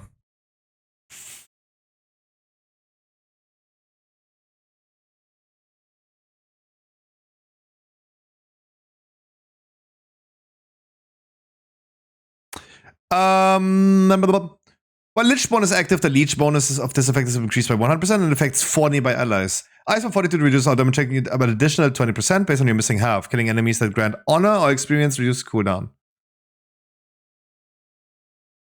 That sounds actually cooler though. Vampiric Strike has a chance to summon a Blood Beast to attack your enemy for 10 seconds. Oh, okay, now we're talking. Each time the Blood Beast attacks, it stores a portion of the damage dealt. When the Blood Beast dies, it explodes, dealing 50% of damage accumulated to nearby enemies. Cool, I want to see that. You store 50% of all shadow damage dealt into your Blood Beast to explode. What is doing shadow damage, though? What type of shadow damage do I actually do? Is Death Strike shadow? Blood Boil is... Okay.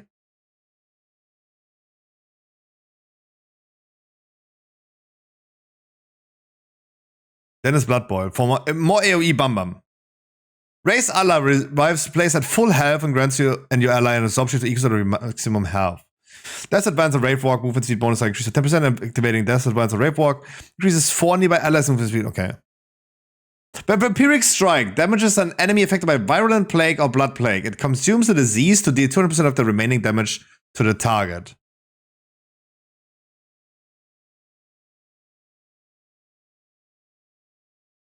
While Gift of Sun Lion is active, Vampiric Strike no longer consumes your disease and instead extends the duration of your disease by 3 seconds.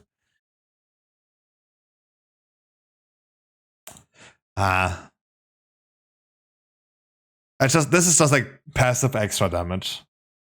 I don't think this really matters too much because you're like blood blowing in any way. Your Heart Strike and Scorch Strike have a 3% chance per stack of Essence of the Blood to refund a rune. Wait, this can go up to... How many stacks is this? 5? 6? 5. 6. 7. This can go up to 7 stacks. 21%? Whack? That's whack, yeah? Okay. But let's see how this actually plays, though. First of all, keybinds.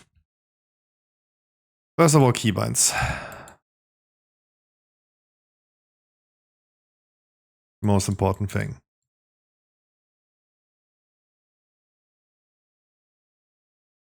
Do I have a rune on my weapon? No. I do think that not having the rune on the weapon is kind of troll, right? I didn't have any enchants on any other character, but I do think that if I don't do it on a DK, it's trolling. I feel like that's kind of trolling.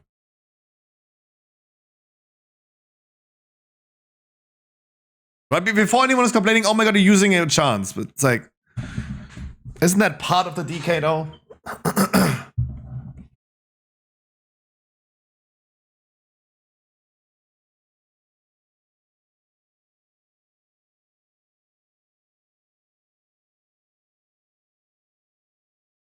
Is this a forge? No. But I haven't been in here for ages.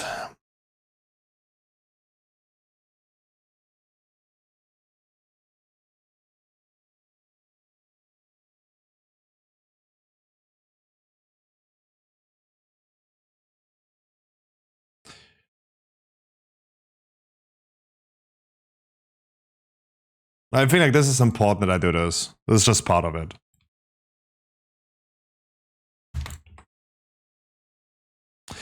Okay, this is here.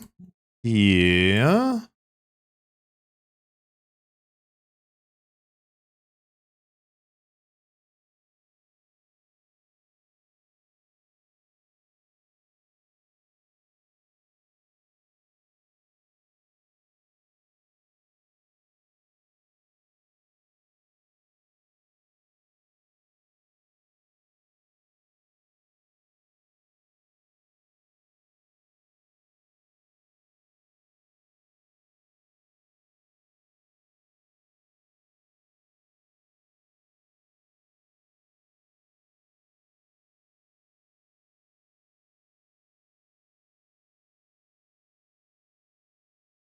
Oh no, we're coming now to the tanks that have way too many cooldowns. No. What was my keybinds in retail? Oh no. Logging into retail and checking. Oh, master memory is not given for this one. Almost. Almost.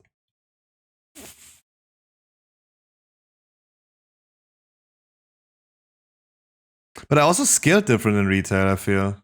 Let's see.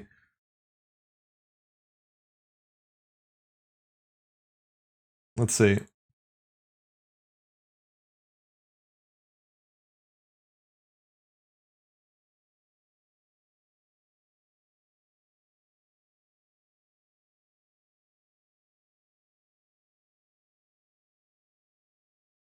Not before the healer, only 3 DPS.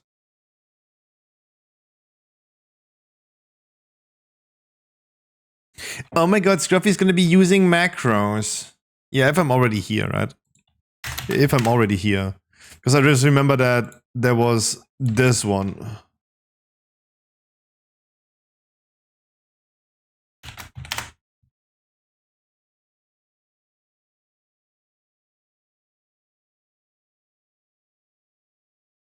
This made this one redundant. 1, 2, 3, 4.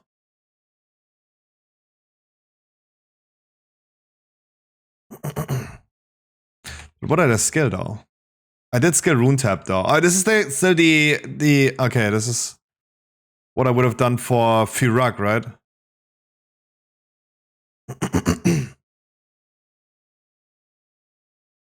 What is different though?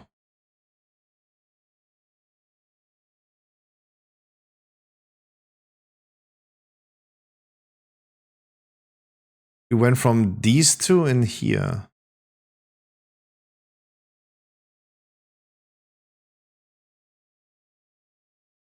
Am I missing a skill point? Oh, we didn't go for hard strike damage.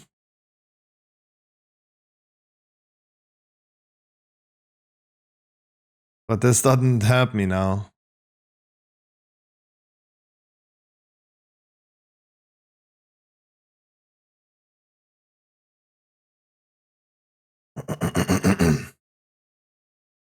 Gotta be careful because I do have signal targets back in retail.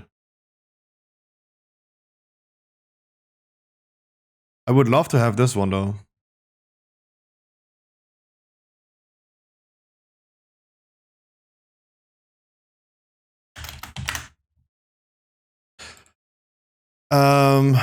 This was a macro, and this can be a macro for sure. Apolimp has raise stat, empower room weapon. Okay, that's everything included. There's this one and this one included. And we're just doing D&D macro as well. Was it Z or T? Z. Okay, that Key binding is correct.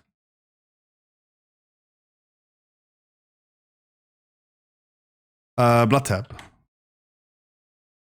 So now my rune tap is this one.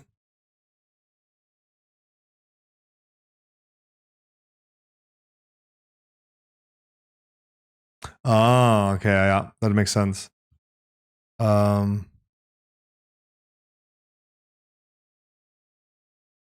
This was this, right? Yeah. That fits. Like I need every little bit of help to remember like muscle memory. So, thank God we have also training dummies right here. So,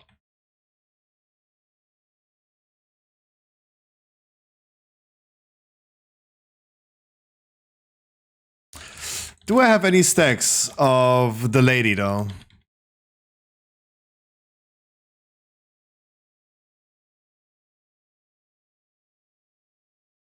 No.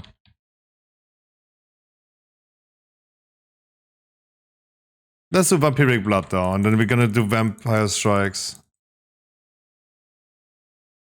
It refreshes a lot of runes though. It refreshes a lot of runes though. Is this one? Yeah.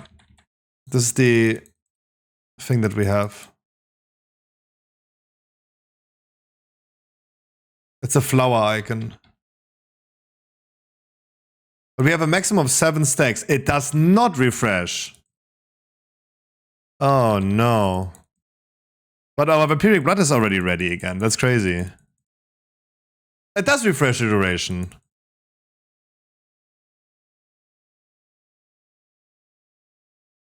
Okay, if it refreshes the duration, it's crazy.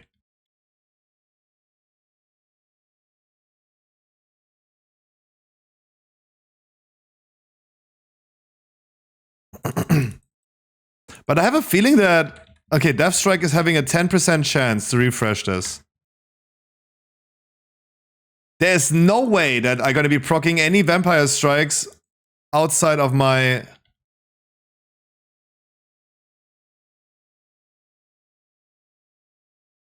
But I mean, there's the beast.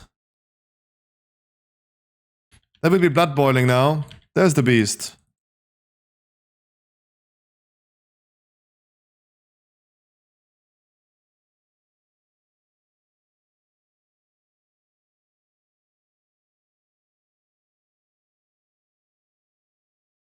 So what is the saving grace of this right now is that Vampiric Strike does not proc a lot, but my cooldown of Vampiric Blood is very short. So before it runs out of 7 stacks,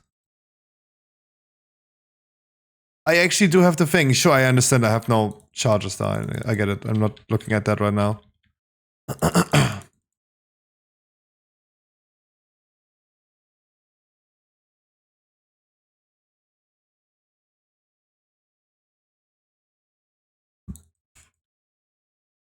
Wait, oh no, my stacks actually ran out because I didn't do Vampiric Blood instantly.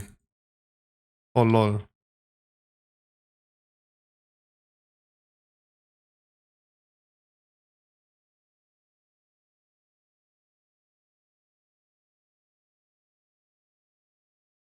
And sometimes I will be in the need of using Morrowind.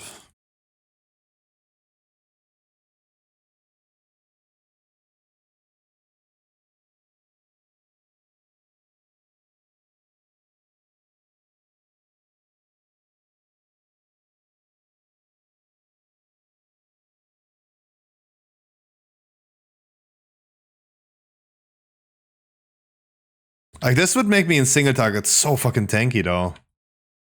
Because, oh boy, do I have a lot of runic power.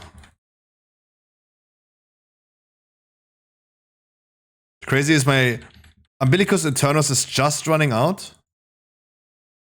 And my Vampiric Blood is almost ready again.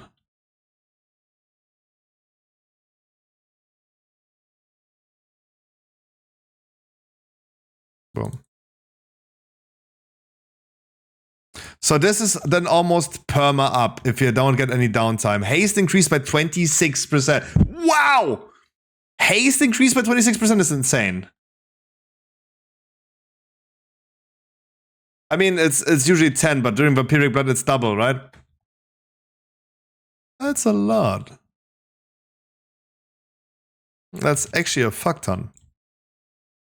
And we all know that tanks love haste, except for monks. Oh, that's cool.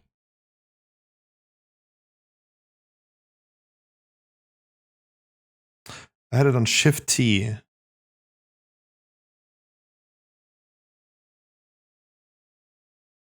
Really? Like this? Okay. I mean, we all love how much we love haste.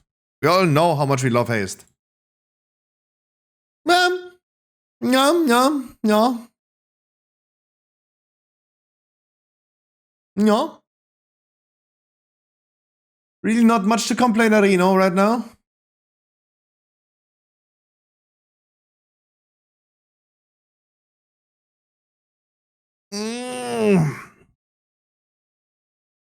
Oh, one more DPS missing only. Nice.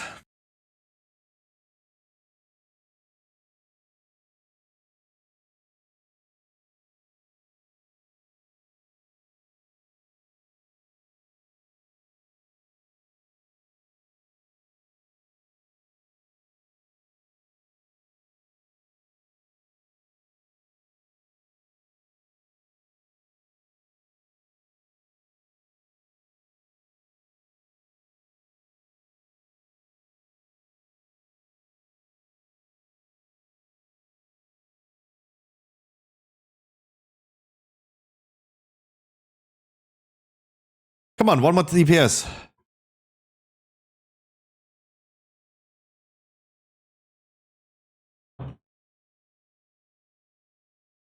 Surely, I'm right now a little bit worried. Wait, let me see his gear. I cannot inspect people. What the fuck? This guy probably made like character copy, or why does he have the gladiator mount?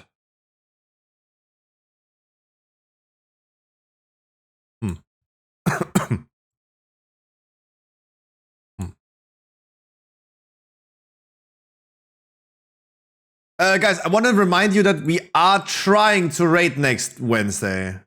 Just trying to remind ya.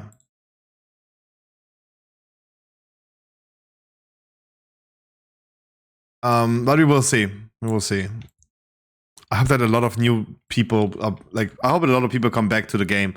Not necessarily from my chat, but in general, like the player base.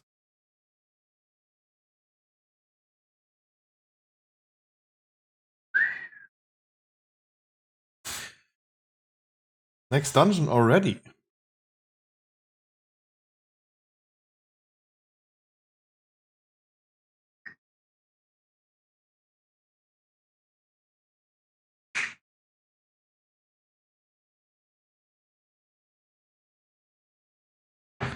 And let's fucking go, dude. Start recording.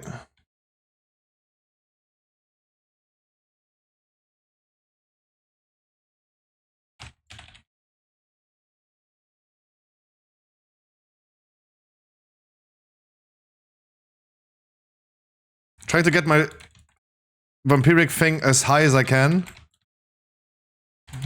Vampire strike stacks.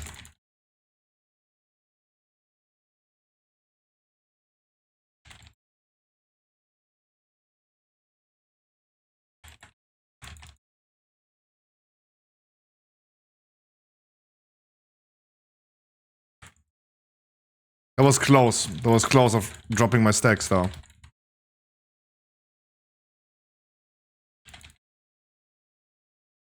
That was very close. What is... Why are there carrots? What was that? Why were there fucking carrots?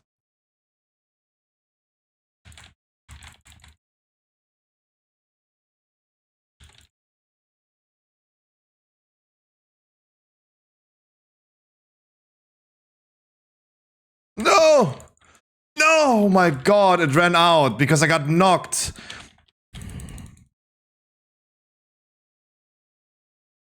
Fuck! With the knockbacks, though. Fucker.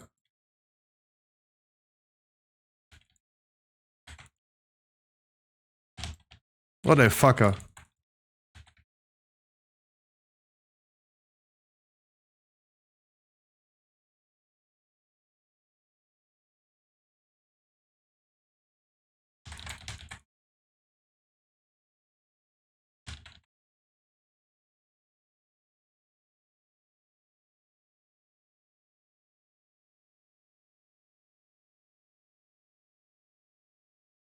Oh my god, this first boss is gonna be bad.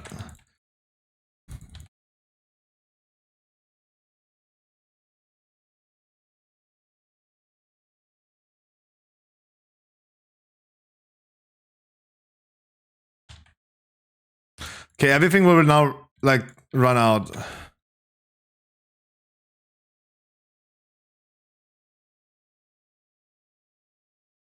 The Boomy just pulled something.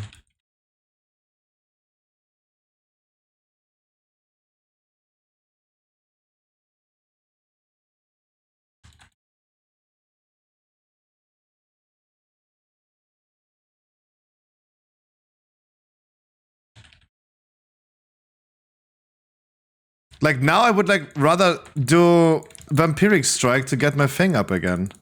But the good thing is that... What is this? Who is carrots, dude? Who spawns these fucking carrots? No way I'm spawning these.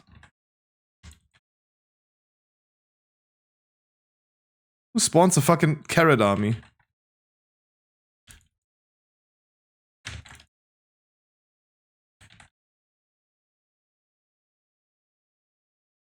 My stacks did not run out. This is super important. I'm not a biggest fan of like having like a mechanic where that makes me like focus so hard on maintaining a buff. Right? I'm not sure if I really like that.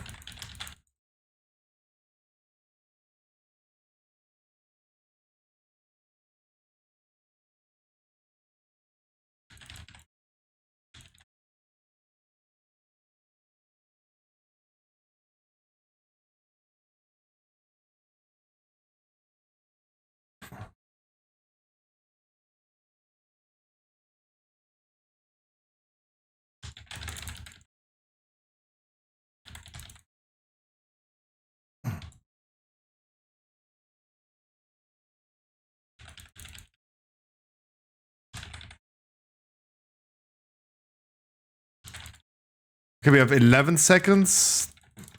9, 8, 7, 6, 5. We need to get Vampiric Blood ready instantly, and bam. Then we can maintain and extend. Not a fan, not a fan. I tell you, not a fan.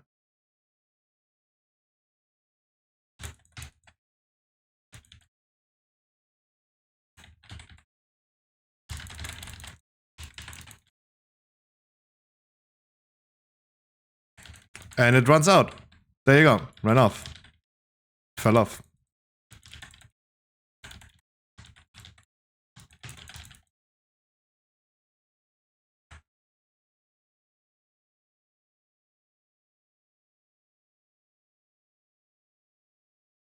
And it's just not active. It does not proc.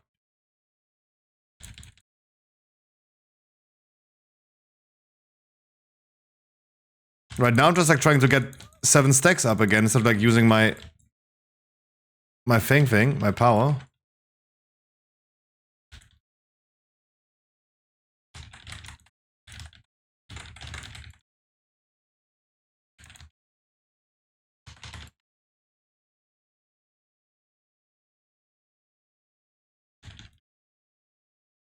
And it ran out again.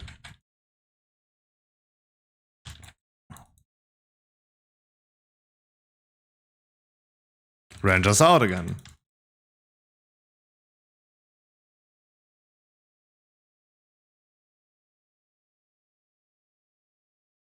I mean, it was a good idea to skill into longer Vampiric Blood though, because this gives me the extra seconds to refresh completely.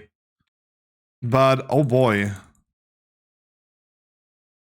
What a hassle. 5 seconds, 4 seconds. Vampiric Blood is ready, and just this one is the one giving me. This one is so required to just maintain.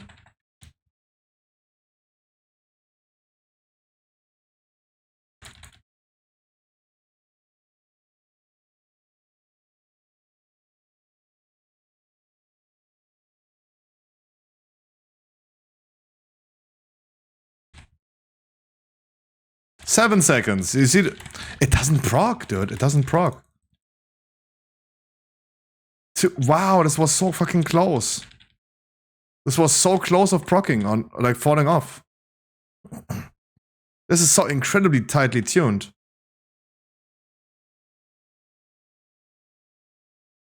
Wow. Wow.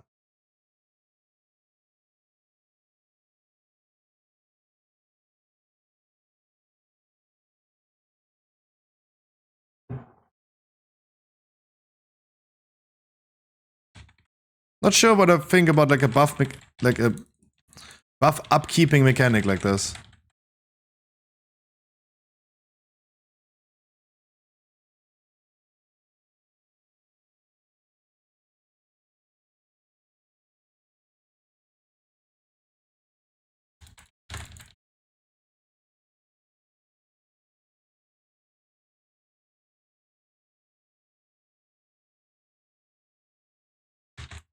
Look, my goal right now, while Vampiric Blood is up, I'm not gonna be Death Striking. Getting my 7 stacks back, and now I can just Death Strike as much as I want.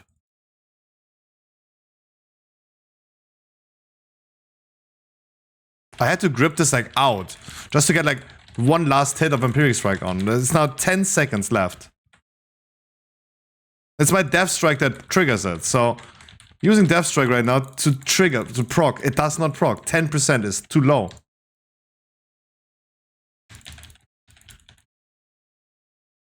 I mean, it's great if it has consistent uptime though, right? If it doesn't have consistent uptime, it feels like you made something really bad. Made a mistake or something, right? Your rotation is bad.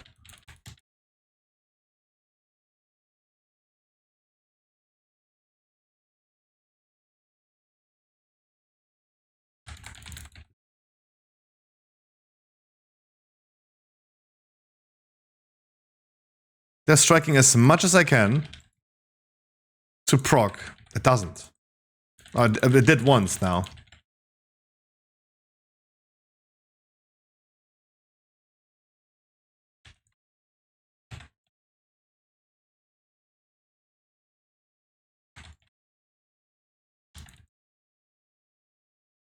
But I gotta be honest, like this was one the fastest and stablest runs that we have done though.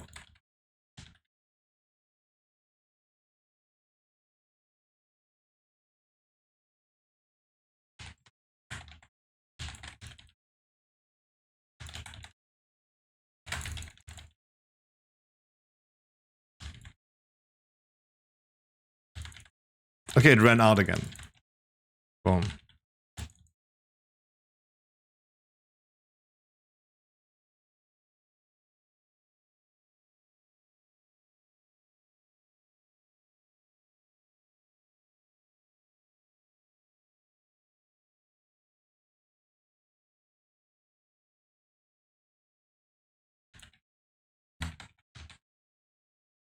Single target, now boom, boom, boom. It's all about like boom booming into getting more procs. Rune Staffed, it's okay, because our Vampiric Blood was still up for a very long time. Skilling into the increased duration is really important.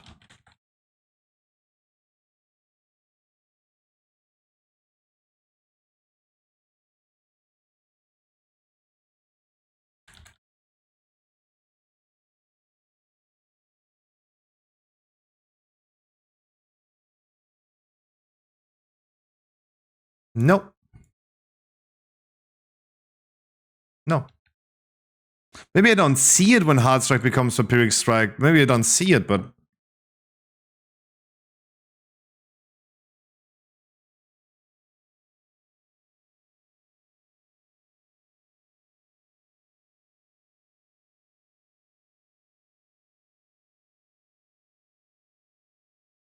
Mwah.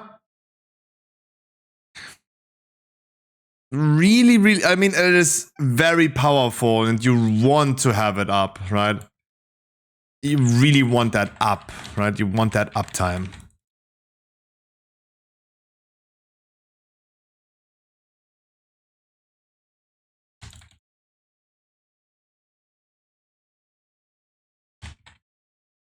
But maybe that's why it's so powerful, because you will not be able to have it up the whole time. Right, maybe.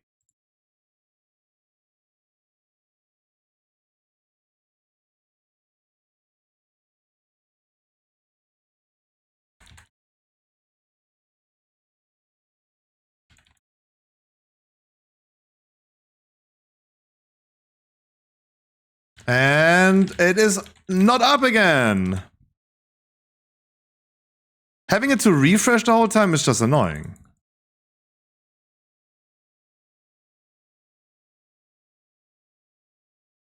I don't know. Like, maybe it shall not be annoying, right? Maybe I just shall, like, not worry about that much. But I think, like, everyone can agree on that. If you have, like, such a strong buff, though, you want to maintain it as much as you can, right?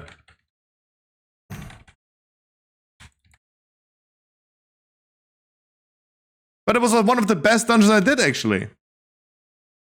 Thanks, guys. Funky.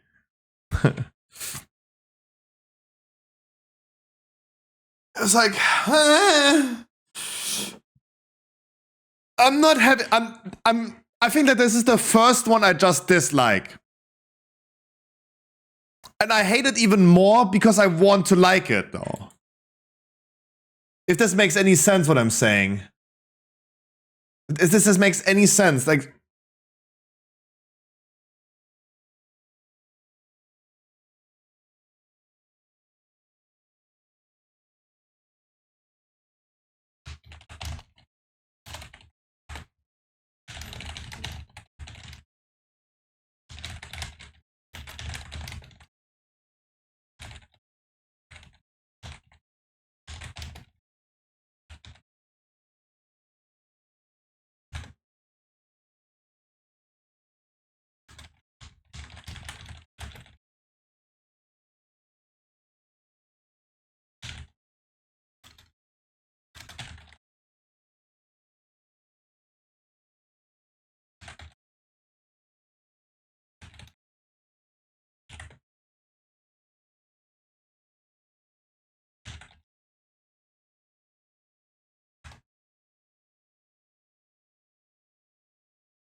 Wait, what's wrong with some quick customer support? Any horsemen summoning coming now? Speaking, did you see what I just did with the Sun Lion? Or do you want me to recap it? I mean, just for me, myself, I'm gonna recap it real quick. So, my Death Coil and Death Strike have a chance of 10% to make my next Hard Strike a Vampiric Strike. Vampiric Strike gives me a certain stack. It increases my haste up to 10.5%. I can maintain this stack if I proc. During Vampiric Blood, I do get permanent vampiric strike during that duration. So I will always, when I have vampiric blood, be able to refresh it back to 7 stacks, giving me a 10.5% haste increase, which is strong.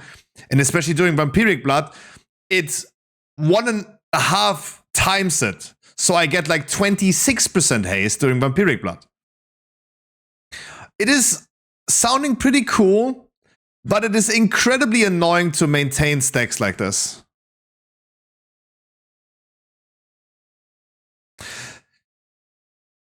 It's very annoying. I feel like it's very annoying. Like running after buffs is kind of weird.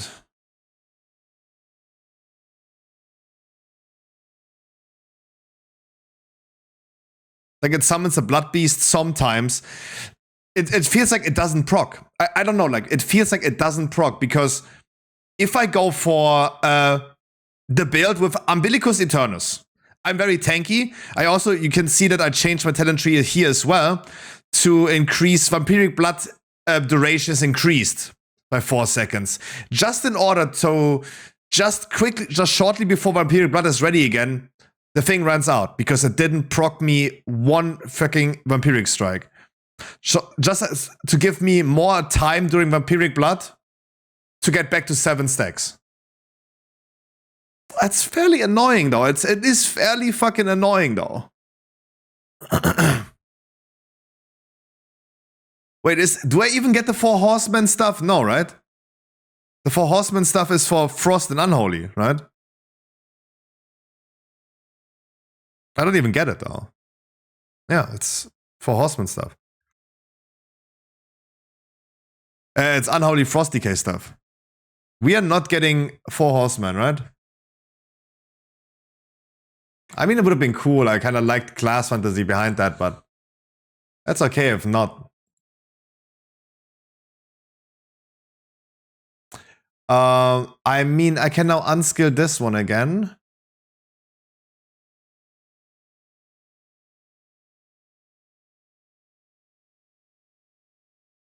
I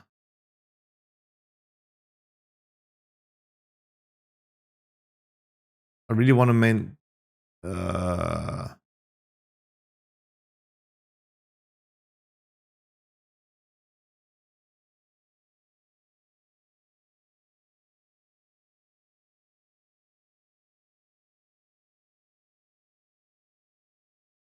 What talent point did I do? What talent point did I do wrong? Missing one talent point.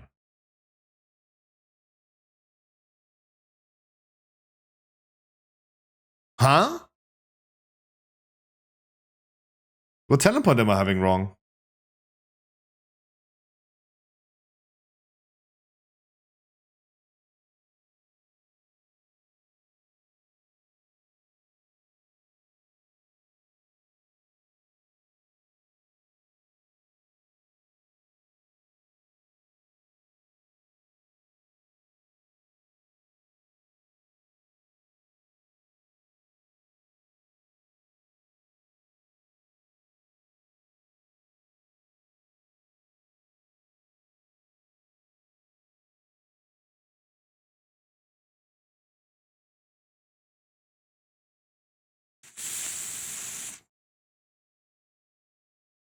Anyways, I'm getting a new ability. It's called Reaper's Mark. Wait, let me just hop in the...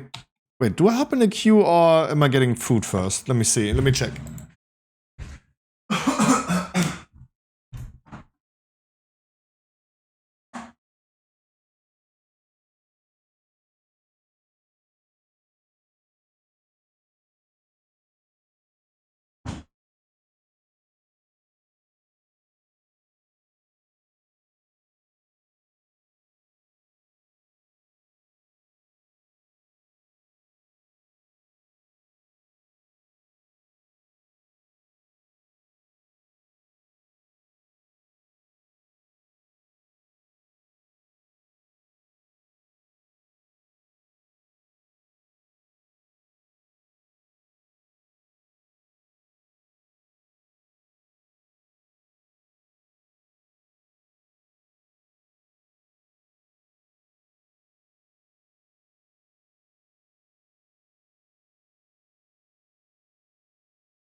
I mean, if the queue is fast, then we could maybe do another one before I eat.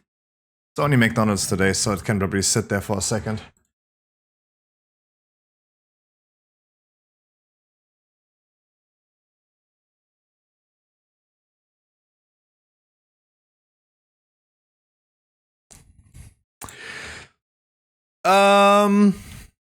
Reaper's Mark.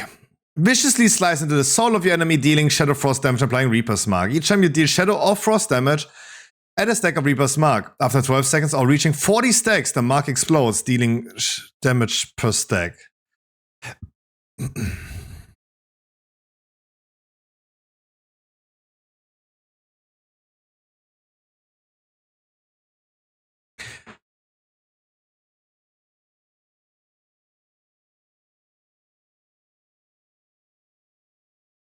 Oh, this is hella bad. Reaper's Mark travels to an unmarked enemy nearby if the target dies or explodes below 35% when there are no enemies to travel to. This explosion cannot occur again on the target for 3 minutes. Yeah.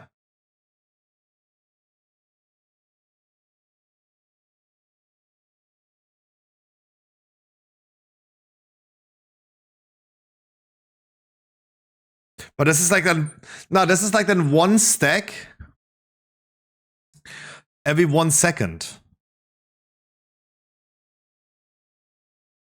Reaper's Mark currently, and only Reaper's Mark itself, sounds single target. If I go into a trash mob, and if I go into like a dungeon right now where trash mobs die instantly, I use this and nothing happens.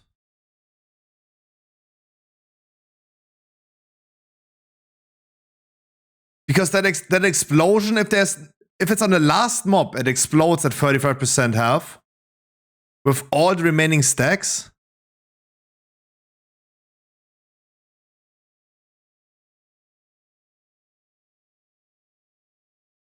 But that cannot occur again for 3 minutes. Or can this still happen anyways on other targets? This explosion cannot occur again on a target for 3 minutes. Does it mean on the same target?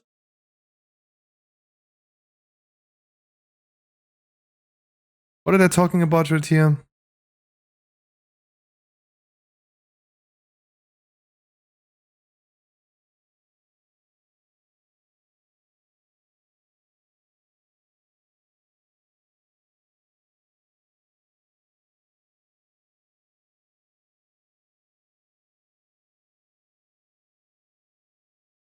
That's questionable. We're gonna find out on the training dummy in a second.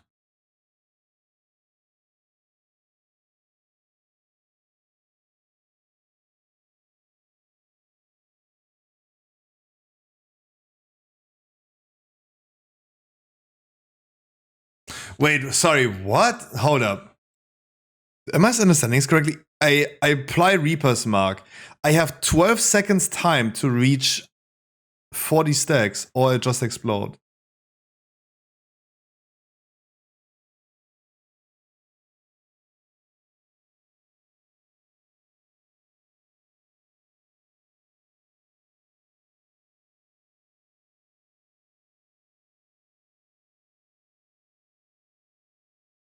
Blood Plague has a chance. Blood Plague has a chance.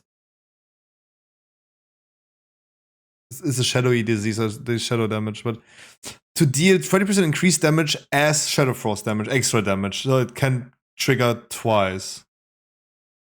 Blood Boil is Shadow, and Blood Plague is Shadow. Reaper's Mark Explosion deals up to 30% increased damage based on your target's missing health and applies Soul Reaper to targets below 35% health. Blood Plague deals its damage in half the duration, and the second Scythe of Exterminate applies... Second Scythe of Exterminate? What is Exterminate? Oh, the last one.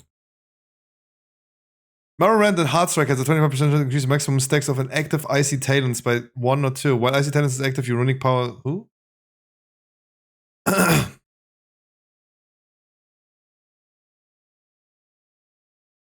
No, Bone Storm is doing every 1 second, dealing shadow damage every 1 second. So it's like 1 stack per second. That's not going to be like 40, but we're going to check on the thing. But Blood Plague deals its damage in half the duration in the second cypher of exterminated by Blood Plague. It means like we're going to be doing the same damage takes in like 12 seconds, so it ticks faster. So therefore we're going to get already like more stacks. We will see. After Reaper's Mark explodes, your next Marrow Rend costs no runes and summons 2 scythes to strike your enemy. The first scythe strikes your target for Shadow Frost damage and has a 20% chance to apply Reaper's Mark. Again, that's nice. The second scythe strikes all enemies around your target for 12,000 Shadow Frost damage. So the second AoE hit applies Blood Plague. Shadow Frost damage applies 2 stacks of Reaper's Mark. Aha, there you go. And 4 stacks when it's a critical strike. Additionally, Blood Boil deals Shadow Frost damage. Oh, there you go. Now we'll be talking. Reaper's Mark unleashes a Dark Wave forward and back, dealing Shadow Frost damage both ways to all enemies in its path. Wave of Souls. Critical strikes cause enemies to take 5% increased Shadow Frost damage for until cancelled, stacking up 2 times. And the wave back is always a critical strike. Okay. Reaper's Mark explosion causes a piece of the target's soul to tear out and spiral outwards, dealing 100% of its explosion damage to enemies it passes through. Oh, thank God the explosion is not single target. It's kinda, but it does not have a target cap. It does not talk about a target cap right now.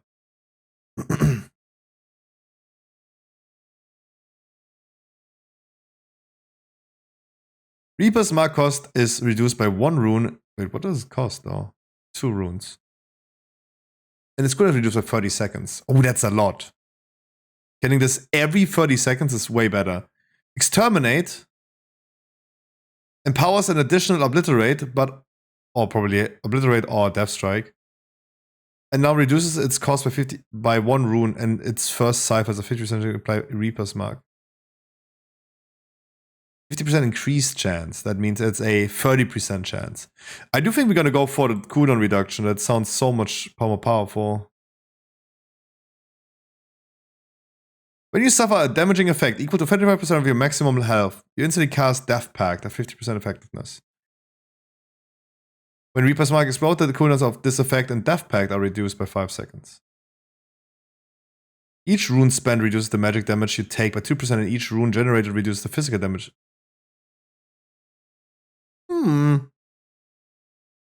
I like the sound of that a little bit more though. Both of those are cool. When an enemy deals direct damage to your anti-magic shell, their cast speed is reduced. Reduce the cooldown of Lichborn and raise that by 30 seconds. Okay, let's go to a training dummy.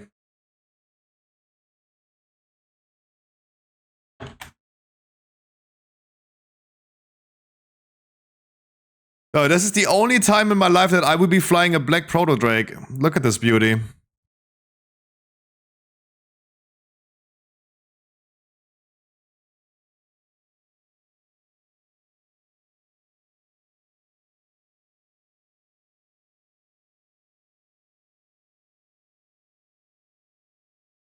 There you go, Reaper's Mark. So let's start a fight like we would start with this, and then do Reaper's Mark. Bam! We're blood boiling, Shadow of Death. We have... Oh, we have a lot of stacks. Look at the amount of stacks that we have. Oh, wow. You don't need Bone Storm. You don't need Bone Storm. Hell no, you don't need to skill Bone Storm if Bone Storm is not going to be good for that.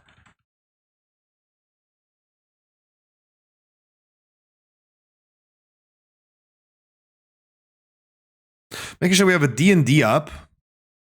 Reaper's Mark. Boom. Look how fast it ticks, though. Not even half-time through. Look at the explosion. Oh, you see the spiral explosion?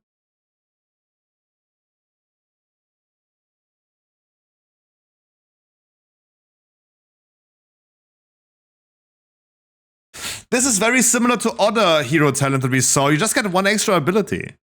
there's nothing that you need to do for this, right? There's not much that you need to account for. It's just there. Right? It's just there. You get extra damage for almost free. You don't change your rotation, you don't change your playstyle. You just get extra damage, extra survivability, utility. Like, this is like 8 million times more convenient to play than something that alters your gameplay in a negative way. And I think like the other one actually alters your gameplay in a negative way. Oh, I'm still recording. Stop.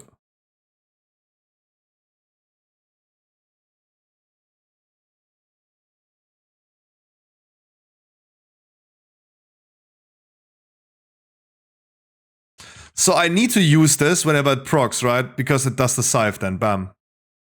Just make sure that we're gonna pay attention to procs and not wasting those procs as well.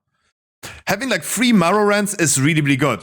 It's just convenient. Like, what can you disagree with that? Like, having free Marrow Rants in between, nothing to complain. Boom. Right, its Spiral's Outpost exploded. Marrow Rant is free, bam, double scythe. Am I missing anything else?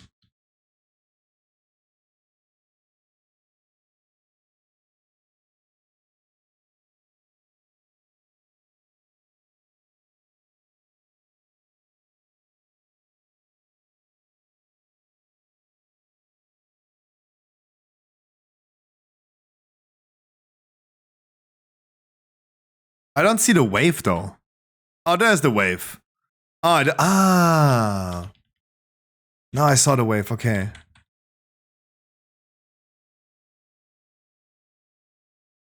It hit 40 stacks though.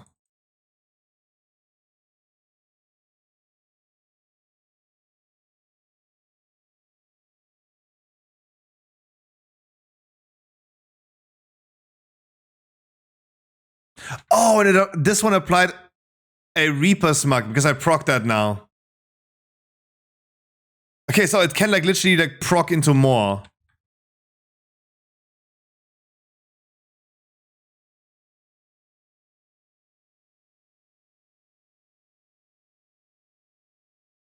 It spirals. My Marrow Rant did the scythe. The scythe did not proc another one though. It's only the first scythe and it's still single target, right? Boom, we do this. You see the wave coming? We have 20, 21, 22, 25, 26, 29. Oh, D&D is really important though. Boom, it spirals, it did the thing. We do this. The first scythe did not proc again. I mean, it does not alter your gameplay whatsoever, right? It does not. It just grants you like free Marrow Rants in between and stuff. And you do more damage. This is just like a bonus. The other thing felt like a bonus too, and I wanted to love the Sun Lion a lot. I wanted to love the buff that you get because this is a lot of haste. We all love haste. 26% extra haste. It's a lot.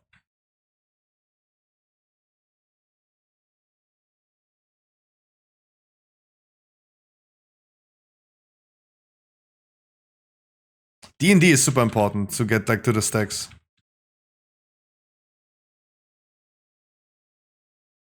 Boom, it spirals. Bum. Okay.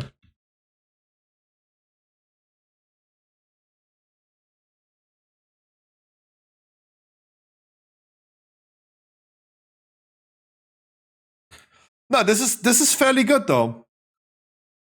But this is so comparable to the Paladin thing, right? The Paladin thing is also you use your Eye of Tyr and then you get an extra thing, right? Then you get something extra to it, and that's it, right?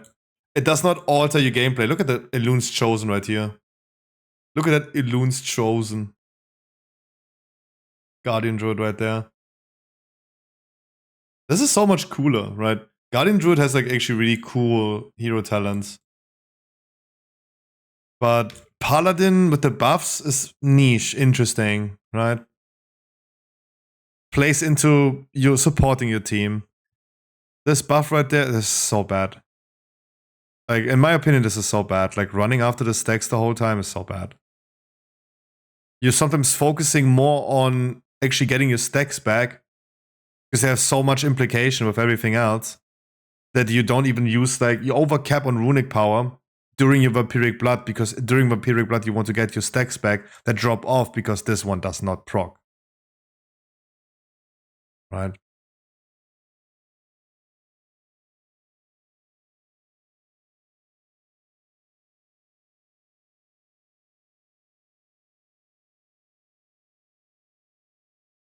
I mean, I could have also taken this one, right? Your Defcon does have a 15% increased chance to trigger. Let me quickly see this. Is this then a 25% chance? Because we're suddenly talking from 1 in 10 to 1 in 4. This is going to be, that would be insane. But then you could not scale the extra explosion damage. Does that though? Oh, when damaging enemies below 35. Oh. Oh, that's why I didn't scale it. I didn't fully read. Nah, I'm just like not liking the buff thing. But Deathbringer sounds really cool because you just get one ability extra. Doesn't hurt. It really doesn't hurt. Right? It really doesn't. You just get a lot of extra damage with everything else. Your Blood Plague. Also, like, think about this. Your Blood Plague is doing more damage. Has a chance to deal 30% increased damage as Shadow Frost damage, and it deals damage in half the duration. Right? Where is this? It deals damage in half the duration. Where did I scale this? Blood Plague deals its damage in half the duration, and the second scythe of the Exterminator applies Blood Plague. You know what that means, right? Me going for Umbilicus Eternus, that's insane. Because my Blood Plague is now doing more damage, faster damage, during my Vampiric Blood, so my Umbilicus Eternus is even stronger. I don't know if it needs to be stronger. I don't know if it's like there's a hard cap to it, but this just makes like this talent and the survivability with this talent like even stronger. Right? I understand that we are going for Bloodshot instead. Right? I understand that we're going for this. I understand. But what if? Right? If you want the survivability, I would suggest you to go for this talent tree anyway, right? The survivability is really, really cool. This has a lot of implications though. Right? The Blood Plague, like doing Shadow Frost damage, doing faster damage, doing extra damage, that's good. That's just like straight up good. Because in how it plays into your regular talents, if you chose to take them.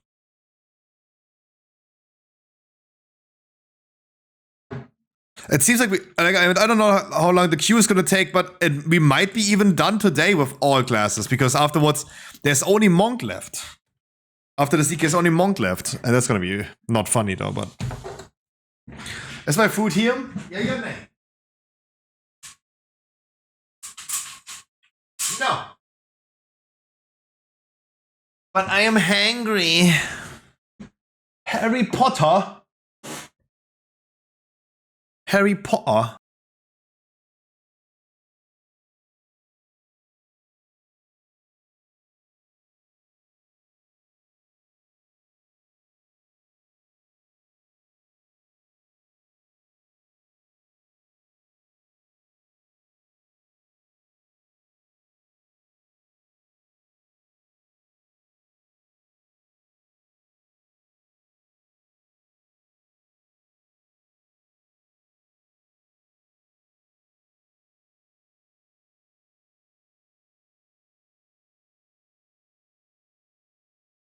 Oi, bruv. Brav. Bre. Bre.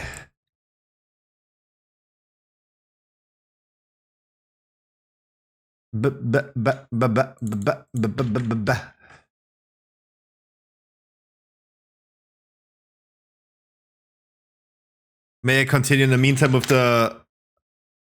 Oh god. With the...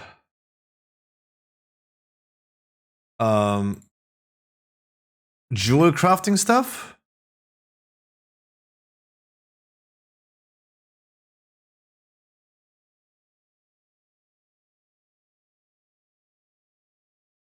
Wait, why does it take so many materials though? What the fuck? Wow, I thought like crafting a gem is like one thing. The fuck?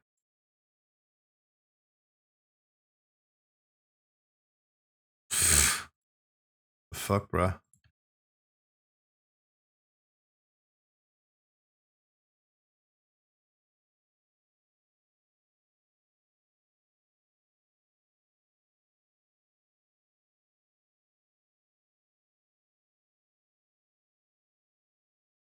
Oh no.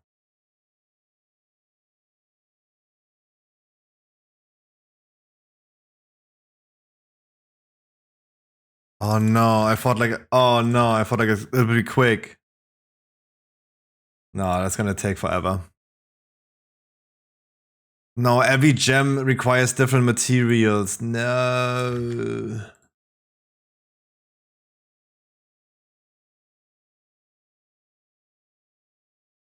Does it though?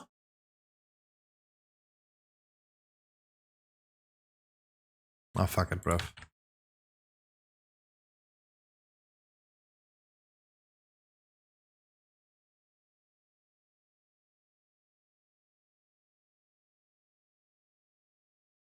Oh no.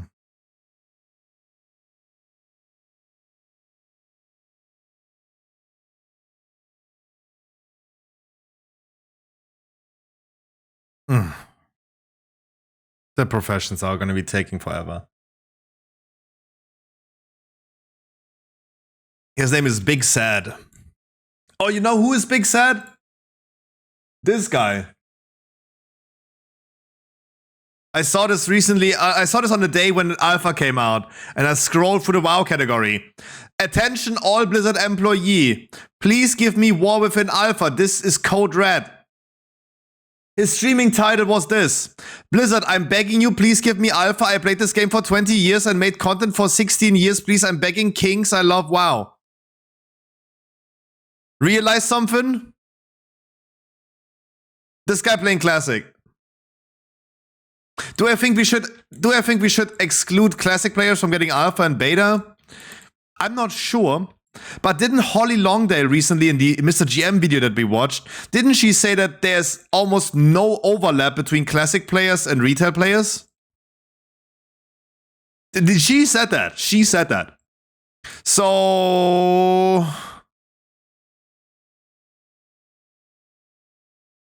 why don't we give just like Dr. Disrespect Beta as well, huh? I'm pretty sure there's gonna be a lot of overlap.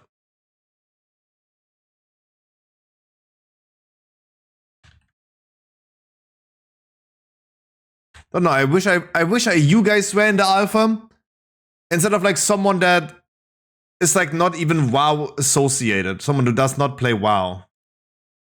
Or the people that asking about guild tabard designers, and proving grounds. The people that have alpha right now are people like me, but also people that want to know if there's an update to the guild tabard designer. And how to enter proving grounds, except for going to your Warlords of Draenor Garrison.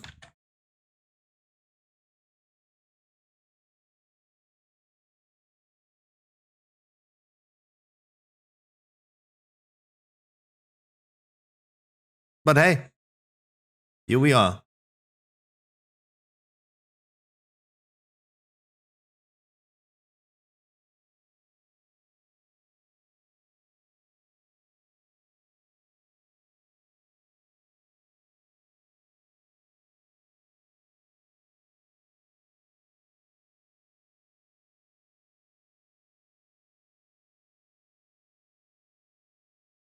A question. Did you guys see the news that I posted about gems? For all people that haven't heard the news, we're gonna be raiding on Wednesday, but also we look today into sockets and gems and jewel crafting stuff because I'm working on jewel crafters. For all people that didn't hear the news, there are new primary gems that have, for example, primary set plus 1% increased maximum mana per unique gem color, or movement speed or crit effect per unique gem color. And rings can now have 2 sockets. Rings can now have 2 sockets, but that socket item for rings will be crafted by jewel crafters, like for your necklace. So your necklace loses 1 socket, but therefore both of your rings get 1 more socket. And both the rings and the necklace can be crafted by jewel crafters. So no need for Great Vault sockets on your rings anymore. And we're just getting overall 1 extra socket because we lose 1 on necklace, but we get 2 on the rings. Are we liking that? Are we approving of that? Surely I would love to know where the other sockets now come from. Right?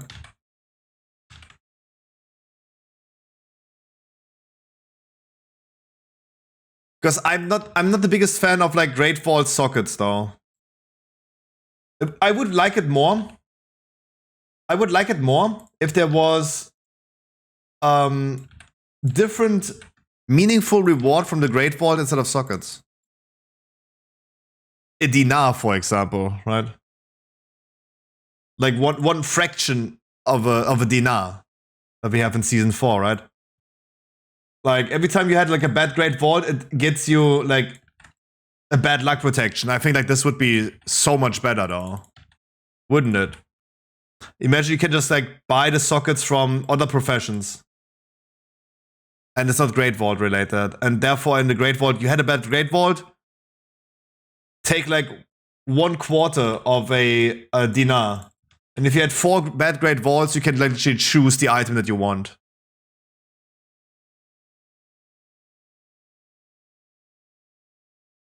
I think that would be a little bit cooler. It would be meaningful though.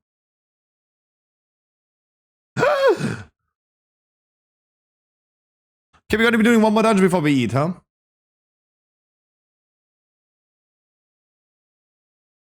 Gonna be testing now the other one that I already got the name, Deathbringer.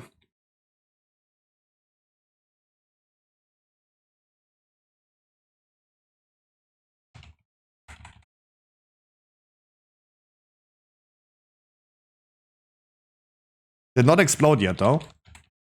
There you go, it exploded. It applied the thing. It applied soul, whatever its name is. Oh, there you go. I procced another scythe on this one, on this guy. And boom, it exploded. This sounds like so much damage, more damage.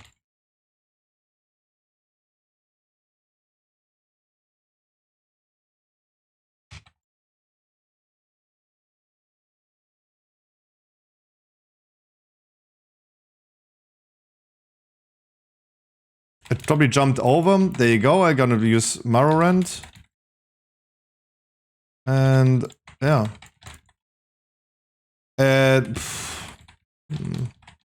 Maybe get a reroll for 1 item next. Maybe a reroll, yeah.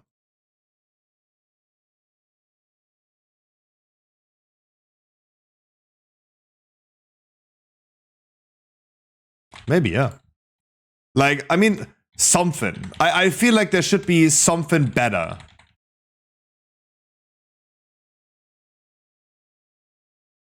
Something more meaningful, in my opinion.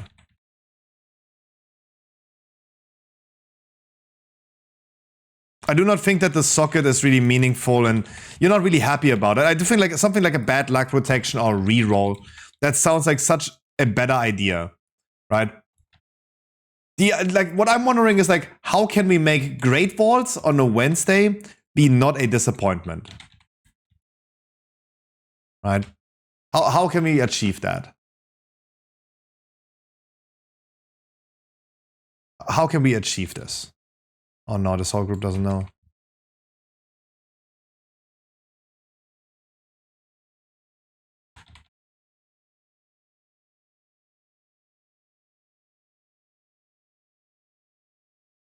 Oh, look, it exploded. Because it was under 35%, it couldn't jump over. There you go.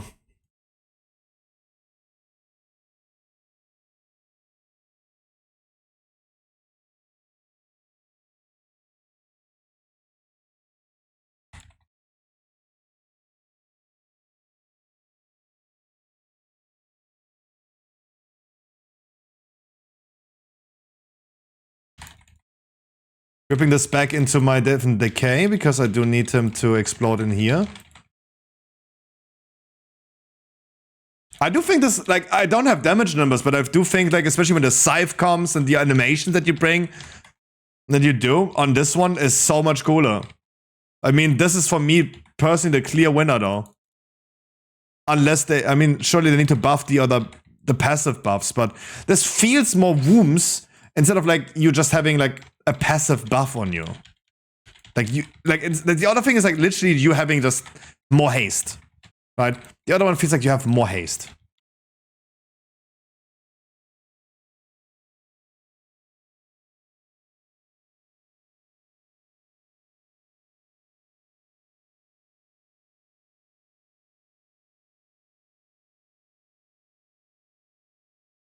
That scythe looked really cool.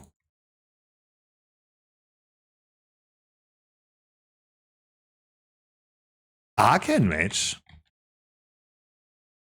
Oh, what am I seeing there?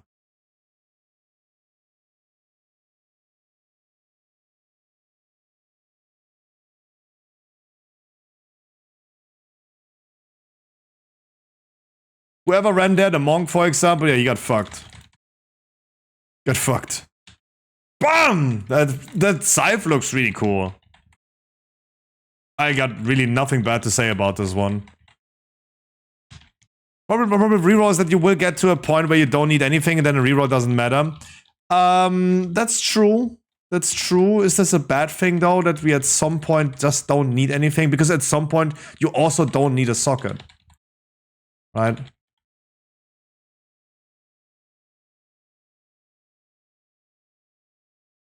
Because at some point you just don't need the socket.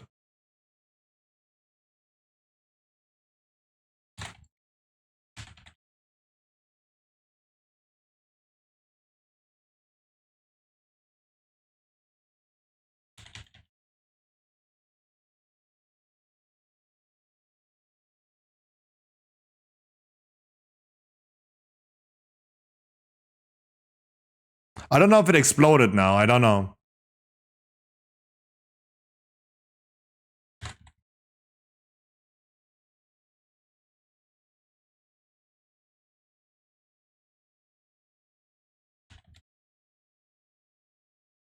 But thanks to that extra Maro rent also, I feel like I'm not losing at all any stacks of the thing.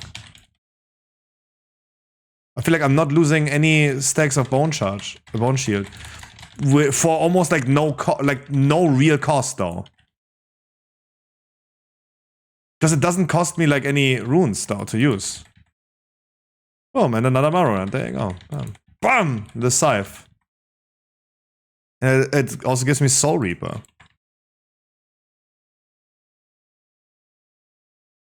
It's kind of cool. It's kind of cool.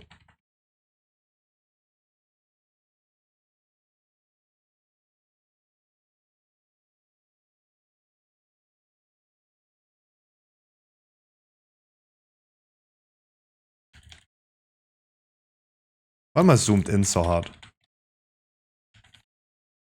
You can write them, yeah. Yeah, I understand now. Let's see, while we're running over there, does this ever end? No, it doesn't. There's no runtime. So this is also not running out. This feels so different. The other one was like, oh no, we have to move this like over here, right? And like, I'm gonna be losing all my stacks and this sucks. I have a downtime, oh no. This one doesn't even have a runtime. This just makes my next thing just free. Boom. It didn't apply the Reaper's mark, but that's fine.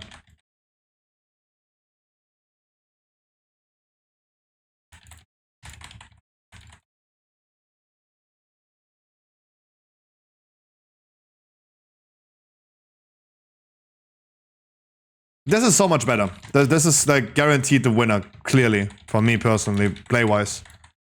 I don't know what the billet is there. What the billet is doing there.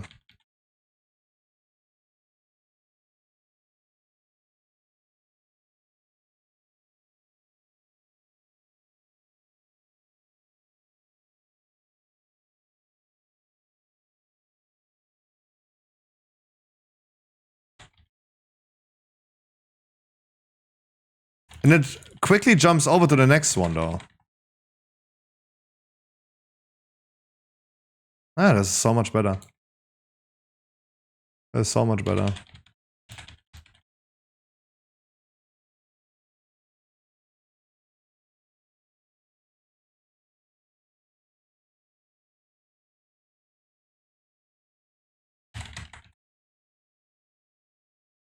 Everyone ignores Skull. Okay. Didn't. I just used like a Morrowind for no reason though, but that's really cool.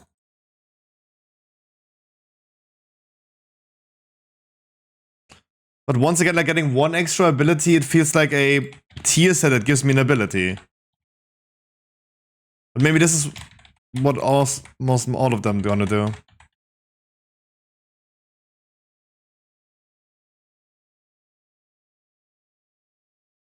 Funny how it gave me Soul Reaper again.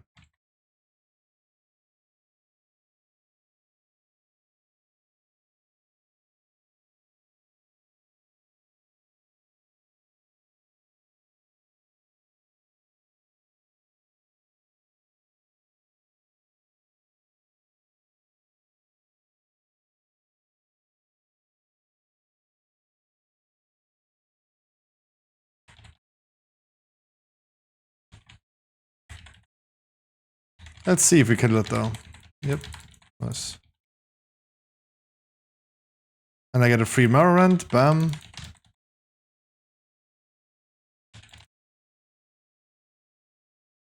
I didn't pull though. I didn't pull.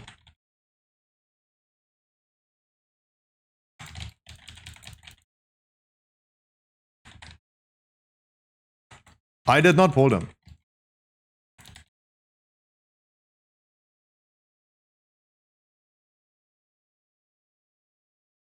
Oh, the monk said sorry though. Monk was.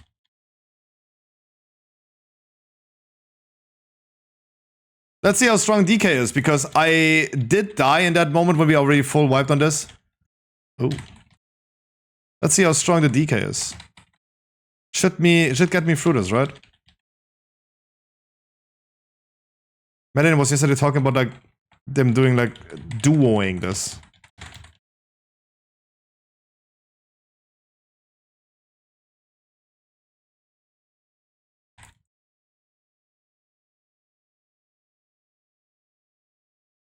Oh yeah. DK is still the god of soloing stuff. That these bombs do damage outside of the room is kind of wild though.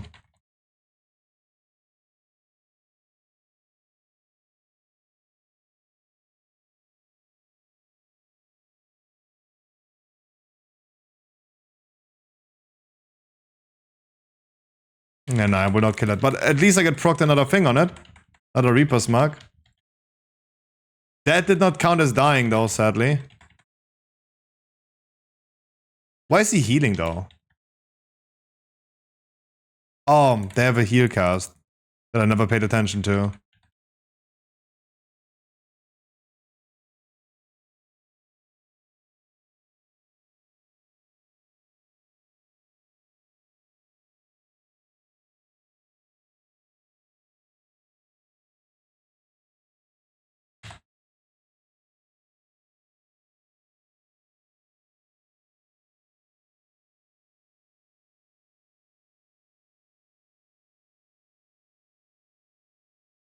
And it's gonna boom!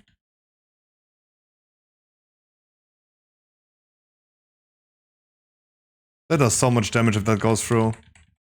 For a normal dungeon? For a normal dungeon, this is a lot.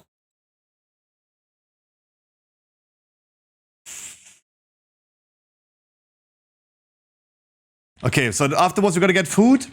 And then after food, I need that food actually for playing Monk. Otherwise I'm probably gonna die in real life.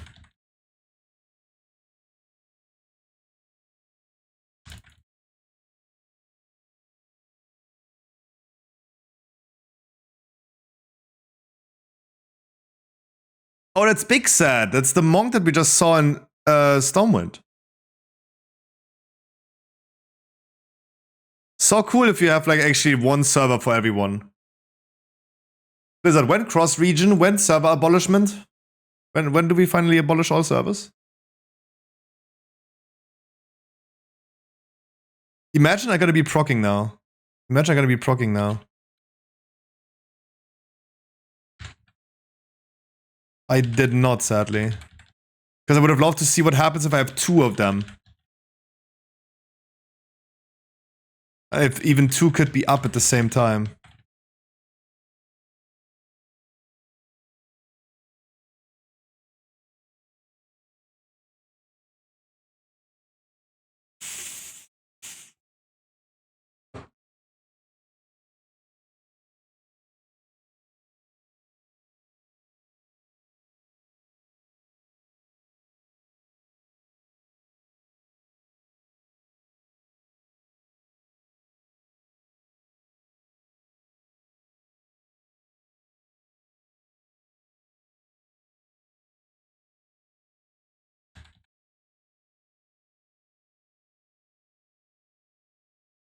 Yeah, but I do think this boss is absolutely fine though.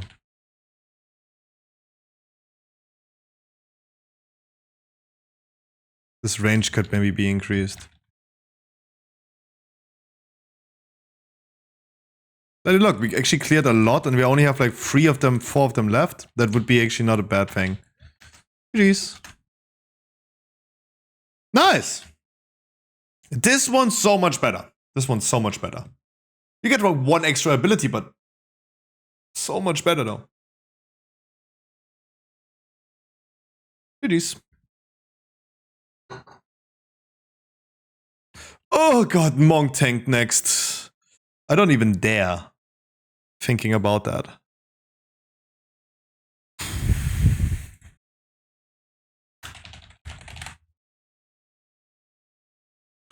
Oh god. Oh god, oh god, oh god, oh god.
Dinner time.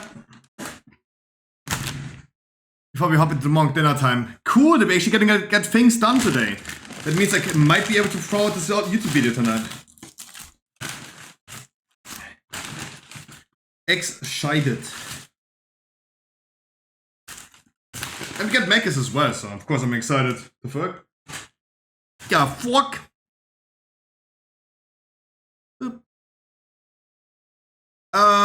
What are we watching? We watch a fern video.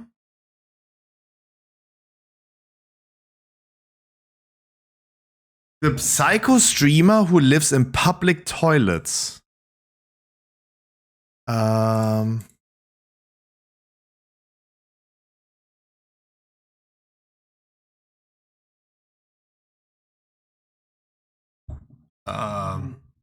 Okay.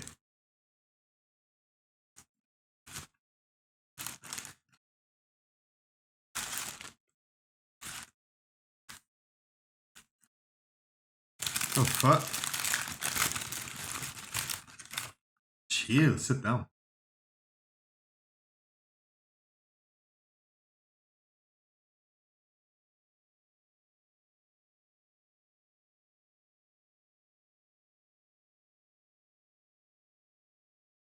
Another day, another live streamer who's just trying to be annoying to other people and the most outrageous he can be for clout. Once again.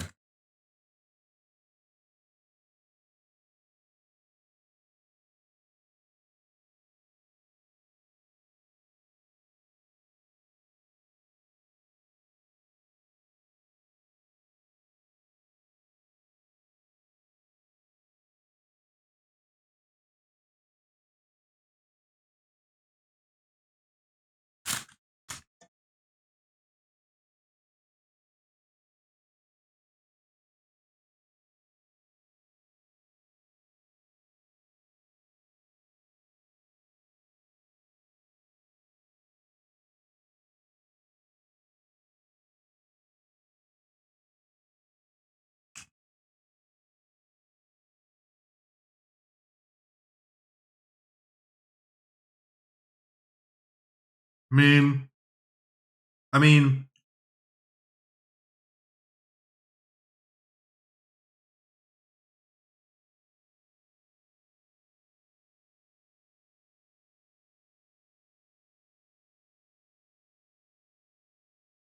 oh, crackhead.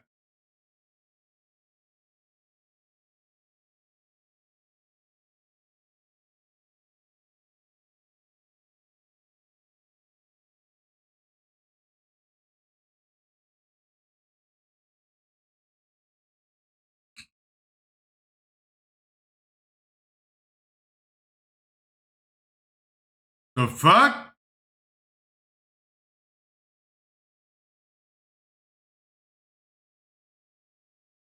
Yeah, there you go. Yep. Yep.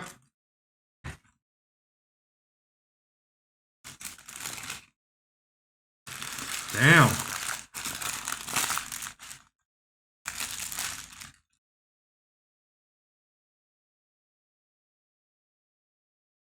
Hey, I remember that video. Hold up, I remember that video.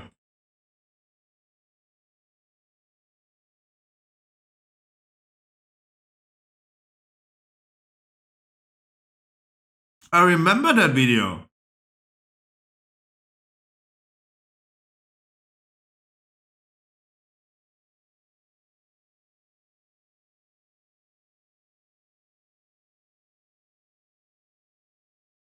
Hold up, what? Sorry, what did you say? And how old are you? Dude, you're someone's child. What are you saying?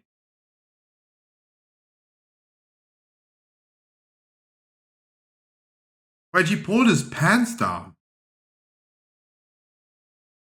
The fuck? Dude, chill.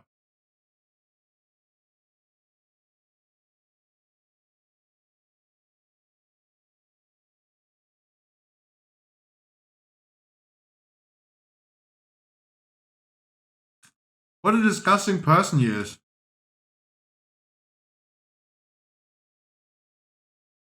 Oh.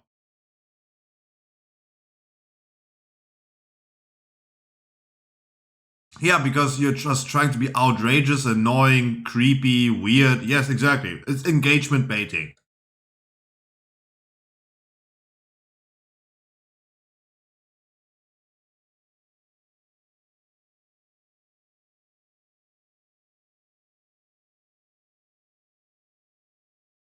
As soon as you see Internet Anarchist himself talking, it is going to be an ad.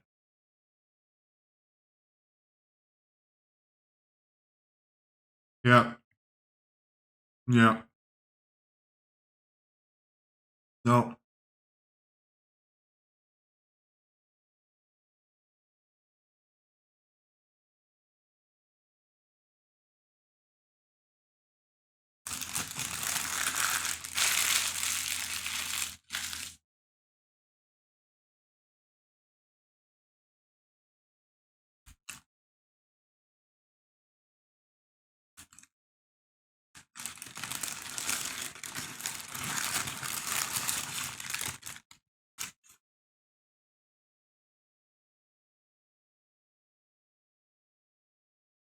Can I just go to Turkey and join the military in a country that I'm a foreign?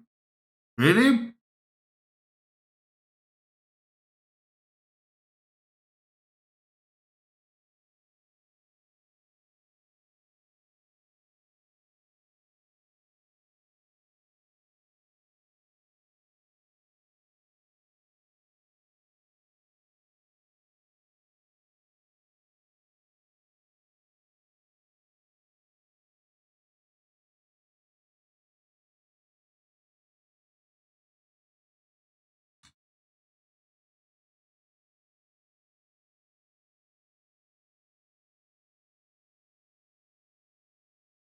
But he wanted to. What?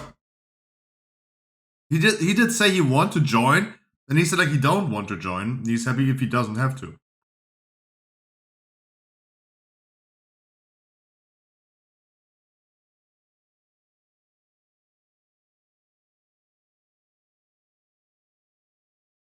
Maggie's.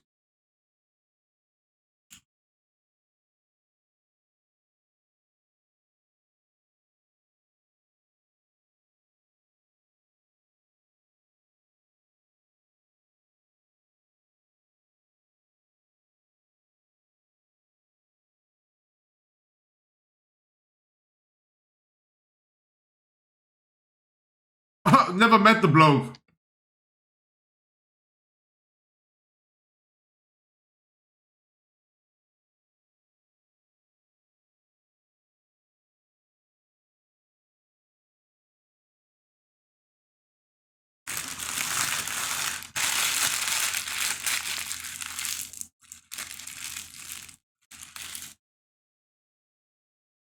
Wow.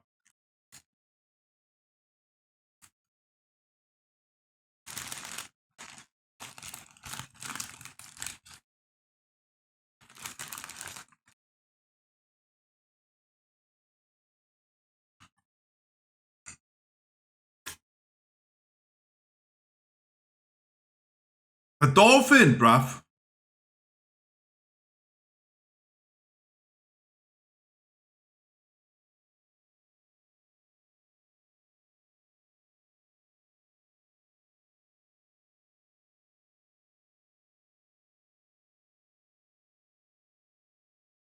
Dubai.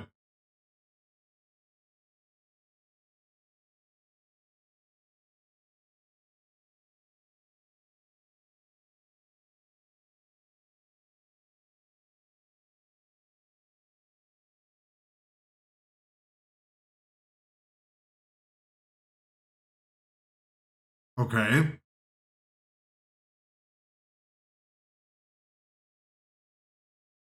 No, no, no, no, no, no, no, no.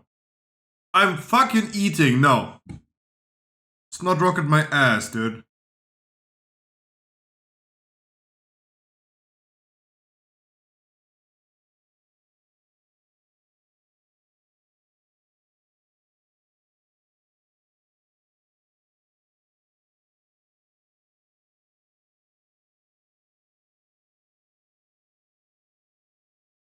Um.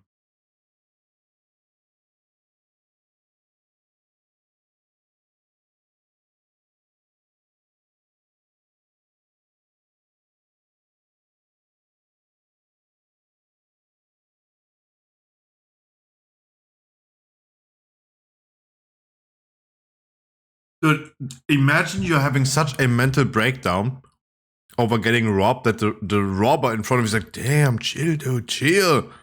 It's all good. I'm just taking your money, dude. It's like, chill.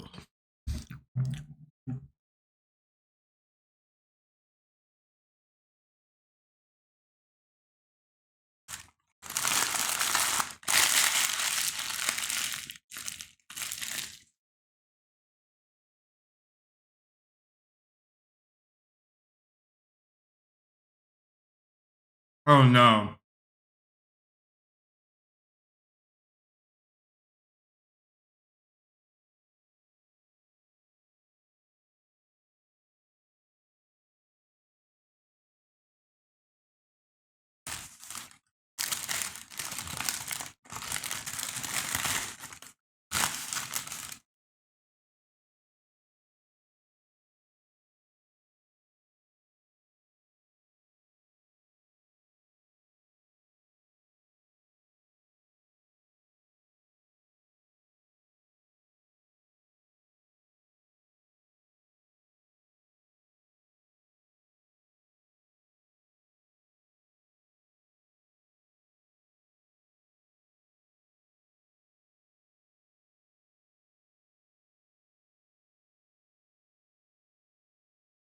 Damn.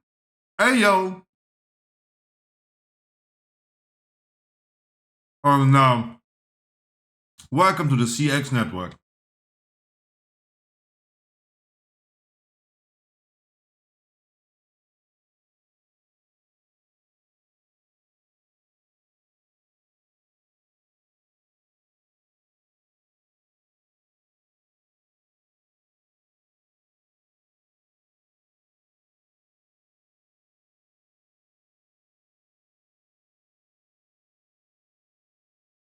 But I mean, this is a typical Ice Poseidon thing, right?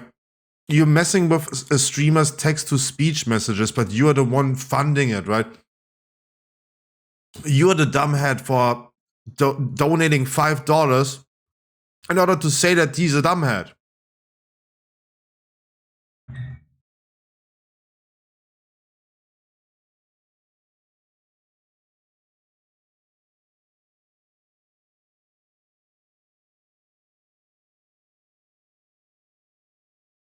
I mean, keep in mind, Arab Andy went to prison for 3 years for a $420 donation.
Where are the conservative people in my chat? Troggy, Zoom, where are they? Where's everyone today? Why is no one saying, don't, like, I'm waiting for someone in chat to say, no, dude, don't get this guy help. Like, time will tell. Give him like another 2 months.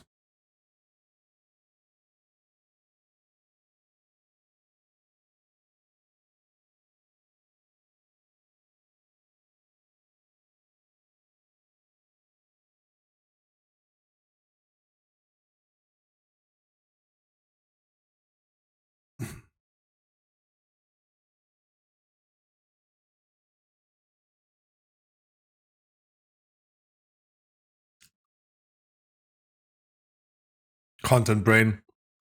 Content brain.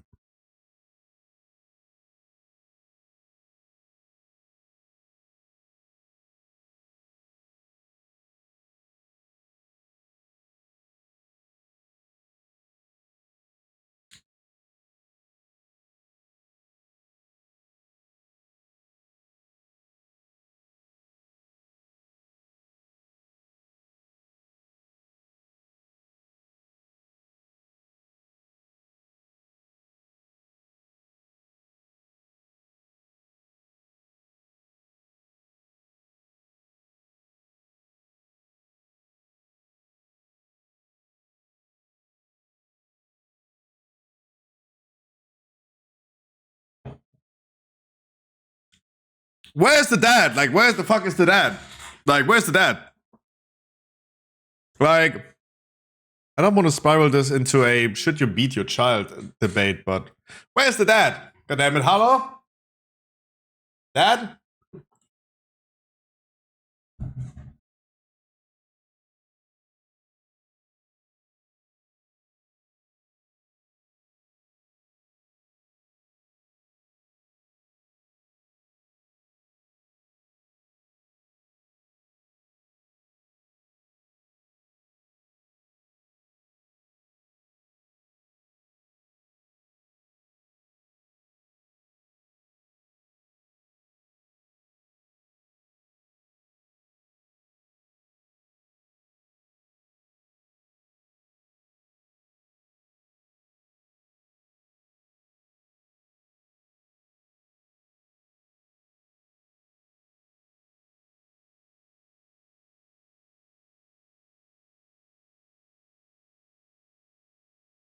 Really fatherless behavior. I don't know, like, doesn't need to be fatherless, can also be like a cuck, but I don't know, dude. Like, he definitely has autism, right? So I do think, like, deep down inside of me, I do think that he is a very poor soul, right? Like, life did hit him pretty difficult, though, right? But I'm like getting old now, so I'm more reactionary. That's why I'm saying, like, fuck this dude, right? But somewhere deep inside of me, I have a little bit of compassion for the guy. But on the other hand, like, because I'm becoming older and more reactionary, I'm like, let this guy just do his thing. Give him 2 months.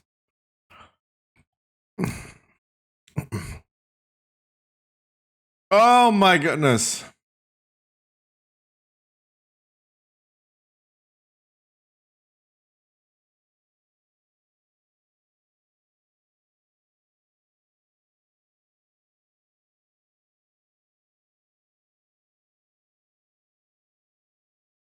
No! My god. We have like literally 2 nuisances to society next to each other. You know this guy. I spot this guy miles away. We're talking once again about, no, how do we continue talking about Johnny Somali? I need to stop saying his name. Even Charlie stopped saying his name, or we just like hate on this person and hope that he just rots in prison somewhere.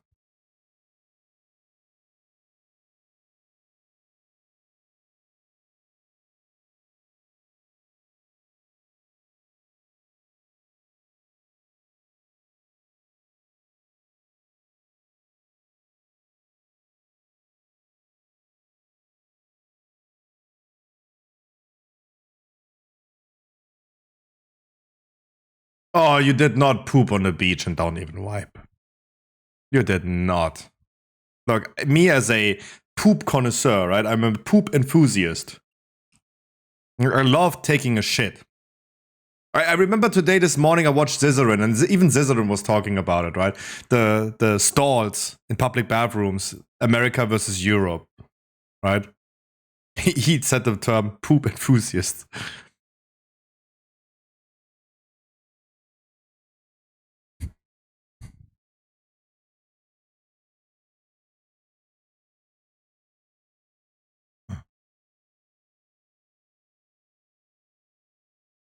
Wait, why do I remember Mr. G?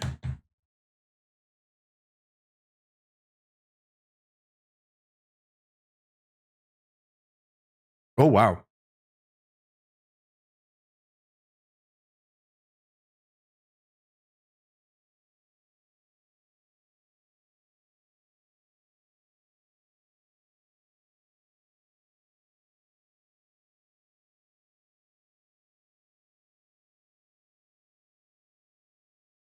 Sorry, what are you saying? Something got auto-modded.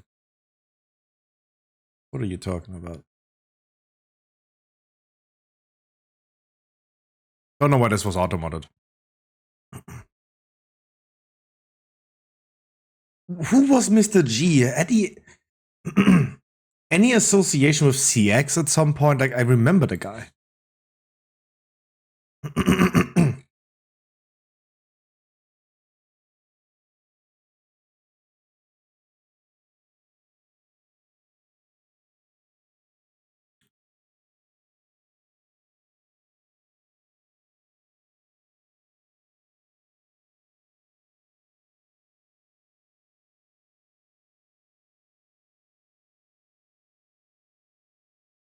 And he wears a Kick shirt, right? So once again, Kick streamers.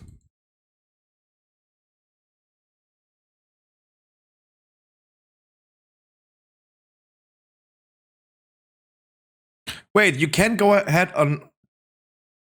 Wait, you can on Kick just smoke crystal meth? Damn! Bye, guys.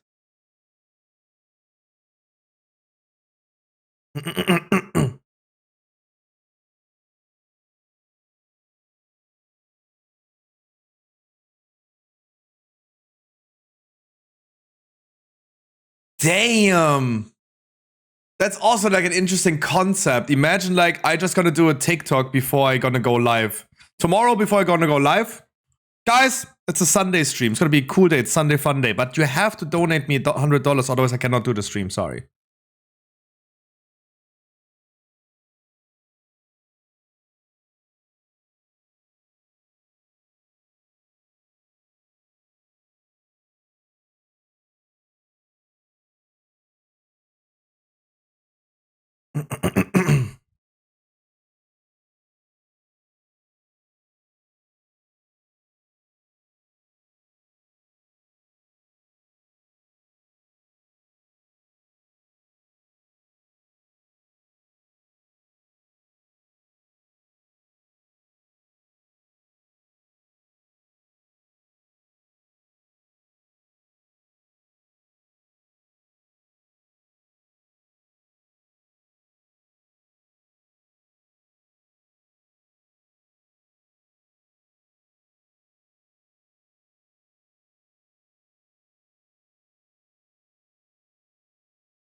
No! No happy ending.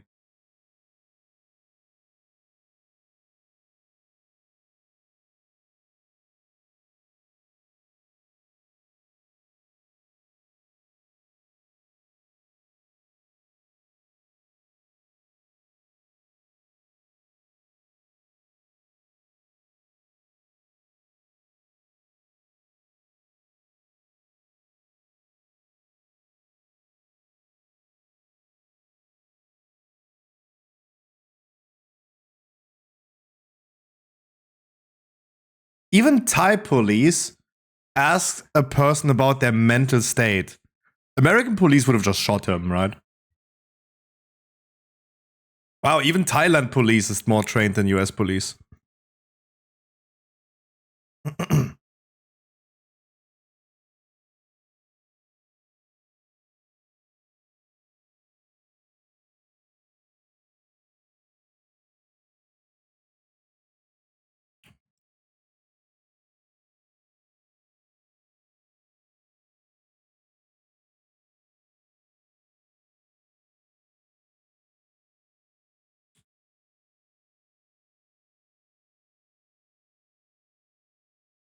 Hashtag where's Spidey?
Yeah, no shit, dude.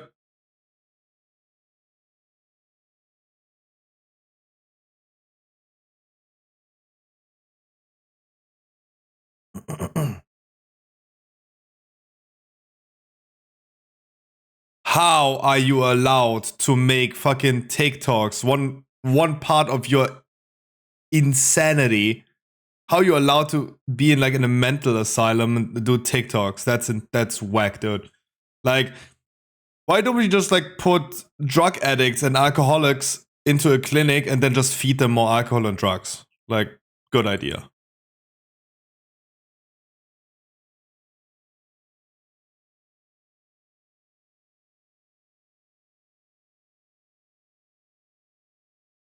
Oh, okay, that's like $100. That's like $100 real dollars.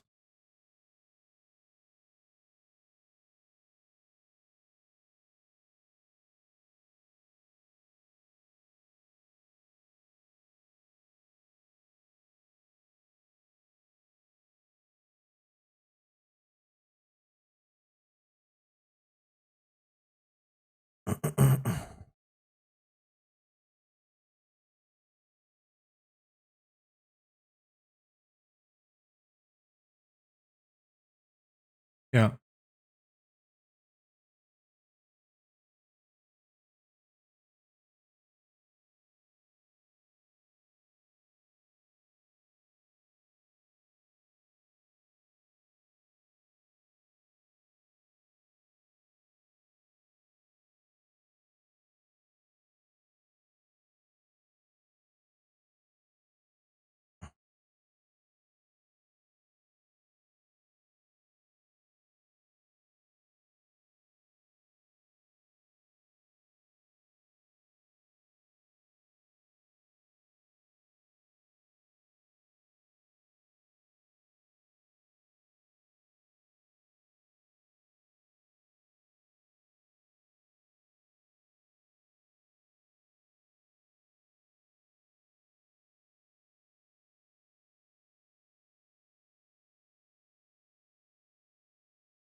I mean, like, trying to overcome your mental disorder by just sheer willpower is very respectable. I think, like, this idea would please a lot of people, even people that are not the biggest fans. Let's call it fans of mental diseases.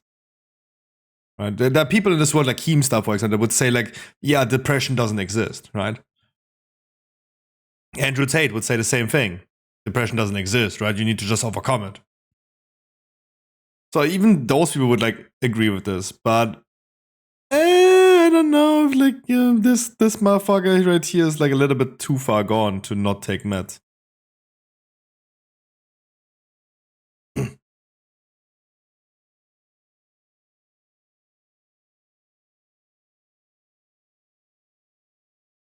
I cannot do that.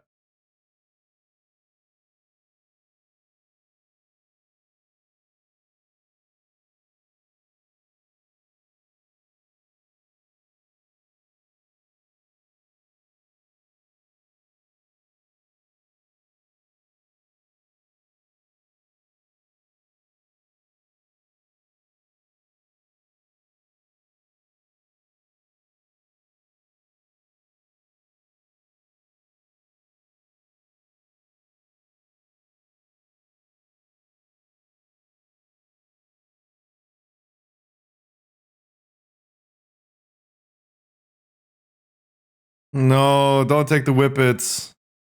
No, the whippets. Oh my god.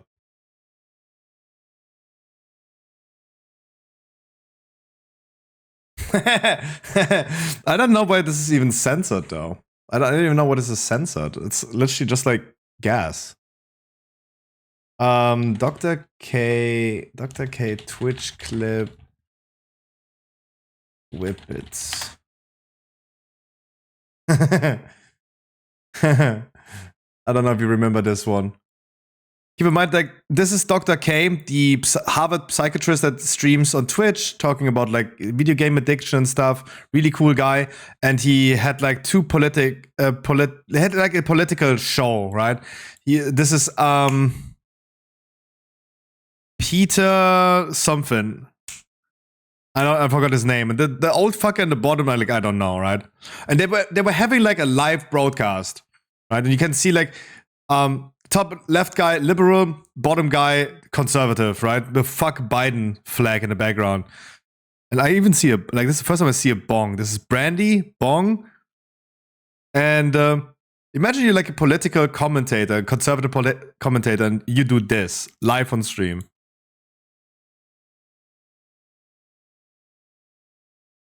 Warning loud.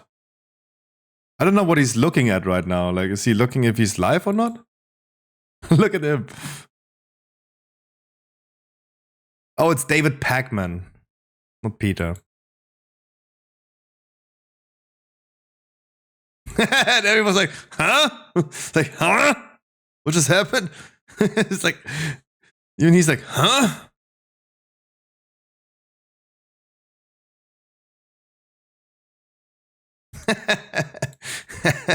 Fuckers.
Yeah, to be honest, that's true.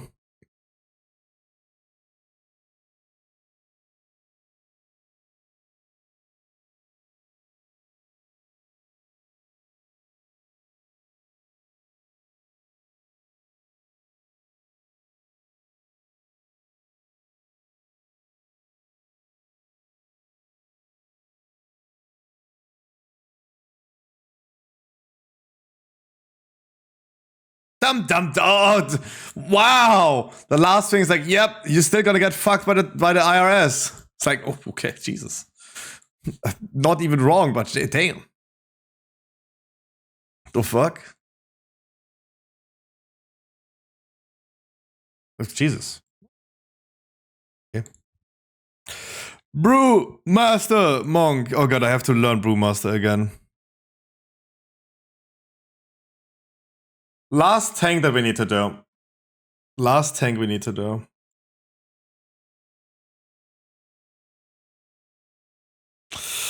Oh, I'm a little bit worried about this one though.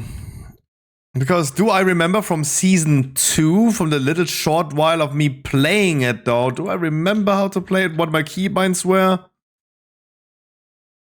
First and foremost, we're going to be looking into talents. Let's look into talents.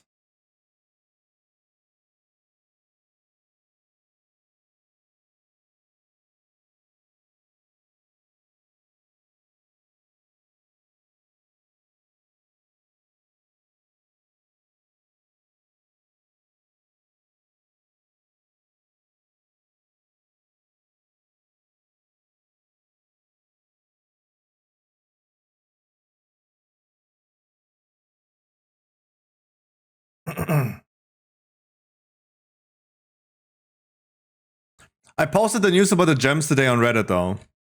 And I'm pretty amazed to see that the regular WoW Reddit has been upvoting this quite a bit though, because usually the WoW Reddit is so much less interested in news or information, right?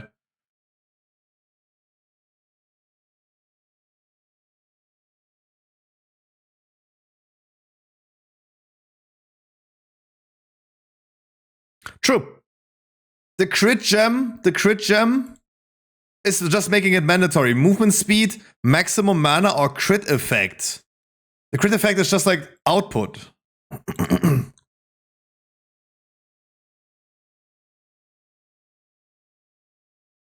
Oh, but also good comment. Mana is good for healing longer fights, and movement is probably for PvP. Yeah.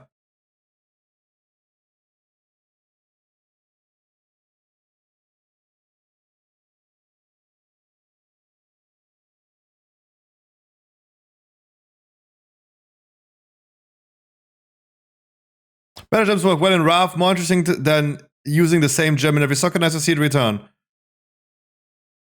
This sounds like OG gems, but fewer now.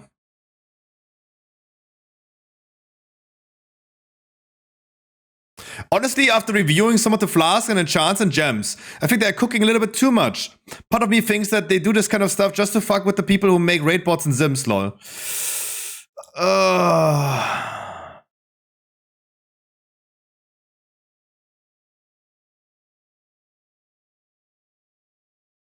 Seems like an overall good change to me. Overall, +1 socket and rings, neck, and some new toys to play with. Me likey. Please, for the love of God, make engineering better too. Yes, no worries. You're gonna be looking into engineering too as well. Hey, I mean, I gotta be honest. Like, I'm kind of liking the fact that I'm the news guy nowadays, right? Like, talking about like Wowhead has not yet talked about this. That rings can now have 2 sockets, right? This is what I mean. Like, this is why I'm such in a hurry with like the war within the alpha. There's like so much news to bring out, and everything is still in an early state. There can be so much more things added to it, but this is what is important to me. There are people, and I say it again, that are interested in, is the Guild Tabard designer getting an update at some point in the future? And the other guy on the alpha was asking yesterday if he can join Proving Grounds just over his garrison in Waters of Draenor. Right? This right here is like, I'm presenting a news, right? Sockets in the War Within. Rings can have 2 sockets. Jewel crafters will craft them, so you can put the sockets on your rings by jewel crafters. New primary gems as well, right? This is information. And this is the feedback that I and Blizzard is getting, right? Sounds like OG gems. Everyone's like, yeah, actually kind of nice though, right? It's like not the revolution in World of Warcraft, but those are the small things that make me understand why GameSpot was saying War Within feels like the same old, but in a good way. Right? So this is like good feedback. Right? The guy is now asking about like making engineering too, right? We're gonna be looking into engineering soon. Competitive WoW Reddit is saying probably similar things, like we're cycling back to Wrath ideas. Or get this, they're bringing back ideas that worked and maintaining them for the future, unlike past devs that threw out ideas for nothing. That is a backhanded, passive-aggressive compliment for Blizzard, right? They're like, yeah, Blizzard, thank God, you had so shitty ideas, you sucked. Now you're gonna do it better.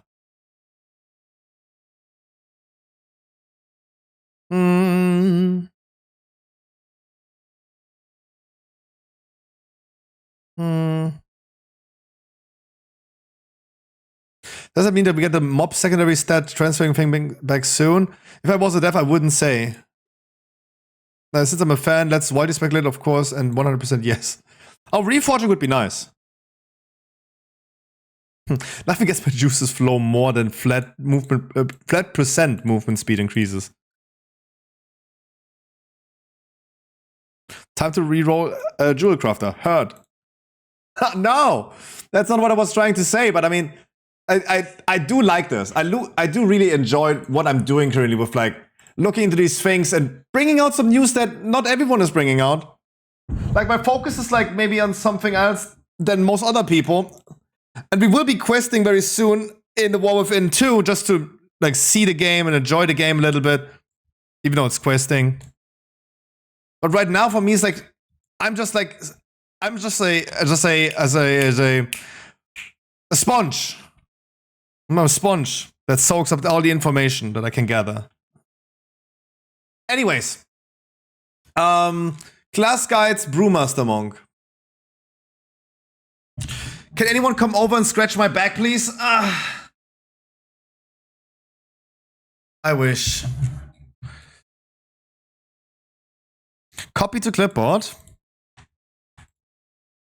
This one did not work. Boo. Why? Oh, because they changed stuff here. No. Okay. DK was not anything changed. I remember these talents. I remember these talents.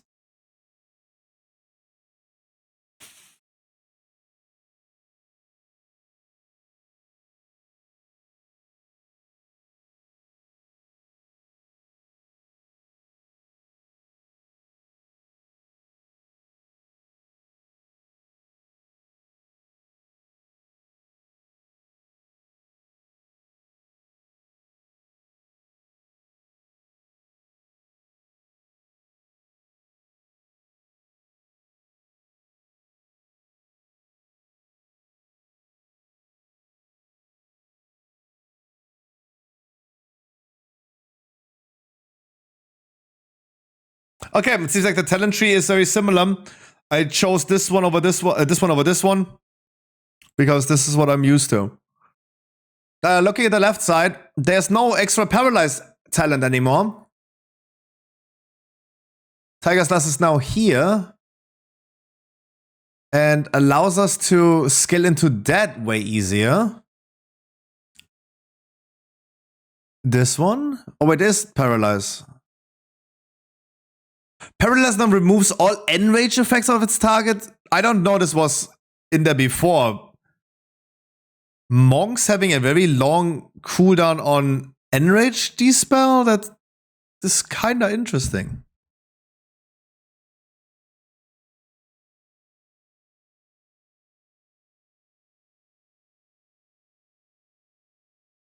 Oh. This one is important, but this one is also like moved up. That's definitely the move up. Oh, Resonant Fist moved up a lot. Wow, they changed the talent tree a lot, dude.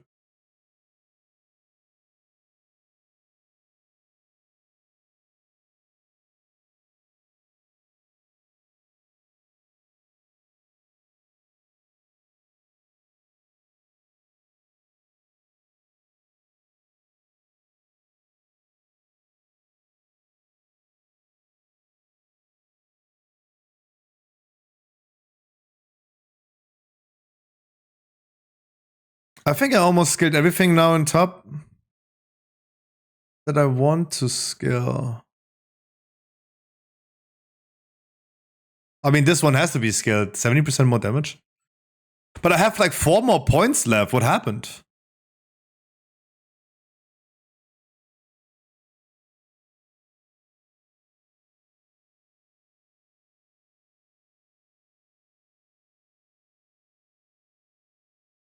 What happened?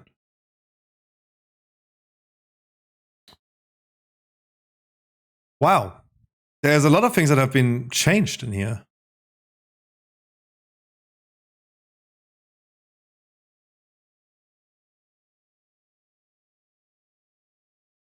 We're not going for the ox statue, huh?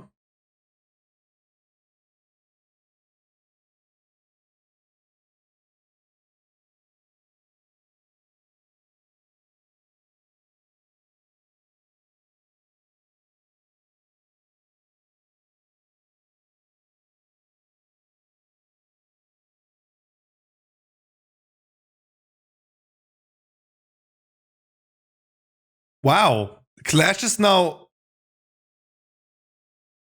in the general tree as well?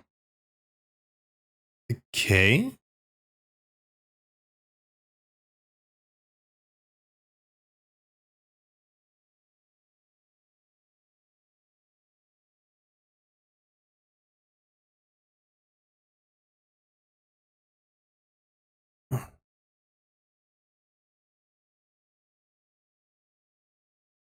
Roll causes you to become lighter than air, allowing you to double jump to dash forward a short distance once within 5.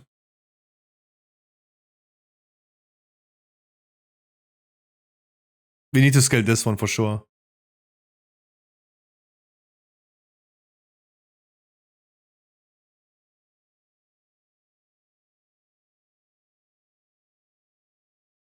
Oh yeah, we needed that one.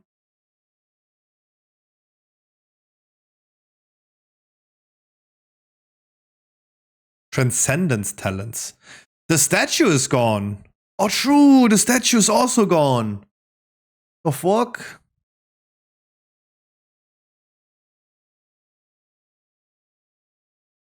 So many skill. Wow, and there's so many skill points.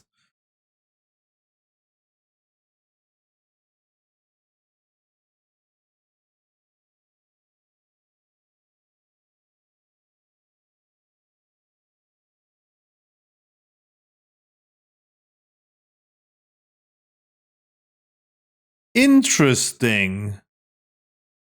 That is a very interesting general talent tree.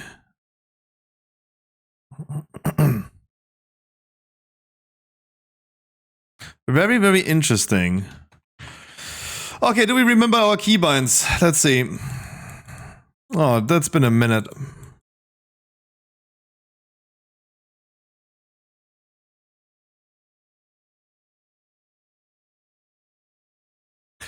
Oh boy.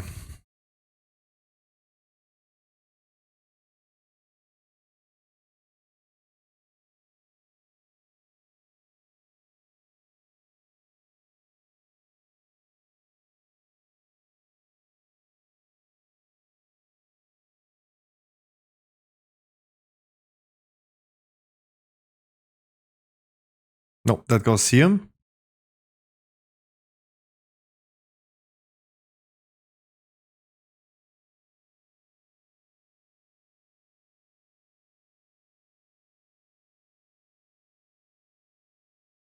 Wait, this is all my buttons? No, oh, Brewmaster here. Continues, never mind. I was like, what?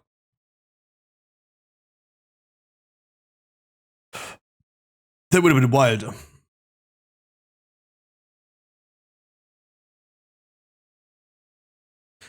Oh no, Keg Smash was here.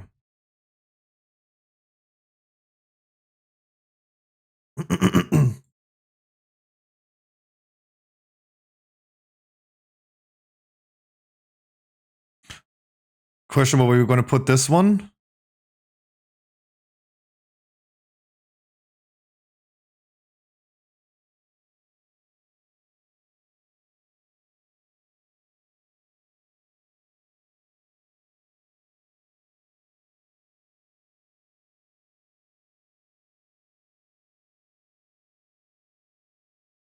Okay, I mean, looking at the buttons right now, is this everything?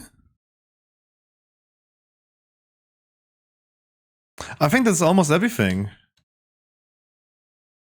Wait, She-Wave is also now a passive?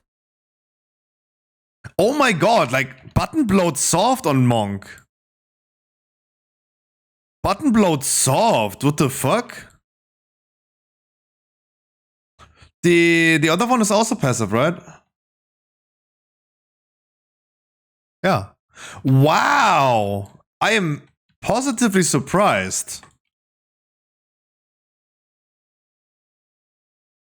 It's still like a lot of cooldowns. Like, it's still like a class that has way too many cooldowns, in my opinion.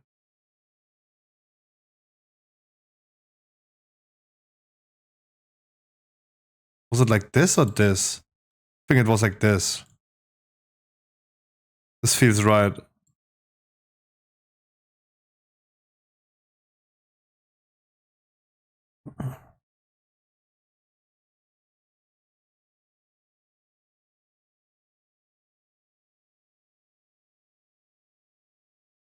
I don't know if this was on this button or not.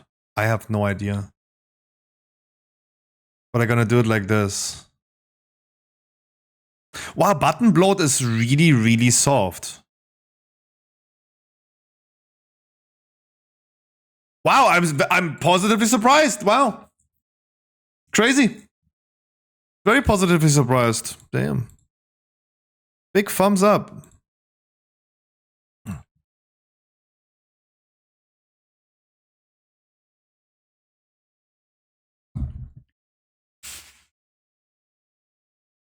G-Wave in retail is not... G-Wave in retail is not a passive, right? This is also new. Let me just quickly look.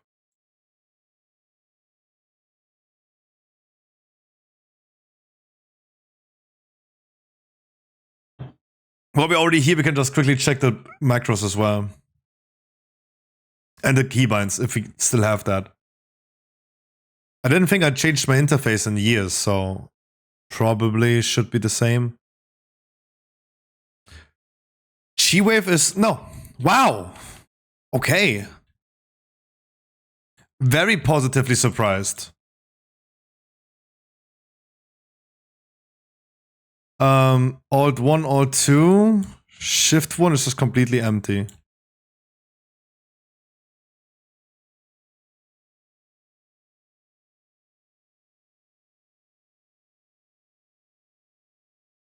G-Wave was on 2. This one was on 1. Oh. It was like this. Ah, yeah. Okay. And this one was opposite way around. But I think like as a healer it was different, right? I had it on Z. So I'm probably gonna be used to that a lot more now, yeah.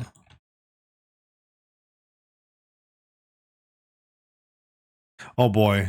We unlearned Brewmaster and we just learned the absorb is here, yeah. This is alt 3.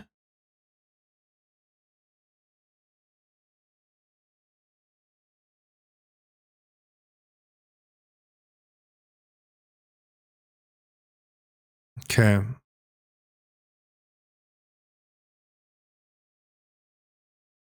No, but they can actually stay here.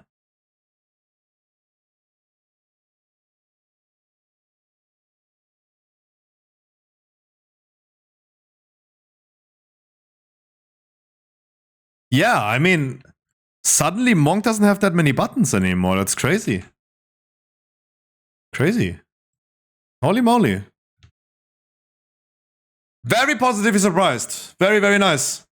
I like it. I really, really like it though. Just the Monk in itself I really like. We're gonna go for Master of Harmony. Learning even more about monks now. Store vitality from 20% of your damage dealt and 10% of your healing. For 10 seconds after casting Celestial Brew. Now absorb. Your special abilities draw upon the stored vitality to deal 25% additional damage over 8 seconds.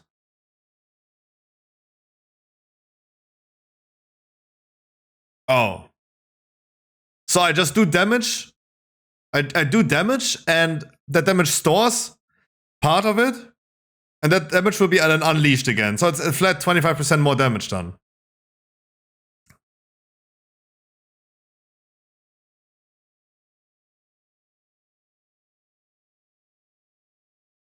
She-Burst and She-Wave deal 100% increased damage and healing. How does She-Wave work now? Every 50 seconds, your next Rising Sun Kick or Vivify releases a wave of Chi energy that flows through you and your foes. Okay, it's the same thing, just Rising Sun Kick. Casting a physical spell or ability increases the damage and healing of your next fire or nature spell, and vice versa. Keg Smash is physical. Breath of Fire is fire, then okay.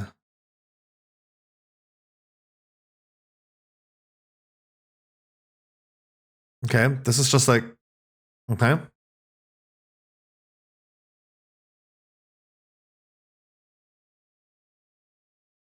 When Aspect of Harmony ends, any remaining vitality is released as damage over 8 seconds split amongst nearby enemies. During Expel Harmony, we will withdraw vitality to heal. Extra damage we go. Fortifying Brew applies a Chi Cocoon.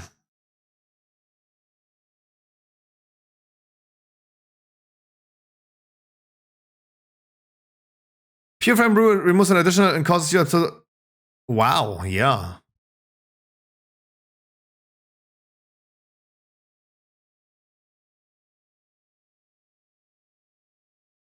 Casting Purifying Brew stores a lot of vitality. Okay.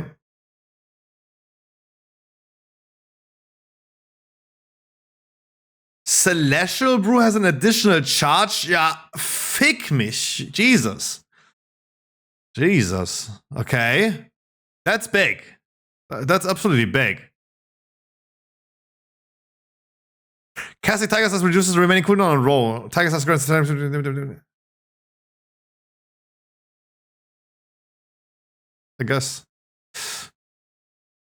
Chi Wave increases vitality stop by 25% for 10 seconds. Rising Tiger Blackout Kick and Tiger Bomb contribute 50% additional vitality. RSK, Blackout Kick, and Tiger Palm damage enemies in a line through their primary target. I mean, it says like not yet implemented, but it makes suddenly all my abilities AoE. And the last one. When aspect of harmony deals damage, it has a chance to spread to a nearby enemy. When you directly attack an affected target, it has a chance to intensify. Targets damage are healed by your aspect of harmony. Take 2% increased damage to healing. Ha. From the sounds of this sounds more of like. I mean, the best thing from this is just like Celestial Brew as an additional charge. That sounds insane. That's freaking sounds insane.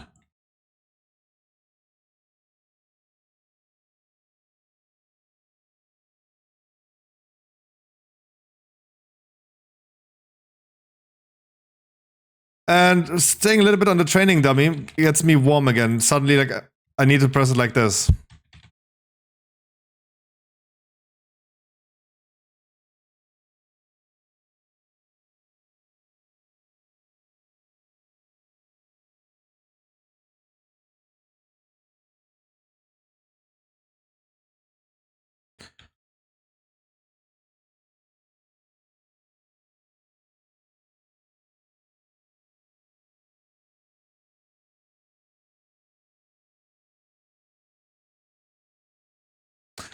Oh.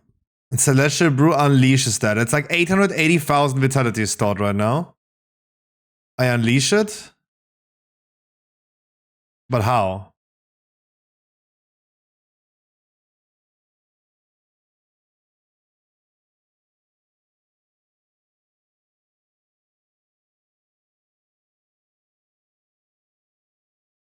I don't understand.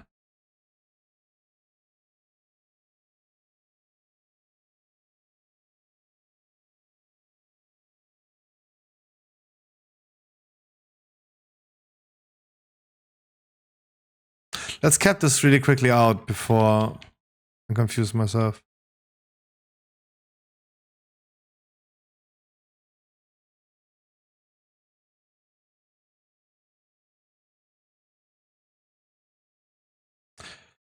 We had like 880,000. That's my HP. I can only store my maximum HP. For 10 seconds after casting Celestial Brew, you specifically draw upon the stored vitality to deal 20 over 8 seconds. Okay. Boop. Boop. Boop.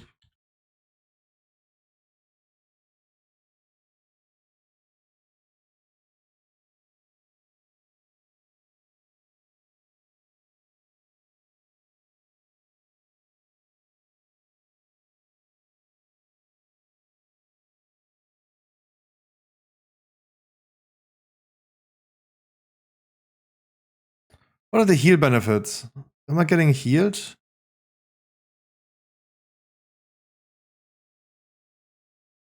Drawing upon more vitality.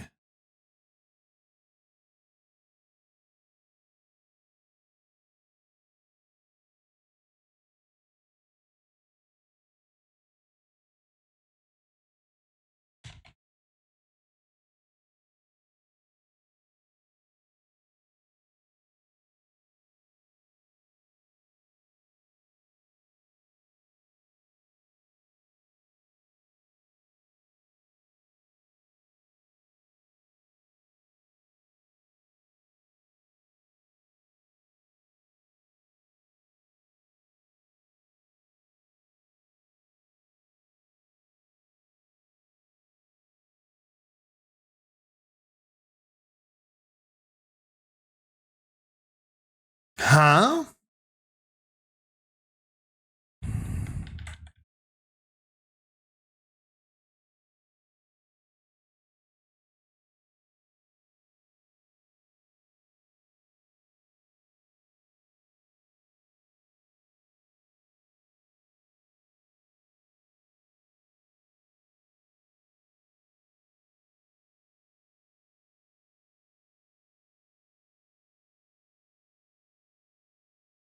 This is... I have a feeling this is like pure damage. Oh, this is sadly not implemented. Oh no. How hard can it be to just give me an additional charge of Celestial Brew?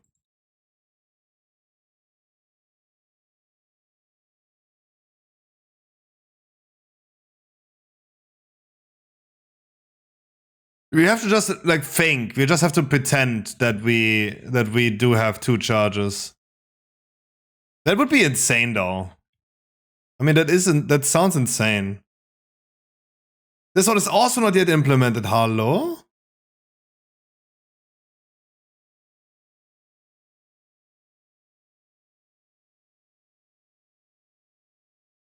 Wait, resonance is also not implemented?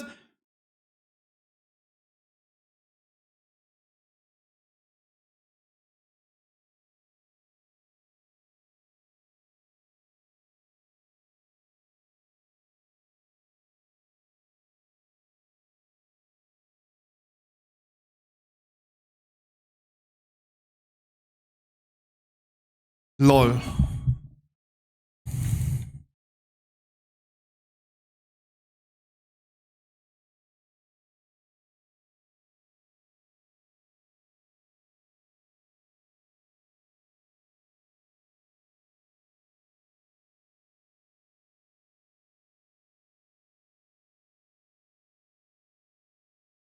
This applies to all targets.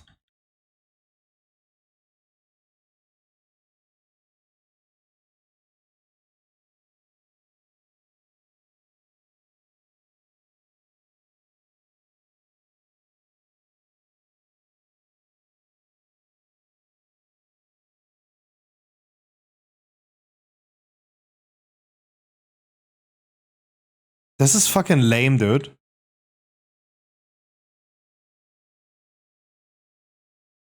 This is... wow, I feel like this is incredibly lame.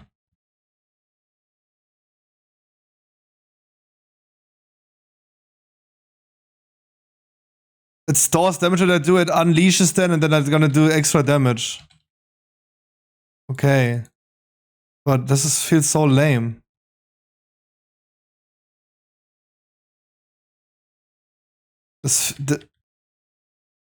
Oh, look who's behind me, it's JB.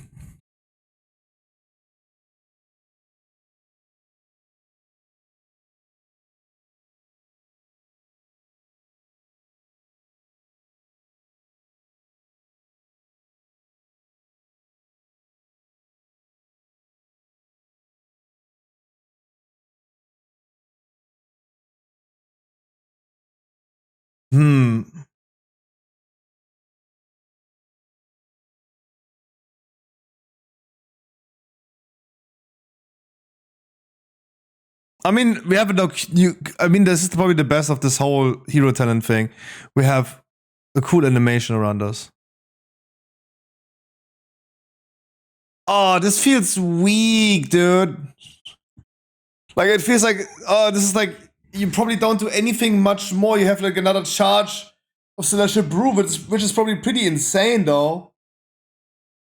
But that is like nothing.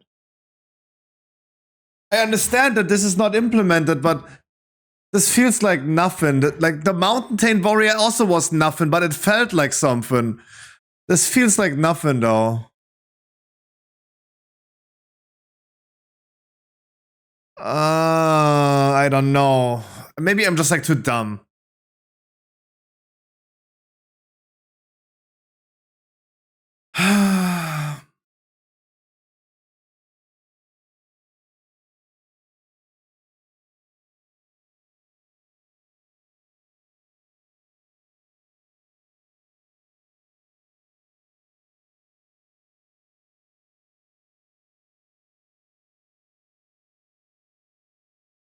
Nah. Ah, it feels really like nothing though.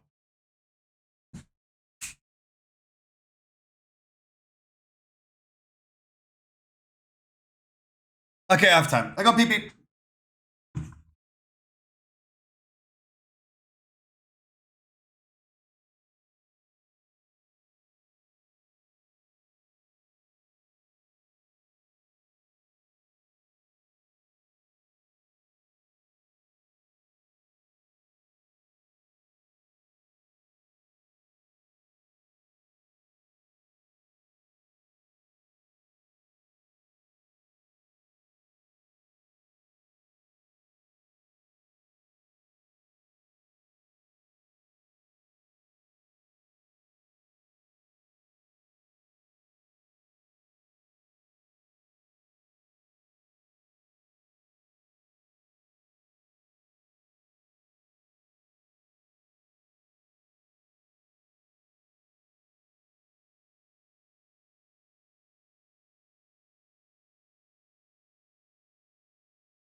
Now I was pee. No! No! No! No! No! I'm out of the queue again. No! No!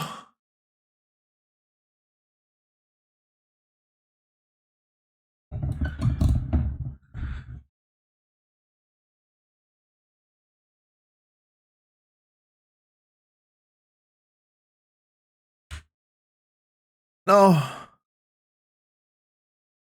Oh!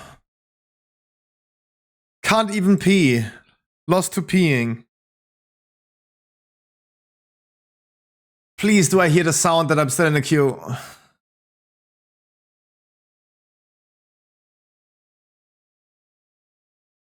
Please.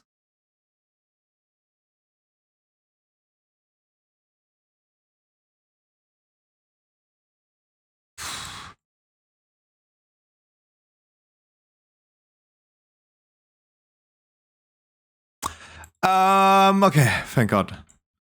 But I gotta be claiming right now, this is lame as fuck. I understand that not all of these things are yet implemented. But this is like purely just straight up saying, yeah, you will do like a lot of extra damage passively as a debuff. Good.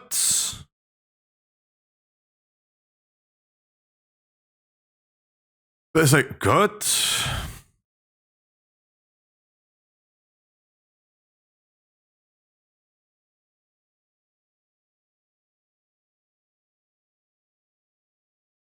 I mean, we're gonna get a lot of like strong survivability though.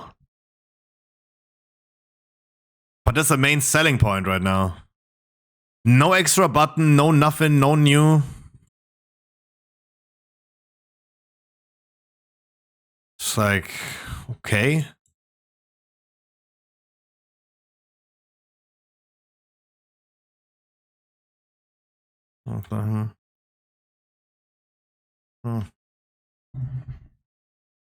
Really not having a strong positive opinion about that. Already looking to the other one. What is this doing? Dealing damage equal to 10% of your maximum health generates a flurry charge. For each 400 energy you spend on each of all flurry charges.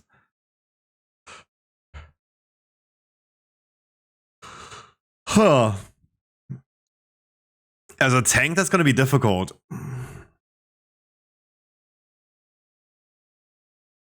This sounds so much stronger for Windwalker because you have less HP and you do more damage. But on the tank, I do the opposite. I have more damage and I have more HP and do less damage.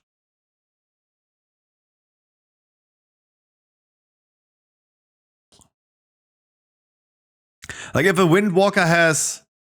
Like if a Windwalker does 200,000 DPS in single target and has 800,000 life, that means like he's getting a flurry charge every 4 seconds, right? But I do as a tank not 200k. I do like 100k. And I have more HP. I have like 1.2 million. So I have 50%. I do 50% less damage and I have 50% more life. And not yet implemented. Oh no. I mean, it is more implemented than the Demon Hunter one, so we can at least like go in and test.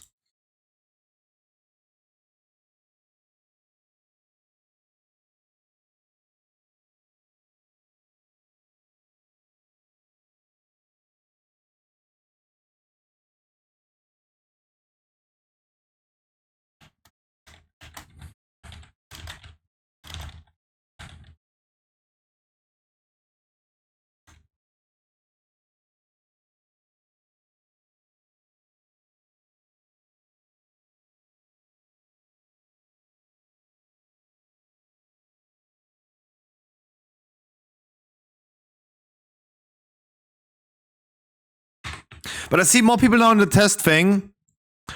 And I see more people around here. Hope maybe more people got alpha in right now.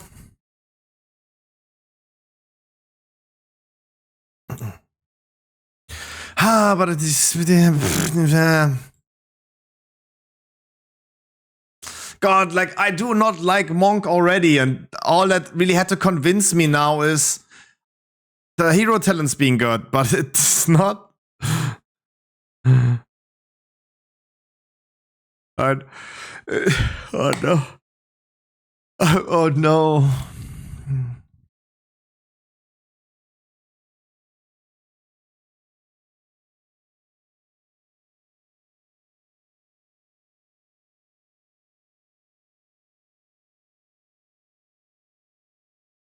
Like, what is not really implemented is like me doing more AoE damage. Having an extra charge on Celestial Brew.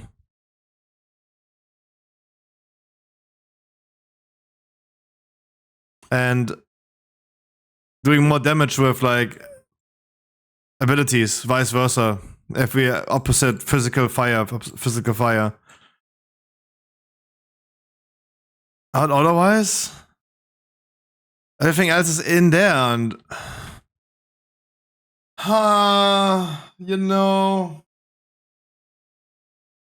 so meh.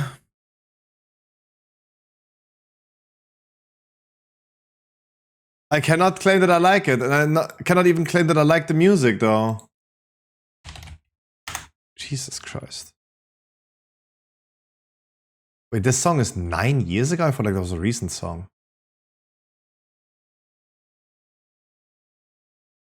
Yeah, I always thought that this is a pretty recent song. What the fuck?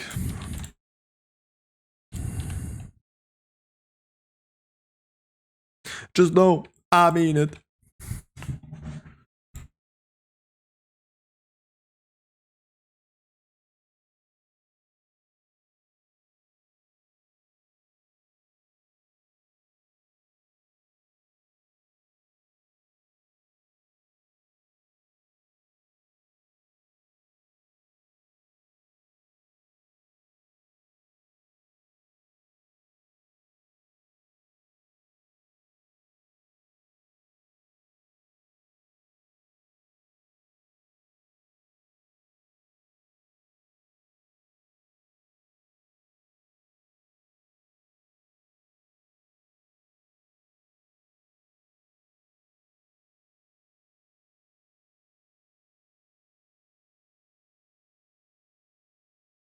Okay. And now we're waiting for a dungeon. A dungeon. Hopefully not like 90 minutes, otherwise I lose my mind.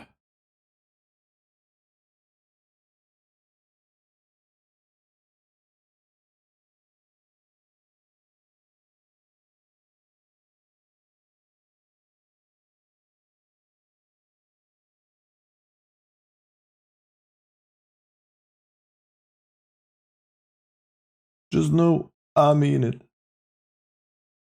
If I ever said I fuck your bitch.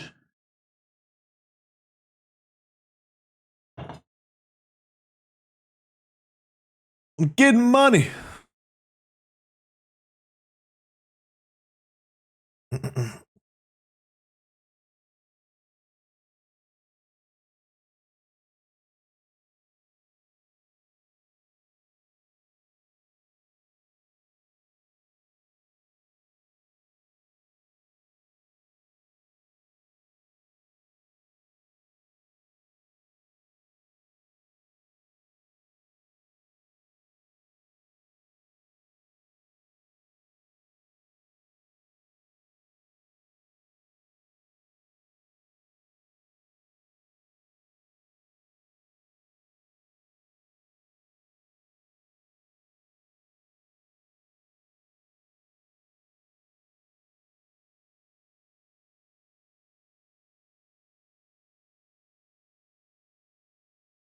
Why is it even called Solid Amber?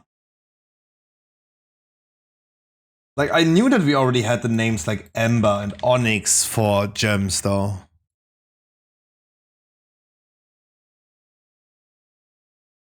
Deadly Deep Amber. Yeah, that was a Cataclysm gem, right? Deadly Amber Blaze.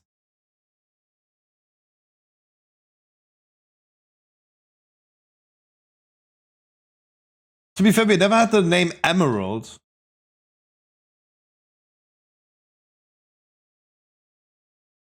To be fair.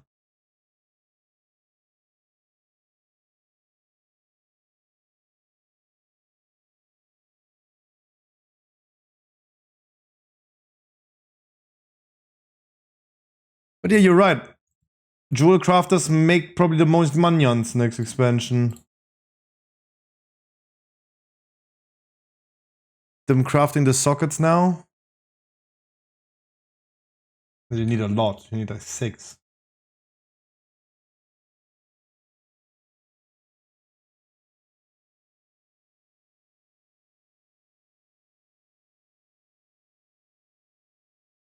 There was also never a gem that was called Sapphire. Crazy.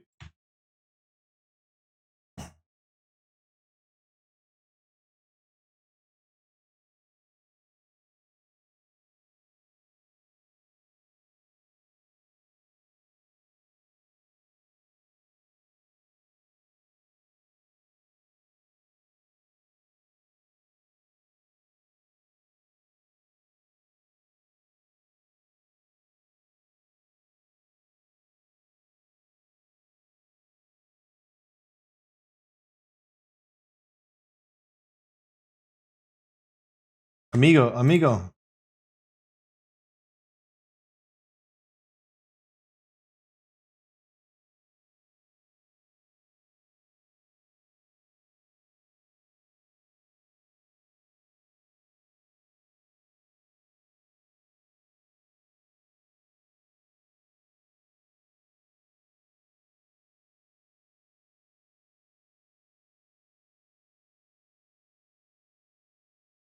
Okay, I'm doing jewel crafting recipes in the meantime.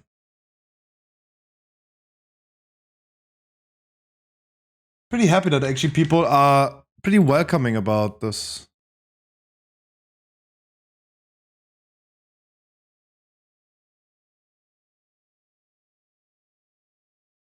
Because usually I think like if I post anything on the WoW Reddit, like I'm getting instant hate.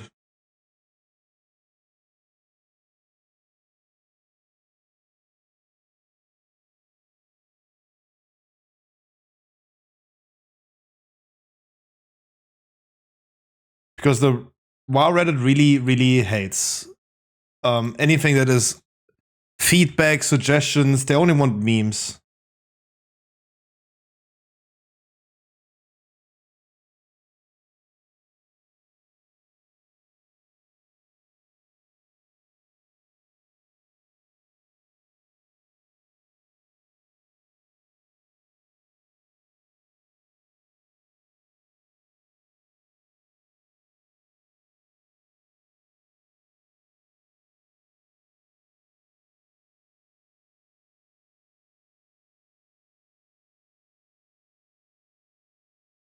Dude, why does jewel crafting recipes take so many materials? So many different ones. Can it not just be like a simple thing? Wow. Holy moly. Oh.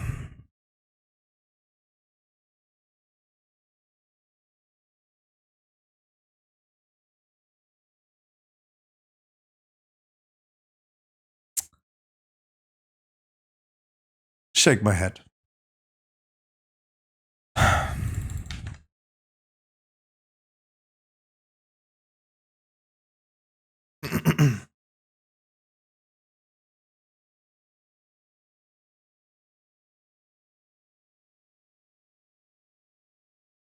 And then, of course, there's always this risk that whatever I put up to the website right now is just going to be overhauled.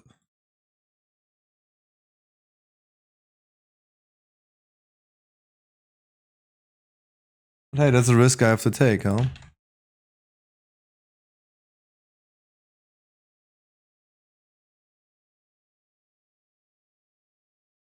Just hoping that I get a dungeon invite very soon.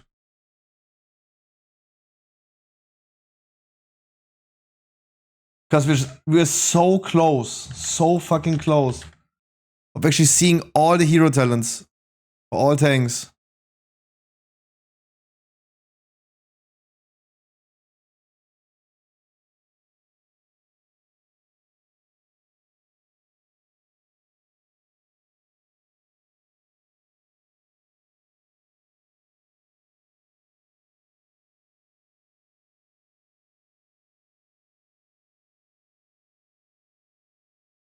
SOS.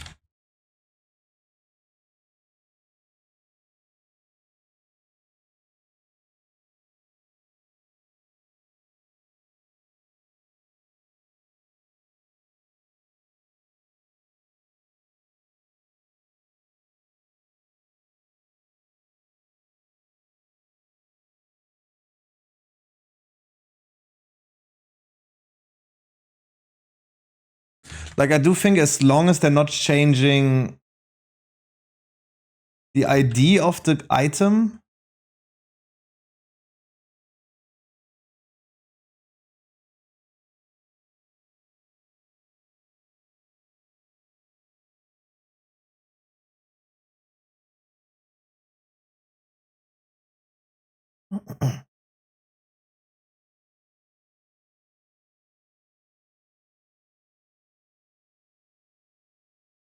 I lost my train of thought.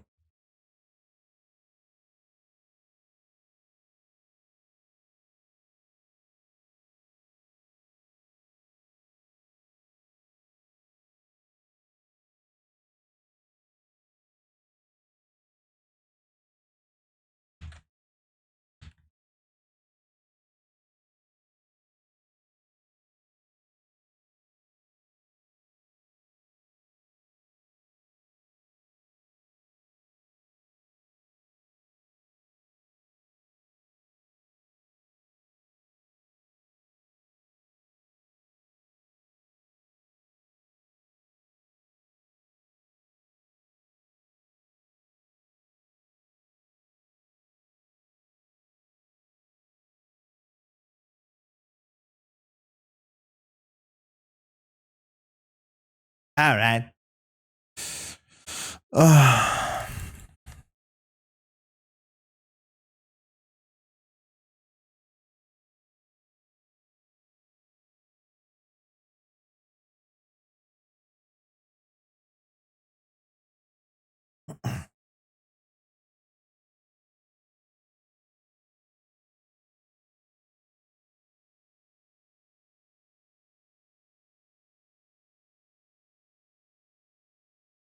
Wait, this doesn't even have. Wait, true.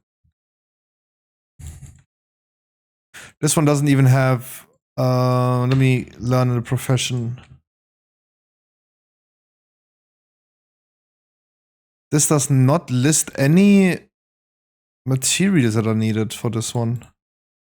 Oh, yeah.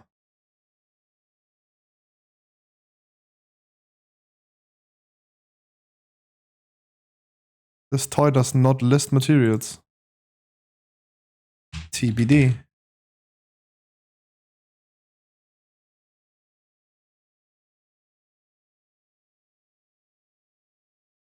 TBD.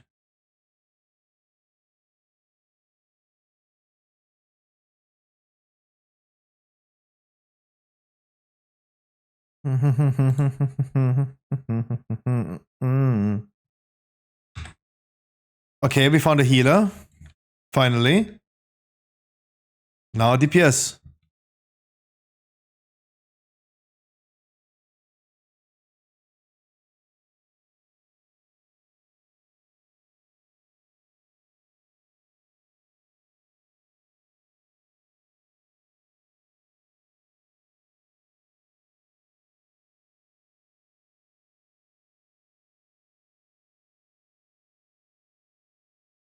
I give it another 3 minutes to see if you find at least one DPS.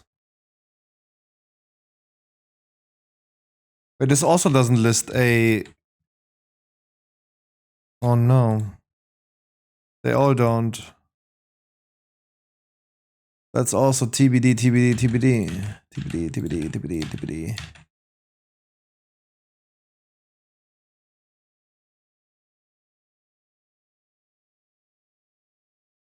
Then we have the PvP gems. PvP is getting such a large upgrade though. With unique PvP gems, PvP flasks, PvP sockets.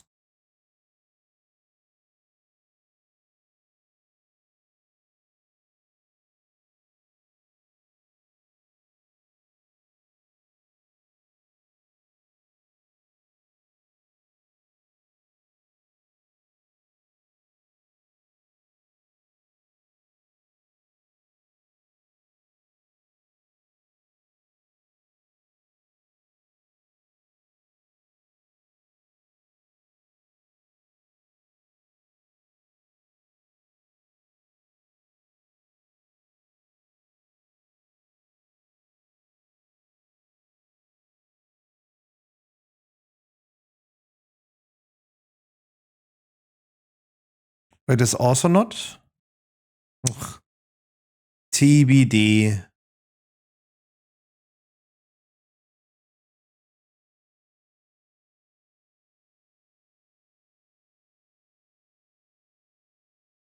It's TBA, not TBD, right? I'm doing this wrong. Not to be dated, it's to be announced.